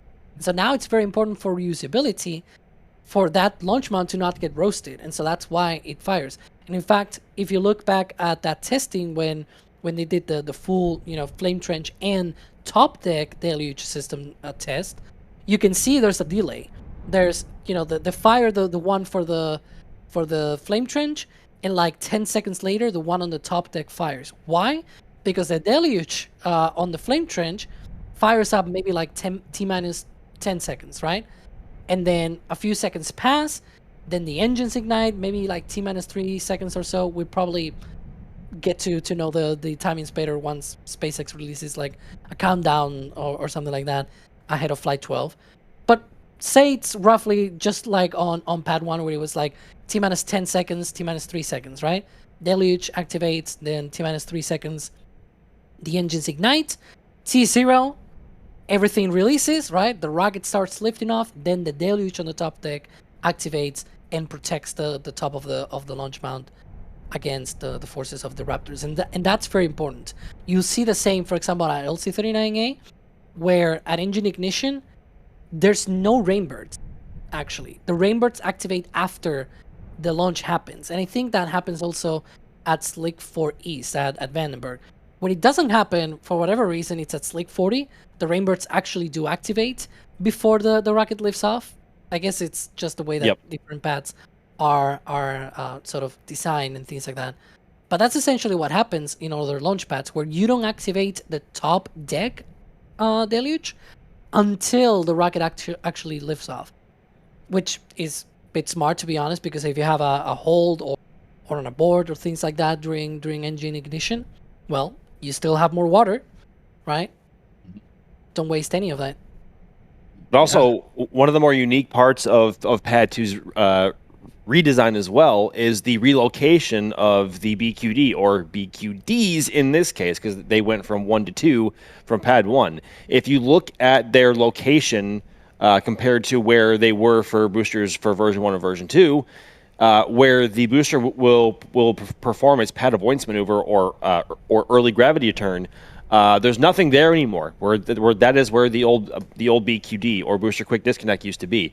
So that will no longer be getting roasted on liftoff, at least right away during the pitch over, which is always good because if they want to turn around the pad quickly, that's one less thing to worry about in terms of being able to get any hardware operational again within X amount of time, because it was always a weeks, if not months, period to get pad 1 refurbed and ready for the next flight before it was ready. So those being there, the BQDs being where they should be directly out of the way of the booster I guess the booster pitch over maneuver. Good grief, I can't talk. I'm too excited. So yeah, pad 2 is it's a clean slate, and we cannot wait to see how it performs. But I think we're all still chomping at the bit to see how the exhaust is going to look out of the flame trench for a static fire, though, at least. Yeah, I know I am. I want to see this. I want to see this. There's a good question. That's a replay of the test that they did. Dude, look at that. Yeah, see, it runs for a few seconds, and then the top. Exactly. See, at the point the top turns on, that's T0, right? That's separation. Yeah. Mm-hmm. So you can imagine the rocket lifting off now. Yeah, right when the geysers start going up, when the water starts going up, that's when the booster would lift off. So actually, there was a good question in chat from 76i. I'm gonna pop it up here. Would they use the top deck deluge to protect the pad during landings and catches? Probably. Yeah, probably. I mean, we saw the exact same thing with pad 1 and booster catches over there. They would activate the deluge again, albeit at a much lower flow rate, because you're only having to protect against three Raptors and not 33. But probably to some extent, yeah. Cool. That was a good question. Man, dude, my favorite part about that foot is the guy. Yeah, the guy in the roller. That's amazing. The guy in the compactor. He's like, nope. All right. Yep. We got to put her into reverse here and put her in reverse, Terry. There's a tidal wave coming at me. Let's just back up. I'm just gonna stop what I'm doing here and just back this thing up. I'm sorry. That's my favorite. Beep. Probably just sat there and looked at it and went, wait, what? Oh. Okay. Like that one meme probably from like, I'm out of here. It's like SpongeBob. Backing up. I mean, yeah, I'd throw her into reverse if I saw a tidal wave coming at me. I'd be like, okay, I'm just gonna back it up now. Oh boy. All right, what else do we got? Dark Silver. Can it launch in the rain? I mean, yeah, probably. Yeah, probably. Yeah. Good stuff.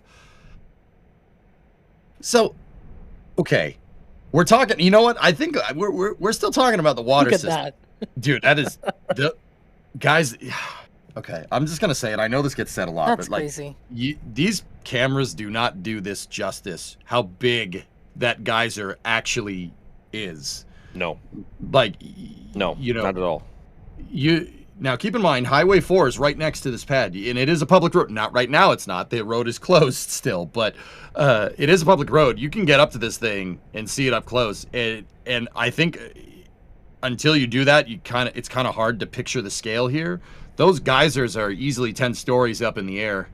Like picture a 10-story building or 10-floor building in your mind, like an apartment block or something. It's easily that height. It is hard to grasp the scale of Starbase, but it is cool. I would love to see a graphic of sorts with the size of the deluge as a whole going off compared to the size of a Falcon 1 for some reason. I feel like that would just tickle all the right parts of the brain. Yep. Mm-hmm. Oh boy! So if you haven't been keeping up with us here, there's a shot of the roadblock. The roadblock is still in place there, but we did see what we believe to be some type of a deluge test and possibly a spin prime. We don't know for sure. It looked maybe like it, but yeah, it seems like testing may or may not be winding down just a little bit here. But I don't know. They might go for it again. We're gonna sit here and we're gonna stay live until that roadblock, till those cars at the roadblock move. It's crazy how much more SpaceX has learned and how much more improved Pad 2 is. At the very first test, already fully loaded a booster like if it were to fire, and did the deluge testing and everything. Like, oh my god, I remember all of the times that we were here looking at Pad 1 testing, right, with Booster 4. Remember Booster 4? Yep. Yeah. I try not to, honestly. Hydraulic power unit. 29 and engines. then Booster 7. Yeah. Cryo, spin. Sorry. I can't. Dude, anytime somebody says Booster 7, I just think of the Adrian song. Cryo, spin prime, static fire, spin prime, static fire, spin prime, cryo test. It's like, boom. Okay. Oh, dear. Hey, was anybody around for that? That was really funny. Or I could just be laughing alone in a room by myself. Like, that's fine. It's funny to me. Okay. It was good? All right, cool. All right, thanks for the validation, Eric. I appreciate it. So, it looks like the booster is detanking. Max, we see those frost lines going down, right? That means that the propellant is boiling off, correct? Correct. Either boiling off or they are literally pumping it out of the booster to reclaim it and put it back into the tank farm for a future use. But yeah, frost is decreasing on the booster a lot so far. And based on the level on the amount of cars that we see at the roadblock right now, tank farm vapor picking up a lot. We may not be too far away from the road reopening, just given how far the frost has fallen and how little propellant may be on board the vehicle still, if any, because that frost can hang around for a long time, even after the propellant has been offloaded from the vehicle. But yeah, tank farm is very venty, very venty.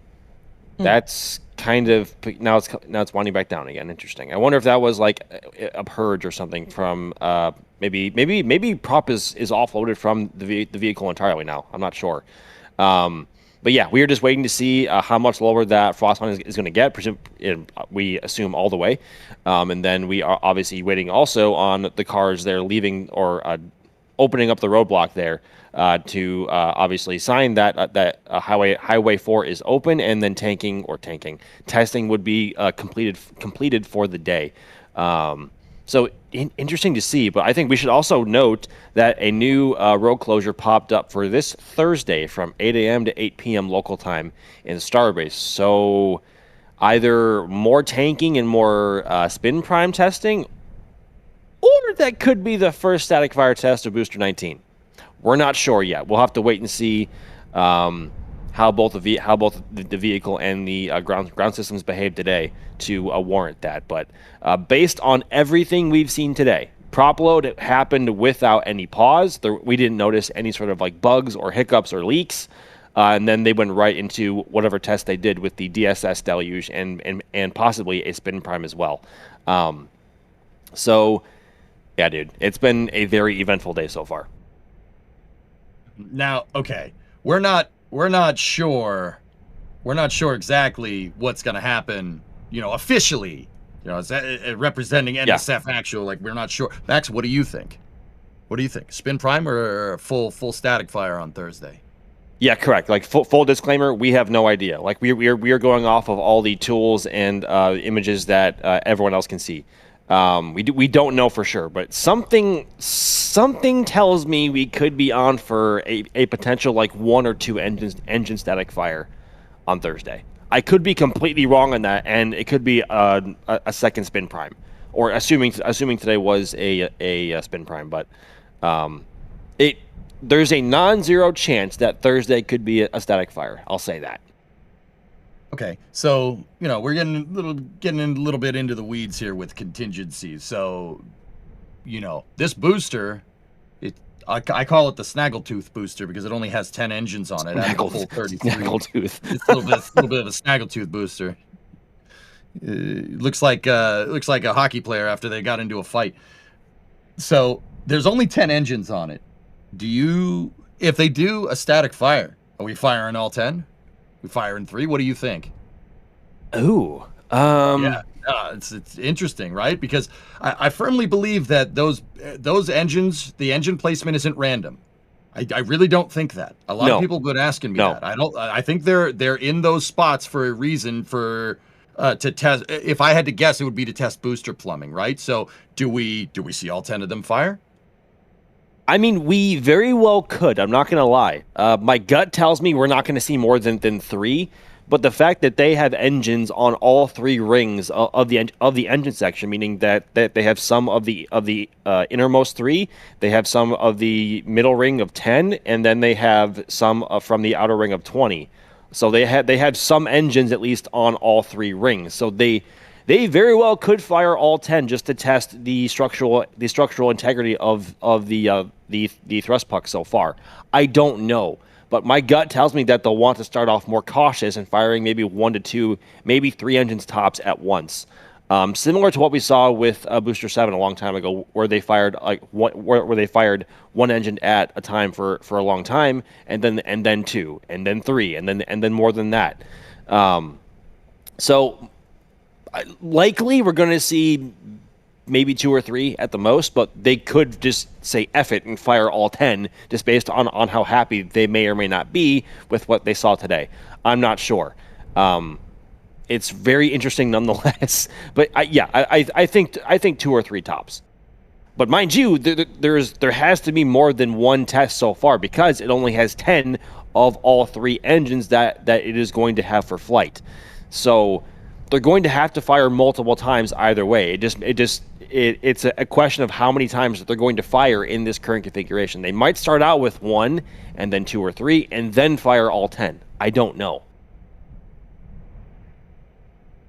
I think that incremental testing would probably be more the case here. But then again, I thought we'd be incremental testing than today. It's like, tanked it, 30 minutes tanking, boom, all right. Done. Yeah, for real. Like, wait, I don't think any of us were expecting a DSS or deluge activation today, let alone a spin prime test, which may or may not have happened. We can't honestly tell like for sure, just because of how clouded out the view was from under the launch mount. But a lot more happened today than I guess we thought was possible.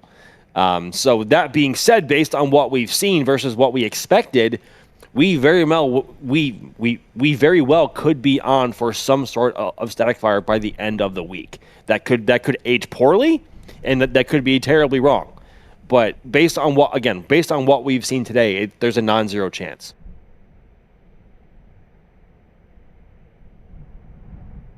Do you think they'll fire all 10 the first time, EJ? What do you think? I'm curious.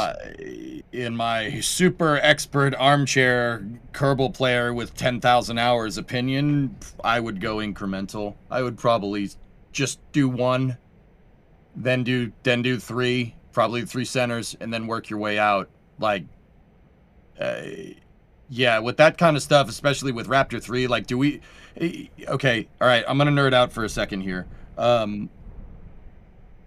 Do we have we ever, Chad? I'm actually going to put this one out to you, and I'll let the hive mind of the internet kind of help me with this. Do we have much testing about Raptor engines clustered together? Because it's Raptor 3. No. Yeah, Raptor 3. Yeah. No. Have we?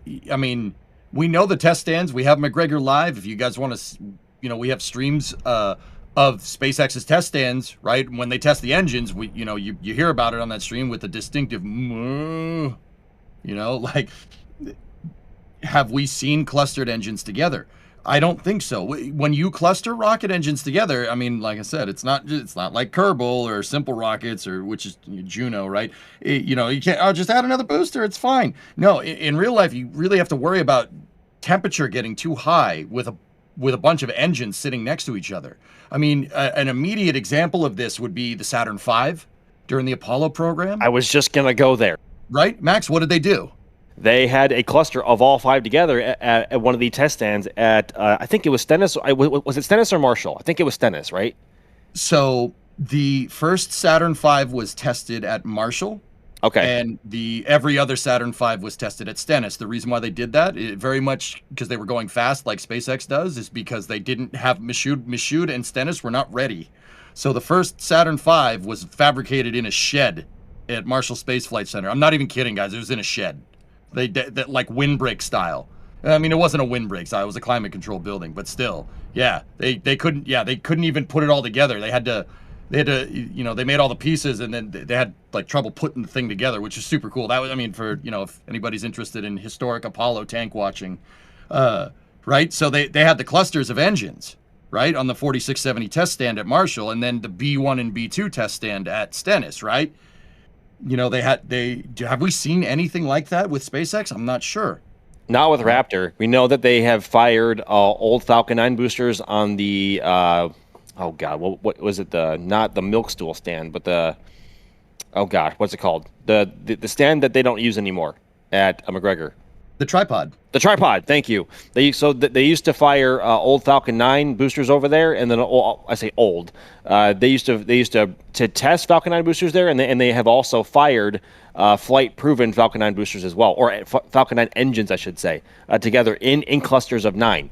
So it's not unlike them to do it, but they have not done that with any sort of Starship testing yet. They have not built a jig or like a pseudo bottom like super heavy aft section where they can mount 33 Raptors on like a test stand at McGregor and fire them all at once. They have not tried that yet. As cool as that would be, I don't think the locals around McGregor would be happy with that, as unhappy as they may or may not be already, given the testing cadence already.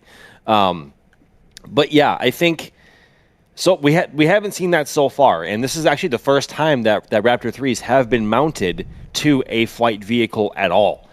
We have only seen singular Raptor 3 engines on test stands, both with the sea level variant and then also the vacuum optimized variant. So having more than one on a vehicle, let alone a flight vehicle, this is the first time that we have seen that. So, which is why it might make the most sense to take a more cautious approach and fire one at a time, right? Here's a great clip. Yes. Oh, the tripod. Yes. Blast from the past, man. There should be audio with this, maybe. I don't know. I could be wrong. Even if there isn't, we can just bask in its glory. Yeah, dude, look at that. Yeah, they used to just put a whole Falcon 9 up there and just say, all right, go. So that, a little bit of a history lesson here. That tripod was left over from another aerospace company that folded in the 90s, in early 2000s, called Beale Aerospace. Beale Aerospace was a commercial flight endeavor just like SpaceX, and they were using McGregor for their testing, and they did unfortunately go under, and SpaceX bought that test stand like wholesale, like cheap, very, very, very inexpensive, and that's why they ended up testing there, because it was a good price for the test stands, because they weren't exactly in high demand in like 2007. You know what I mean? Yeah, right. It was a much different world back then, but they used to test Merlins there. They have tested Falcon 9 boosters there and engine clusters, and they also then moved on to testing Raptors there as well, which is where like some of our favorite clips ever have come from.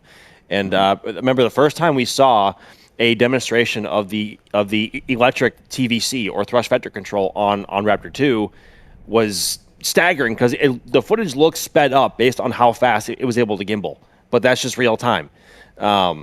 Yeah, but they don't use it anymore, unfortunately. They have since moved to using their own bespoke vertical and horizontal stands. I think they're all vertical actually now, though. I could be wrong. I should know this. I cover this in the Starship update every single week with our minute there. I know, tragedy. I'm a disgrace. All right, I'm a disgrace. But yeah, they haven't used the milk stool or the milk stool. I keep calling it a milk stool. Milk stool. You all Good right? grief. No. There's not smoke coming out of your ears, is there? Bames non having a strong Caliban. Yeah, okay. All right. But no, the tripod is not used anymore from what we can see. So, Yeah, they did end up demolishing it. So the that's the thing, guys. Like, you know, Max, you asked, like, to bring this all kind of full circle. You asked, did we, you know, are we going to see multiple engines? I don't know. I would probably start incrementally. Like, the other thing I was going to say about the Saturn V, guys, is that even with clustered engine test stands at Marshall on the 4670 test stand, and then the B1 and the B2 test stand at Stennis testing all Saturn V's before they flew, they still had heating problems with 5 F1s all clustered together.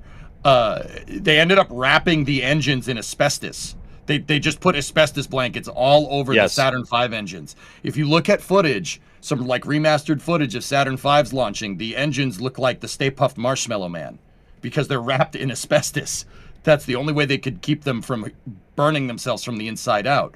And because SpaceX doesn't have a lot of data on how well Raptor 3s, that is, work in clusters, I'm sure some information carried over from Raptor 2, right?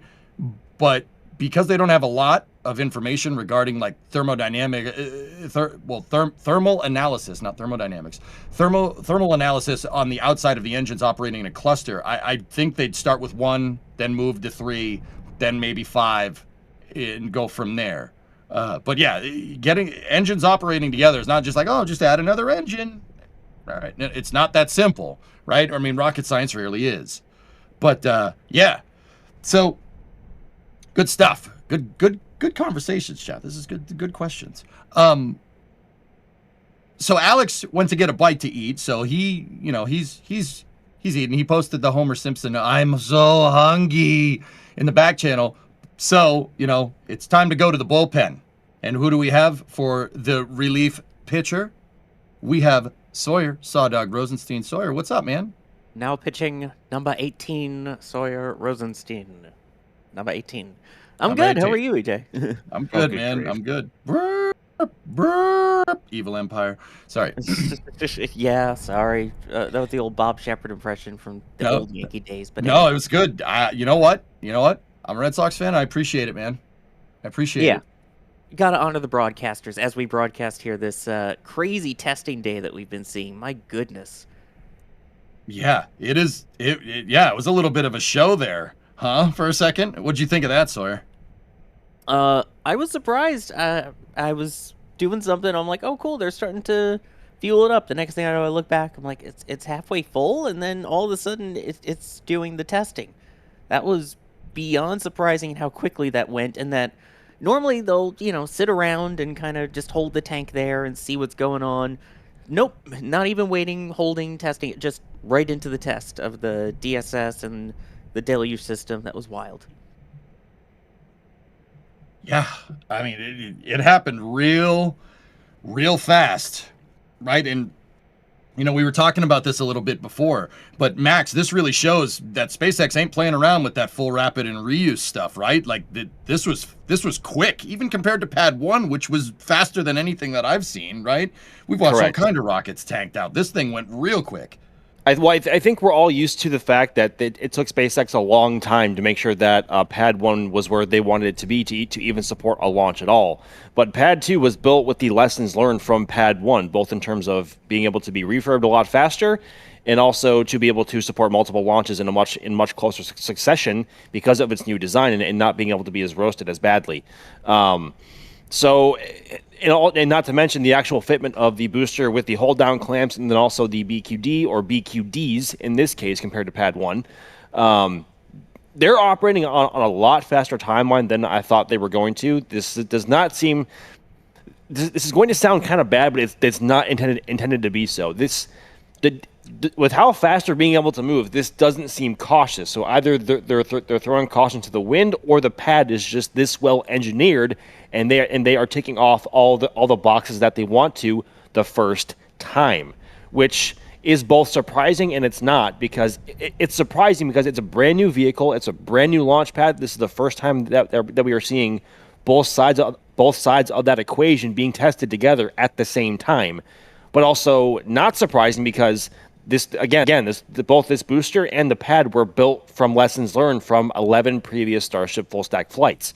So But safe to say that we were not expecting the testing that we saw earlier this morning, or I should say in the early afternoon there. No, it was still morning.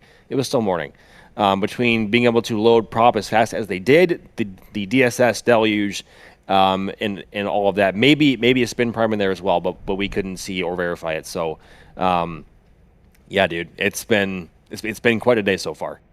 And it's interesting with that speed and kind of throwing caution to the wind, because this is something I can almost guarantee we'll be talking about Friday, is the OIG report that came out today about its analysis into the lunar landers for the Artemis program, which includes SpaceX's Starship with the HLS variant. So yeah, EJ, you'll have some fun stuff to read for space news over on your Twitch later.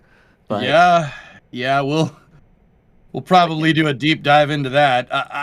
Sawyer, I'm not even gonna I'm not trying to presume, but it probably says it's too big and complicated to get done in time. That's my guess. But who knows? It seems like it was kind of done before the whole reorganization of the plan, with Artemis 3 now being next year in Leo. But, I mean, they have to get a human-rated Starship into orbit for NASA to be able to test rendezvous and docking, operating with by next year. They are on that time crunch now. And to be able to do that, you need to have a vehicle that can safely deliver an uncrewed version into orbit. Right now, they don't have that. So I feel like they need to get that speed up if they have any shot of doing that at all. So this is kind of a must-do situation anyway.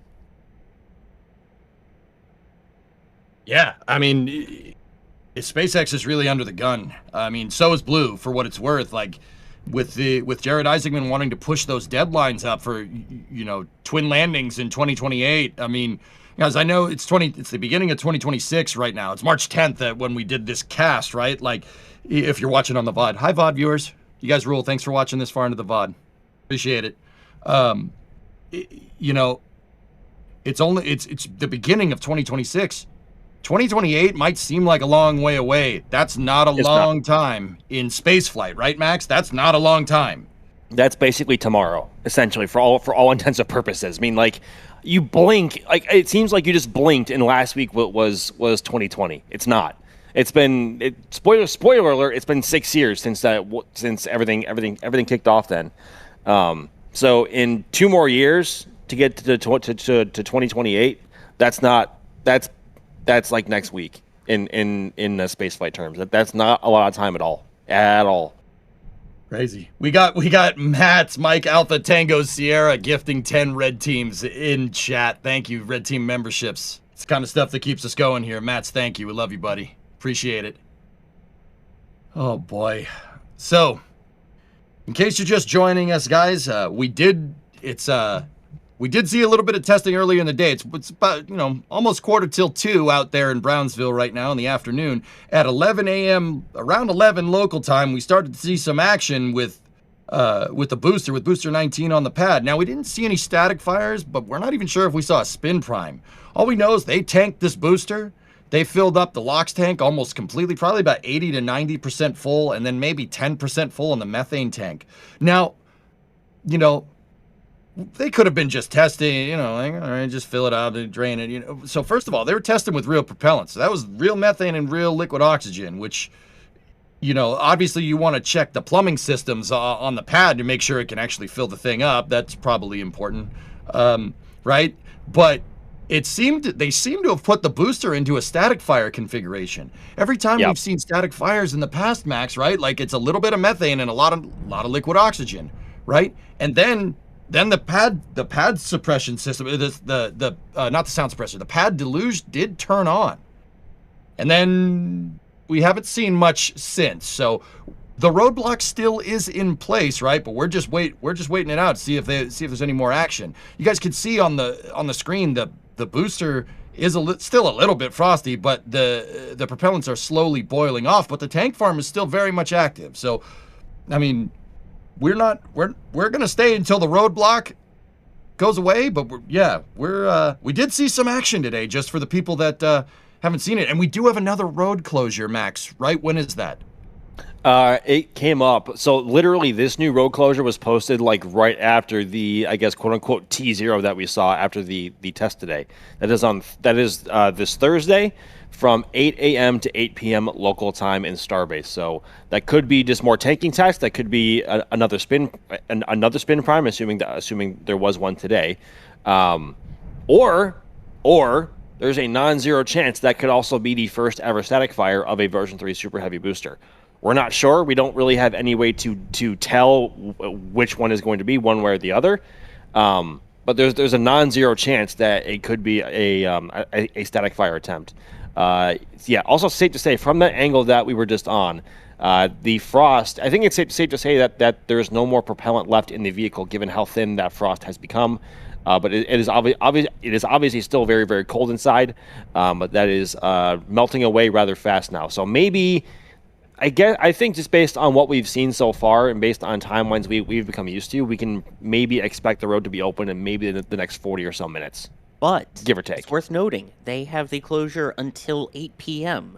So they still have another 6 hours and 20 minutes left. And you saw how quickly they were able to tank that thing. As Alex was pointing out, it takes so much longer to detank a Starship than it does to tank a Starship. So we're not saying that they're done for the day. It is possible they could do it all a second time. Seems like they have the propellants to be able to do it. They have, obviously, the time to do it. So who knows? They might try and utilize as much of the window as possible. So you just have to stick around and watch with us, because we're waiting to see what they do, too. Yeah. You know, there might be more action today that we'll see. That's why we're here. Yeah. Man. I'm like... I don't know about you guys. This entire stream, I've been trying to get my tank watching helmet back on and get back in the game, so to speak. Here, I'm like, I gotta remember how to do this. It's been so long, right? I mean, when was the last time we tank watched? Ship. You know what? The ship that will not be mentioned. Is that the last time we did it? Oh my god. Oh my gosh. Yeah, Max, you remember that? We were there together for that one. Yeah. We sure were. Yeah. But we haven't seen a booster at the pad since early October of last year, which was right before Flight 11.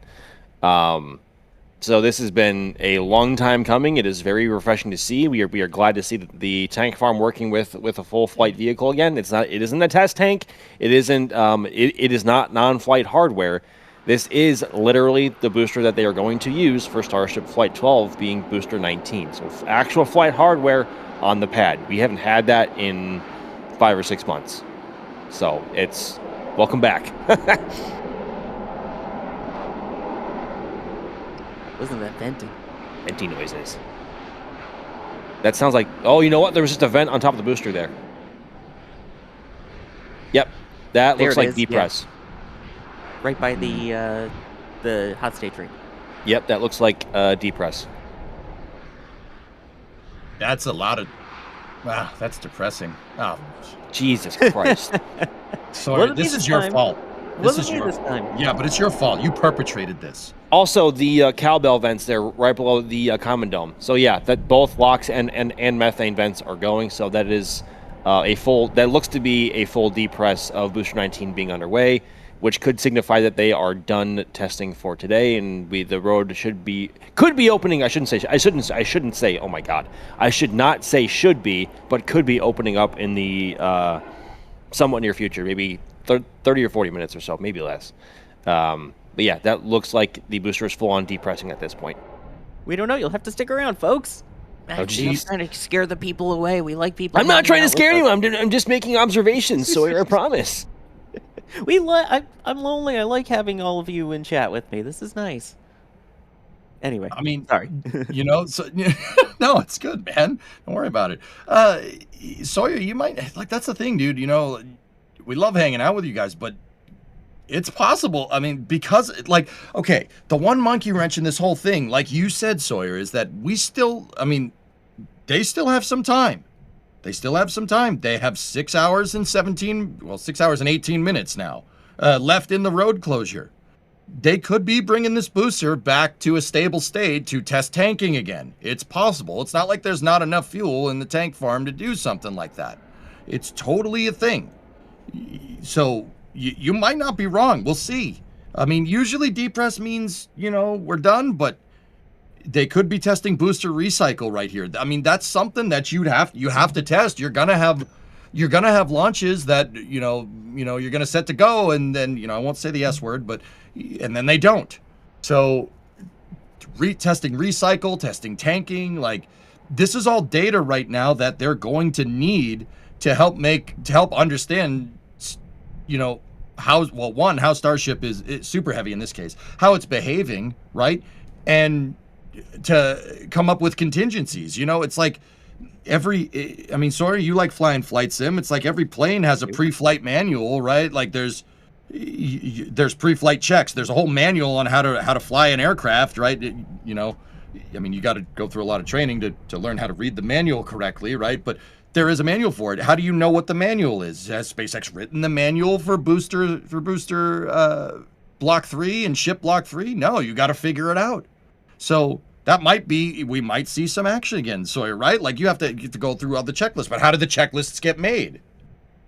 Right? I mean, yeah, unfortunately, a lot of them get made in blood, but yes. Oh, jeez. But you learn as you go. That's kind of what it is. And we've seen that, obviously. See Flight 7, Flight 8, Ship 36, Booster 18. Anyway, you get the point.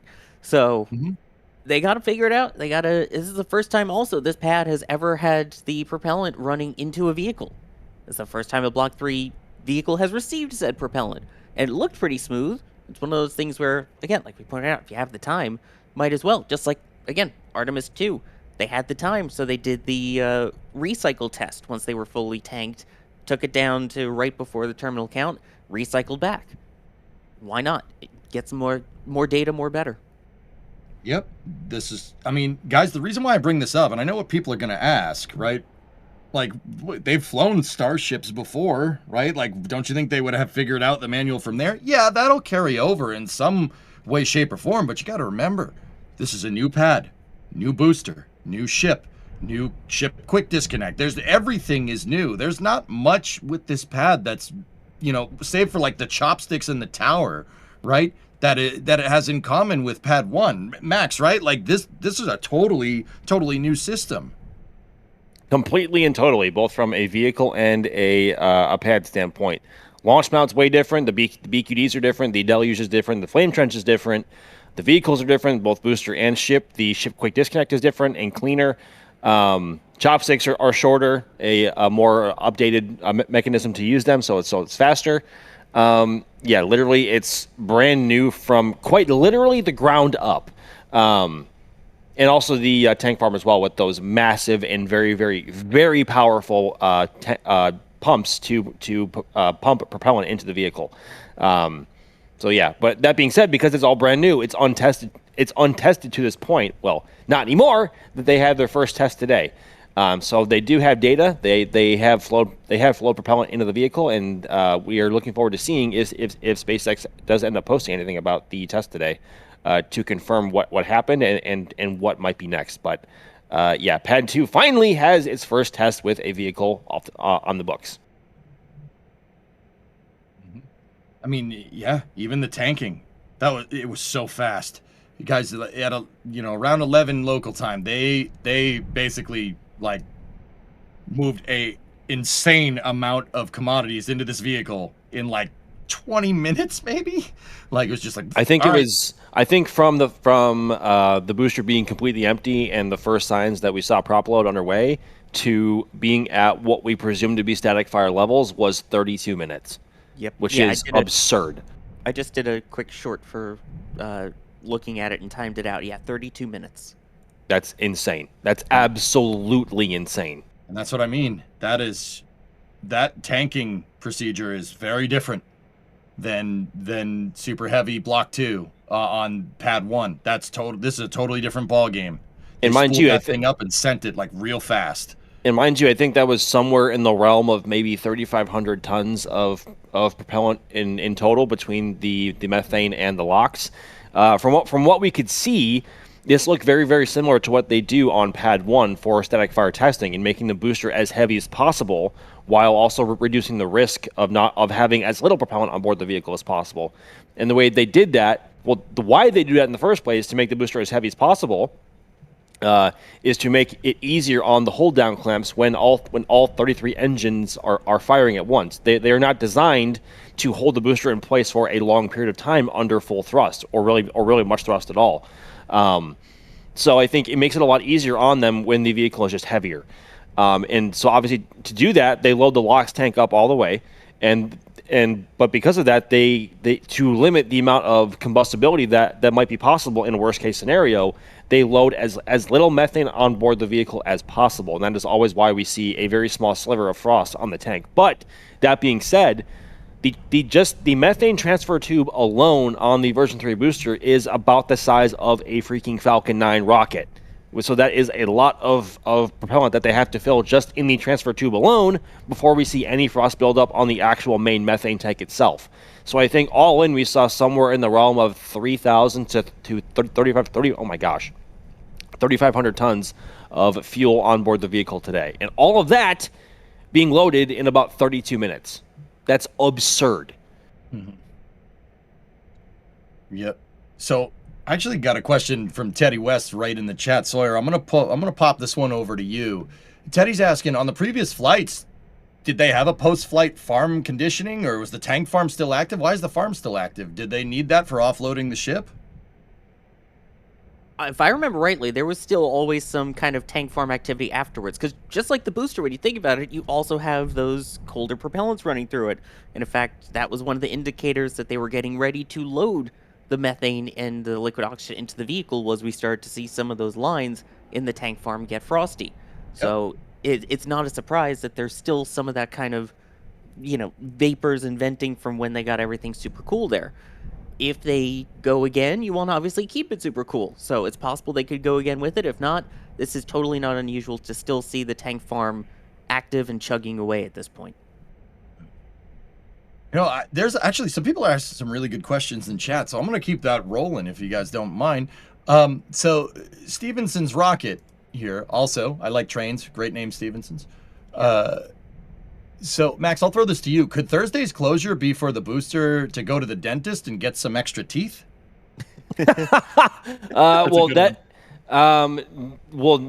because that is not a transport closure or transport window. So it is a distinct test window from 8 a.m. to 8 p.m. So there's going to be more testing at the pad taking place of sorts. The nature of which we're not entirely sure of. We can really only speculate. But that will only come once SpaceX is satisfied with the current round of testing that they have done so far, before they will have it rolled back to Mega Bay 1 and have the rest of the Raptor 3s installed, before coming back out for a full static fire test with all 33 Raptor engines. So no, that is going to be for more pad testing. The rollback, assuming all goes well, could be maybe sometime next week. We'll have to wait and see when closures actually pop up. Yeah, is it bad that in my head, when I saw the engine configuration, my first thought was, this is the Jack Hughes of boosters right now? Yes. Yep. I said it a little bit earlier. I'm like, it looks like a hockey player. Yeah, Jack Hughes, who, for those who don't know, he was on the U.S. Olympic team, also plays for the New Jersey Devils. Lost a couple of his teeth, so yeah, it's befitting. I mean, Sawyer, I'm not about to tell Jack Hughes what he should do, but I think he should get a gold tooth for the tooth that got knocked out. I'm just saying. So there should be one golden painted Raptor. Is that what you're saying? Yes. Yes. I like it. Yeah. Yes, that's a good idea. We should do that too. And that should be Raptor number 67. Get out of here. Just get out of here. No. Carson, can I demote him off the show? Also, it is going to take the gold medal for the most powerful rocket ever launched. It's going to take the medal from itself, which has the silver, which has the version 2, currently the more powerful. And then also version 1 had previously held the title. So right now, the 3 most powerful rockets that'll ever been launched will be Starship V3, Starship V2, and Starship V1. A lot of starships. It's almost 3 starships. Okay, I got more questions here. This is from Chris W. What do you got for us, Chris? All right, here is the thing. If they're quickly filling a booster, how quickly can they fill up a stack now? You know what, Chris? I don't know. I'm gonna guess fast. Boys, what do you think? I think it's going to be in the realm of like between 30 and 40 minutes for both booster and ship, because they will be able to fill both or all 4 tanks, both LOX and methane, on both the ship and the booster simultaneously. So I think if all goes well, I think it's going to be somewhere in the realm of 30 or 40 minutes, which is, mind you, about as long as it takes to fill a Falcon 9 rocket, which is like an 1/8 or 9th of the size in terms of capacity. It's insane. Yeah, my guess would be maybe at least for the first launch, it'd be slightly longer, like 45 to 50 minutes, which is still mind-boggling when you think of how much propellant that is, that we're still talking under an hour for all of this anyway. It's unbelievably fast, because you're also adding in the ship and the booster. That's a lot of propellant, man. Yeah, crazy. All right, so we got another question here. This is a good one too. So this is Country Cook. What do you got for us? Cooking up something good, I hope. All right, so now I want Cracker Barrel, man. All right, is there any concern with a static fire attempt without 33 engines? Maybe unexpected vibrations if it's not properly balanced. So, fellas, I don't mean to be the like, oh, I'm going to answer the question, but see, I think personally, Cooks, I think that is on purpose. I think you might be onto something. I think those engines are placed in a very specific configuration to do like edge testing on like how the booster's going to take certain engines firing and certain engines not firing. Specifically, I think it has to do with the plumbing on the booster, like how propellants are going to get moved around in this thing when you're firing 10 engines or firing 5 or firing 3. I think they're there for I think they're in that, kind of hockey player, looks like you got a tooth knocked out configuration for a very, very good reason. And I think that might have something to do with it. Sawyer, what do you think? Do you think there's a method to the 10 engine madness that's on there? It's SpaceX. There's always a method. And of course, like SpaceX, they're not going to tell us what that method is. If they do a static fire, you were talking about that earlier. My thought is they would maybe do a single engine static fire first. Just test the system, test everything through. And it's also worth noting, unlike Pad 1, with the way this is oriented, you cannot get a dance floor out there. So it's not like you can add engines out at the pad. You would have to roll it back to load up all 33 engines again. So I'm sure there's a reason, but I don't know if we would see all the random 10 ones that they have up there actually fire. You know what, fellas? The more I'm thinking about it, the less likely a single engine fire seems. And my rationale behind that is they already do that in McGregor. Granted, that's not mounted to a vehicle. That's just a singular engine on the test stand. But see, that's what I mean. They got plenty of testing data, Max, on one engine firing. So, yeah, right. I mean, maybe skip the single and then just go right to a 3-engine static. Yeah. Maybe one for each ring. Like one of the inner 3, one of the outer or middle 10, and then one of the outer 20. I don't know. I was going to say, because they only have E1 and E3 installed on that inner ring. They don't have E2 in there. So it wouldn't be able to test the center 3, so to speak. Correct. Yeah.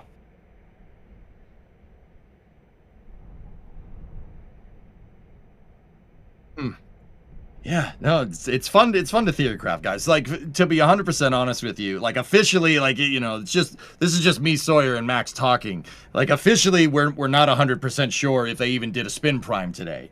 But it's fun to kind of sit here and think about the incremental testing. I don't know about you guys. I love doing that. I love putting myself in their shoes. Like, okay, what do you want to test now?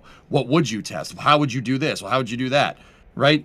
And that really, so Country Cooks asked this question. That's really why I wanted to put it up there, because this is one of those questions where you put yourself in their shoes. What do? Your booster plumbing is completely different.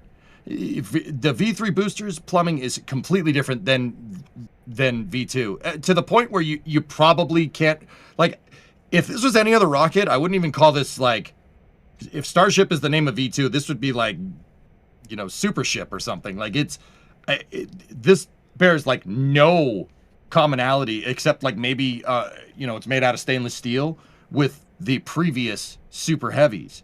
So putting yourself, like we're seeing a new testing regime kind of unfold in front of our eyes here. So kind of to think about like what they're trying to do and what they would be looking to, test, it's a fun thought exercise, right? Because this booster is completely different. You're basically starting from scratch in the testing regime, Yeah, correct.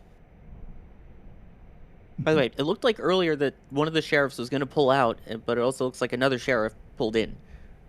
Yeah, it looks like a couple of Cameron County sheriff's officers like replaced a couple of the SpaceX security that was there. But that's kind of peculiar. It might mean nothing. That could literally just be a personnel swap, or it could mean that the road's staying closed for a lot longer. I don't know. I genuinely don't know. That's just an observation. Yeah, it'd be weird to do a swap at 2 p.m. I don't know if that's a usual kind of rotation time for when SpaceX has their employees come and go. Right. Or Cameron County. So, actually, so I'm double streaming this over on Twitch. I'm not trying to plug my stream, just giving you people context, like giving everybody context. I got a question from over in Twitch chat that, Spoiled Fruit over there asks, could they just hang the booster off of the chopsticks and install engines when it's to the side of the pad? Like, they don't have a dance floor for this that they roll under like what we've seen before. Like they had a service gantry that went under the first pad's launch mount. Like, I suppose, what's stopping them from, lifting the super heavy off and just installing boosters right there at the pad? Max, do you think they do that? Yeah. I mean, it's not a clean environment, and with how much more open the engine section is on version 3 boosters, you're just asking for stuff to get in there, and cause issues. So I think that SpaceX wants it to be in a much cleaner environment. They're not in the version 1 or SN days anymore. Like Starship cannot be classified as an experiment anymore. SpaceX has their own clean areas to install and remove engines now. So yeah, I think FOD would FOD or foreign object debris would be. Oh, there's road opening. There's lights are off. Sheriffs are moving. Cybertrucks lined up for sure. Guys, the sheriff shifted his car into reverse. This just in breaking news. Breaking news. I'm sorry. I swear to God, Carson, don't do it. Don't do it. Do not do the stinger. Do not do the stinger. Also, he did the stinger. Also, could I just point out, by the way, if they did do it while hanging off the chopsticks, isn't that kind of an OSHA risk of like, yeah, this thing's just dangling midair. Let's stick some engines on it rather than on I wouldn't do that. stand in. Yeah. That's also it's a very valid point as well. Yes. I wouldn't do that. Yeah, I thought I'd ask the question, and now the more and more, like, once again, putting yourself in their shoes. I wouldn't do that. Yeah, that's probably not a good idea. And guys, it seems like the road is open. And that does essentially confirm that testing is complete for today, because once the road is reopened, they cannot close it again, as far as I'm aware. Is that right? Or am I wrong on that? If they open the road, why would they close it again? You have it closed down. Yeah, okay. The closure is gone, by the way, from the website. Oh, good. Here you can see. Okay, so they are done. That is it for today. They are done. Yeah, they still have the one listed for tomorrow. It looks like listed as a primary now as opposed to a backup, and then we have the one on the 12th as well that we just got the notice of earlier. So interesting. They put another one in tomorrow, Sawyer. I'm looking at this now. Beach access status, because they had a backup dates of the 10th and 11th, with the primary originally being the 9th. Obviously today is the 10th, and then there's the one tomorrow. So this is new. This is brand new. We saw the one for pop up right after they did the testing saying the 12th. This says the 11th. That's tomorrow. Dude, we might see some action tomorrow. I'm here for it. Baby. I want more tank watching. I don't know about you guys. More Texas tank watching. Also, yeah, where's the one from the 12th now? Wait, what the heck? What the heck? What the SpaceX heck? going to space? Did you miss this, guys? This is SpaceX. Oh, wait. Carson, scroll down. Apparently it's below that. I think we've established that the 12th is further down. Turns out the 12th is after the 11th. Go figure. 12th and 13th as a backup. Wait, what? Since when, Sawyer? I know, shocking. Huh. So, but that's 2 primary dates then. So there's the beach access closure on the 11th, and then the full-on. Is that a full-on road closure then for the 12th with the backup of the 13th? If I'm reading that right. Correct. Huh. Yep. Har. Interesting. All right. Har. Well. I More think testing. I think we're going to be spending more time with you guys, chat, tomorrow and the day after. I think. And the Yeah, next day, buddy. And the next day. And the next And the next day. And the next day. And the next day. And the next day. You finish then- those errands. Yeah. And then Friday we have the flame trench too. So we would have testing, flame trench. Oh boy, this is Welcome back. Starbase testing. Let's go. This is gonna be a fun week, man. Oh dear. Well, I'm sure there's still a lot that we're going to be having to talk about with this over the next couple days, and even just from the testing today. And I know that we're going to have the whole idea of people are probably wondering, wait, what about the Raptor side for today? Well, we still have that Raptor side coming up. Don't you worry. As soon as we finish things here, we will have that Raptor side for you over on Starbase Live, which, in case you didn't know, we have Starbase Live, our 24/7 live cameras over at Starbase, where you can see all the action going on all the time. So keep an eye out for that. Basically, whenever. We also have cameras over at McGregor Live if you want to see them doing that engine testing, like, well, not tripod testing anymore, but any of the other Raptor testing they do over there. And then, of course, we have Space Coast Live, which is our 24/7 watching all the activity there, including everything we're able to see with the Starship pads, and when we see those sections of the pads, of the towers rolling by, heading over to 37 for Starship over there. Okay, so I think it's time to put a bow on this one, this round of Texas tank watching. But like Sawyer was saying, plenty of action, and we got plenty of more Texas tank watching streams for you this week. You know, pending these road closures, I guess sticking. We'll see. So there was a lot of people to thank. We were just the closing pitchers here, Sawyer. Like what we were saying, like there was the morning crew that jumped in. We had Alex, we had Ryan Weber, we had CB, we had Carson, all the Starbase Live operators. Gage had his camera out there. Chris B, yeah, CB. I was actually trying to get something to eat, and they opened the pad right as I finish. Huh? That's so unfair, SpaceX. What did you have to eat? I just had a warm mug of hot cocoa, basically. That was your lunch, Alex. That's a liquid. Well, with muffins and things like that, I sort of let them soak in a little bit of the cocoa, and it's really tasty. All right. Marshmallows or no marshmallows in the cocoa? No, I don't. Why? It's the best part. That's not all a right. thing in Spain. I'm sorry. That's an American thing. Well, that's a shame. Anyway, It should be a thing in Spain, just saying. Okay, so obviously we're gonna close out the crew here. Sawyer, thanks for jumping in. Do appreciate it. Popping in at the last second. Yeah, absolutely. Give Alex a chance to get a bite to eat and get to talk about Texas tank watching again. I love it. Glad to be here. Thanks for having me back on. Absolutely, Max.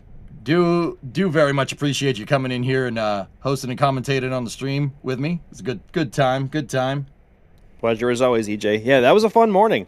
Pleasant surprise, I think we can all say based on what we saw. But based on just the closures that we have seen and the evidence in front of us, there is a lot more to come. So stay tuned, and we should hopefully be back with you tomorrow or the day after. Yep. Alex, you're here now, so I'm gonna thank you, despite you having marshmallowless hot coffee or hot chocolate. I'm still gonna thank you. Thank you for being here. Look, it was the fastest that I could make it.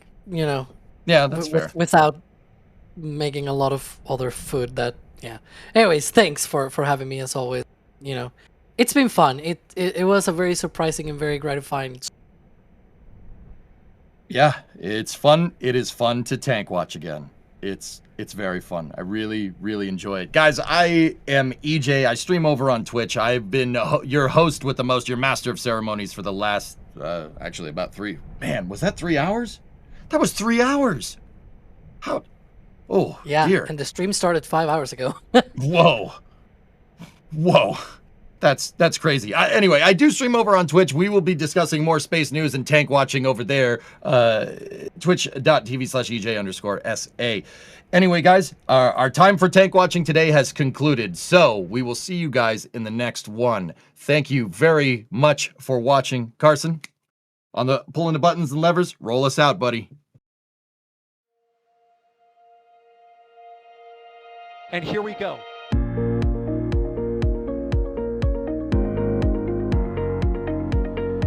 There's the W. Here's ignition. Roger, roll, Atlantic. Following up. Did it just do a Kerbal? Back to the moon and beyond. Put that in the big bag, you know. Back at home, we all have a lot of work to do, but from here, it sure looks like a perfect world. Propulsion continues to be nominal. We did have an observation. 343 unfolds to go. It's orange. Water towers, fly!